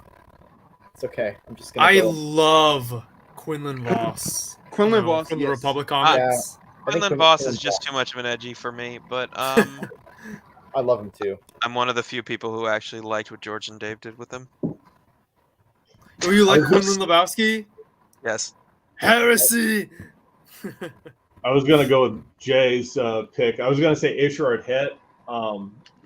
Darth Crate is just a bonus for me, but I like him as Ishrard Het as well. Probably primarily, but yeah, he's a great character. I like Pelion. Who else? Dang, there's so many people to pick from. Helion's a good one. Exar Kun's another good one. I like Talon Card. Who else? Oh, Darth Bane. Darth Bane is probably my favorite Sith Lord. He's amazing. The dude's amazing. He's the Sithari. I think Exar Kun's probably my favorite Sith Lord, I gotta say. I'm gonna be reading when I'm done with Thrawn trilogy, I'm gonna be reading Tales of the Jedi and Jedi Academy and iJedi and stuff. Have you ever read Tales of the Jedi, Jay? No, not yet, not yet. Oh my god. Oh, you're in for a treat. Oh yeah. Listen to my podcast after you read it. Okay. Is your podcast on YouTube? No, it's on Spotify or Apple Podcasts or wherever you get your favorite podcasts. Oh, okay, okay. Sometimes people have their podcast on their channel. I was just wondering. Yeah, No, I'm about to see. too lazy to do that. So. Oh, okay. But I just finished Tales of the Jedi, so I'm moving on to the KOTOR comics eventually. Mm-hmm. You're doing a reread, Marcel? It's a mix of like an audio drama where I, do the voices for various pieces of dialogue and I explain the story, but I also stop at certain points to explain the lore. Like, oh, hey, Adagan crystals or holocrons or, that kind of thing. So it's cool. it's a bit of both. But I wanted to do it because I felt like there just wasn't enough Tales of the Jedi stuff out there. And then like midway through the podcast, they announced that there's going to be this show, Tales of the Jedi. And it has nothing to do with the actual Tales of the Jedi, which I noticed on YouTube lately there's been a renaissance of like people doing audiobooks. It's mostly like computer generated voices and narrations and that. But like the New Jedi Order, the talking books that were originally just like library exclusives that are unabridged, I noticed those are on YouTube now. Yeah. Wait, what? So the New Jedi Order unabridged audiobooks that were previously exclusive to like blind people, and you could only get them through the Library of Congress website or whatever. You needed a special card to get them. Now they're on YouTube. Oh, so yeah, there's literally a channel called the New Jedi Order, and it's been up for a whole year. Jesus. Yeah, and the other one is the Young Jedi Knights and Junior Jedi Knights. I think the channel is called Young Jedi Knights, but they're doing unabridged versions of those. And they're e-reader. good, There's also Decade Bird, which is a funny choice of name. Decade Bird, Millennium Falcon. Yep. That has the Han trilogy. They've remastered it again. The Daily Han trilogy remastered again. They have the L. Neil Smith. Lando Calrissian. Lando. God, I love the Lando books. Mr. Space Capitalism doing adventure. I love it. I really wish that we had a book of Lando and his wife Tendra doing like a roving version of Shark Tank where they find the most ridiculous things to invest in and these people try to make pitches as to why they should invest in their crazy venture. And they like it's a yes or no. And then maybe for a conflict, maybe some of the people competing start like killing or sabotaging each other to try and make sure their project gets Lando's money. I'd read that. That would be really good. Like it's just too good to be true. Like that would have been so cool. Like either just before the Vong War or maybe just after. Obviously during the war there's no time for that. I mean, I'll take any Lando I can get. Or Lando's been one of the most maybe way later, so underutilized Lando characters. Jr. Chance can be part of it. Pando. Pando. That's so stupid. I love it. God, yes. Pando Calrissian. Yes. That's the Disney version. Jizzy. I actually don't care about any of that kind of stuff, but yeah. Anyways. Yeah. What I do care about is seemingly replacing my buddy Boofy Raw with that fucking annoying droid. Oh, L3. The L3. I mean, the The one anti-slavery that says droid. droid rights. That Yeah. one. Oh, right, from canon. Sorry, that's why I completely blanked. Yeah. I feel like they were trying to be cute with that scene. Like they were like, oh, But look. having him dictate his memoir of the L. Neil Smith books era, except suddenly this annoyance is the one he's with instead of Boofy Raw. No. Yeah. I it's mean, sort of- you could honestly just fit this droid in as something of a follow-along, and maybe Boofy Raw's literal droid species is part of what inspired her to be, like an abolitionist. Even though with droids, there's the weird intersection of like, I don't want to get too political, but it's like a weird intersection of slavery and abortion because most droids are memory wiped before they ever achieve anything resembling true sapience. So that's basically the equivalent of killing a human before it can think. So it's this really weird intersection of two very hot button issues. So, like, I just thought it was so stupid how they did the Solo movie. They made it, how Disney's woke and they try to make it for equal rights or whatever. But then they made her a joke. Stupid droid. Yeah, they make it into a joke. Like equal rights, like that's supposed to be funny. Like I don't understand. Like, yeah, like at the same what's time, the like point some of that? droids are obviously more able to become sapient than others, and just all of that, and it's such a weird thing with. I kind of like how Star Wars, some parts of droid brains are just kind of this black box where even the creators don't really know how it works. Which means that, yeah, maybe they are becoming truly sentient, but at the same time, even the most free-willed droid can just be hacked and overridden. How free is its will anyway? Yeah. Et cetera, et cetera. Like, there's always those questions, and Star Wars is not really a setting that's able to handle it. It's a space opera, pulp action series. Yeah, it's not like a hard sci-fi that talks about like slavery and sentience and all that stuff. What it means to be a thinking being and blah blah blah. Well, they'll kind of do it and then they'll drop it every time it gets brought up. Yeah, because it's just something they can't quite do. I mean, Wedge just straight up murders his droid. Fucking Minot gets mind wiped. Yeah, that sucks. Like, I choose to believe that when the New Republic quote-unquote mind wipes a droid, they just transfer its memories to something else so it can do a task that's, not horribly stressful. Because this droid is clearly stressed out by combat, so put its memory banks into something else and put them to use and, like, give it a job that it doesn't hate. But no, they just said mind wipe. I'm just like, dude, what the fuck? Well, I'm sure in Rogue Squadron, like their missions are so top secret, they got to mind wipe the droids. Like that makes sense to me. I mean, they could just deploy the droid core into a different job that's also somewhere in the military, but not as front line. Like it could be a data analyst in the Imperial Palace on Coruscant. It's dealing with top secret information still, decoding Imperial whatnots, and yeah, but like think of what happens if they got captured. They'd get all the data on their past missions, their secret base. Like you remember the Rogue Squadron books, they're operating like from secret base to secret base. So all that information. Yeah, but it would be just one anonymous droid bank in the middle of another top secret facility. So it's not like that facility is any more likely to get hit than the secret base itself. It would be moved to a different secret base doing something else, or to Coruscant once they captured it, and the Imperials are not getting Coruscant back. Well, until they do, shortly before Dark Empire. That's right. Speaking of which, I really like that story. The little short story is Evacuation from Coruscant. Right. Yeah. It shows a little bit of. Huh? Am I understandable? A little better now. Still pretty Yeah. bad, but much better than before. I'd just say that it was a good retcon story. Yeah, it was just explaining, hey, here's the bridge between the Thrawn trilogy and Dark Empire. Here's a little What what story Mara's was up it? to. It's evacuation from Coruscant, I think, or escape from Coruscant. It is the Escape from Coruscant.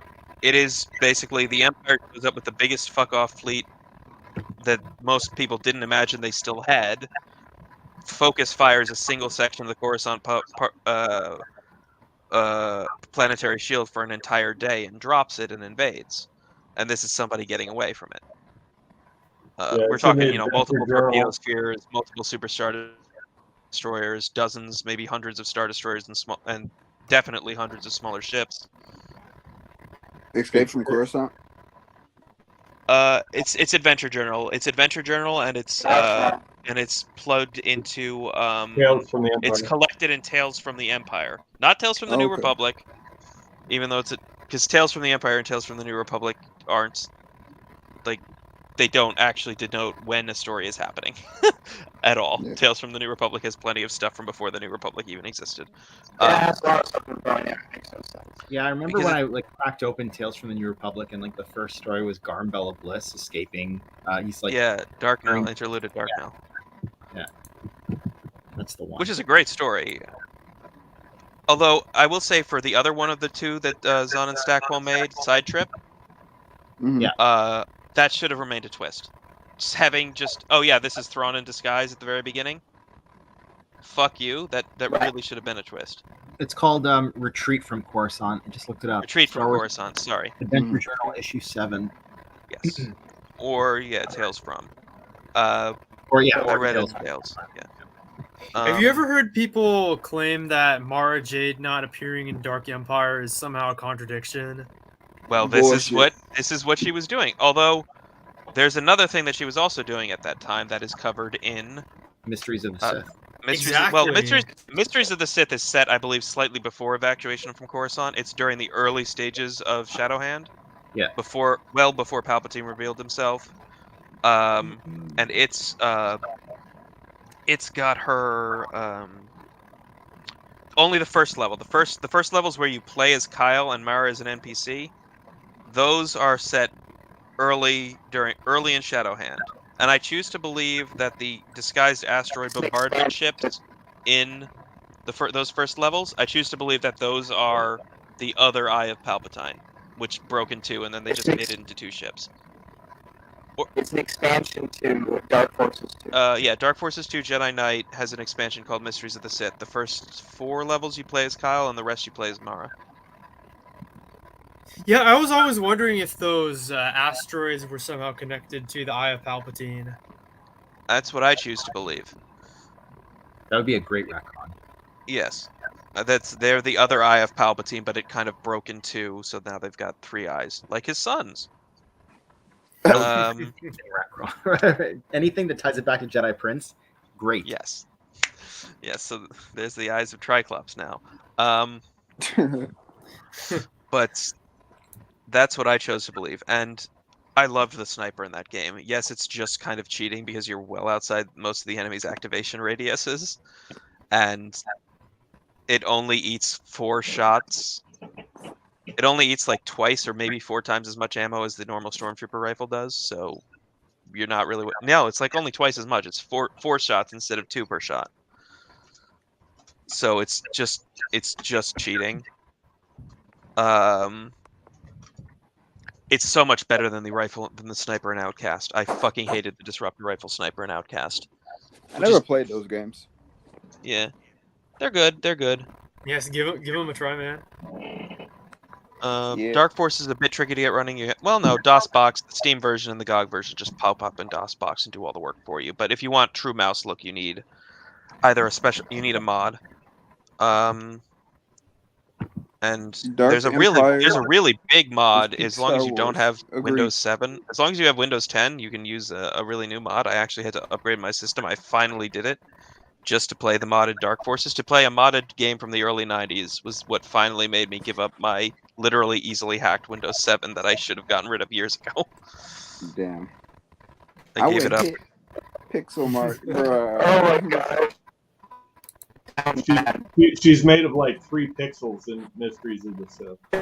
She looks like mashed potatoes. I mean, at the time, that's all we had, right? So, Yeah, that's all you had. That's like one of the Tomb Raider. Her voice was pretty good in that too. I liked her voice. What Male Exile is saying is he would like to mash her potatoes. He would like to mash her potatoes. I like it. Yeah. Very good, Jenna J. You have a very good wit. Yeah. Yeah, I do find Mara Jade attractive as well. They actually have a level where the stormtroopers aren't hostile at first. They're just being police. Of course, they let random alien gangsters be alien gangsters throwing grenades everywhere and don't bother them either, which is not something the Empire would do. But I remember. I think the Mara levels are technically after Dark Empire and Dark Empire 2 are over, because there isn't that sense of urgency that there's other shit going on that's that severe at the time. It almost sounds like, they're sort of rebuilding. Yeah. Because there's the episodes where it's like, oh yeah, go to... Where you're helping escorts. Yeah, and you're trying to get supplies from Kappa the Hutt. Yeah. Kappa the Hutt actually gets a cameo in Star Wars Bounty Hunter as one of the people giving bounties. Really? There's at least one bounty on there's an escaped slave Twi'lek dancer on Coruscant that is one of Kappa's.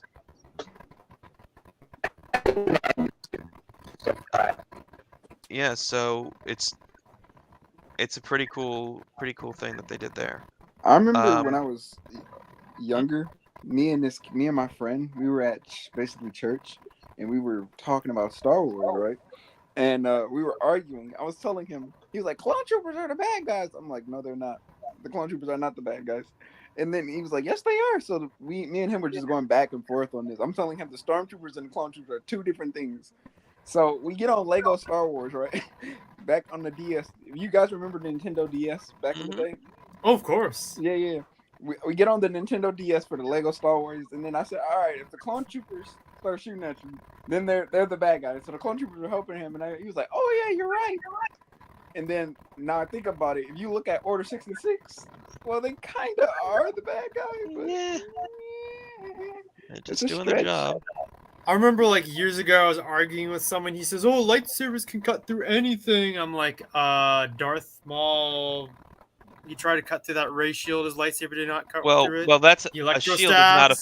A shield is not a thing, though. Yeah. Are you sure? Well, technically, it's made of energy, not matter. Blah blah blah. Yeah, Although yeah. theoretically all matter is energy, but let's not get into it. Yeah, but I was like, dude, didn't you see like Revenge of the Sith and see them fight the Magna Guards? But I could not convince him. I guess they consider that, the energy that's actually doing the blocking. Guys, I'm gonna have to call it. Thanks for having me. Good to see you, Scott. It's been great, Scott. Thanks for coming on. Yeah. All right, take care. Bye. All they think about is that scene to Menace when Qui-Gon shoves his lightsaber into the door and just starts cutting through it.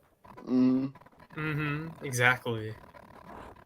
A lightsaber can cut through anything.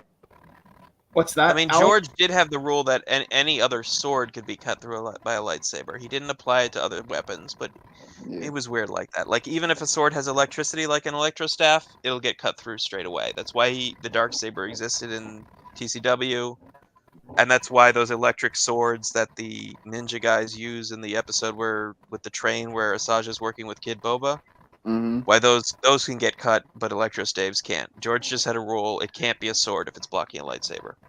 That's just his rule.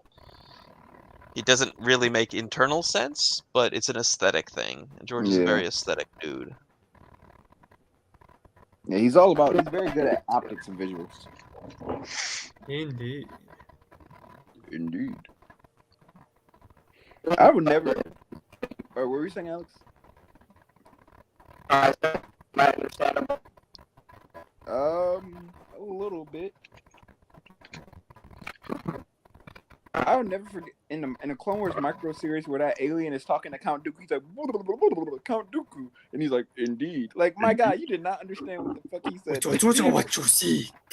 Especially since they made Dooku really not like aliens. Yeah. in the EU, and it's just like you. Well, I guess maybe he's one of those guys who learns all about people so he can be space racist more accurately, or spacist. Oof. He's spacist. Spaces. Oh, Alex said he's gonna end the stream. All right. All right. Well, it was nice, guys. Yeah, that was fun. All right. Big fun. Same bad time, same bad channel.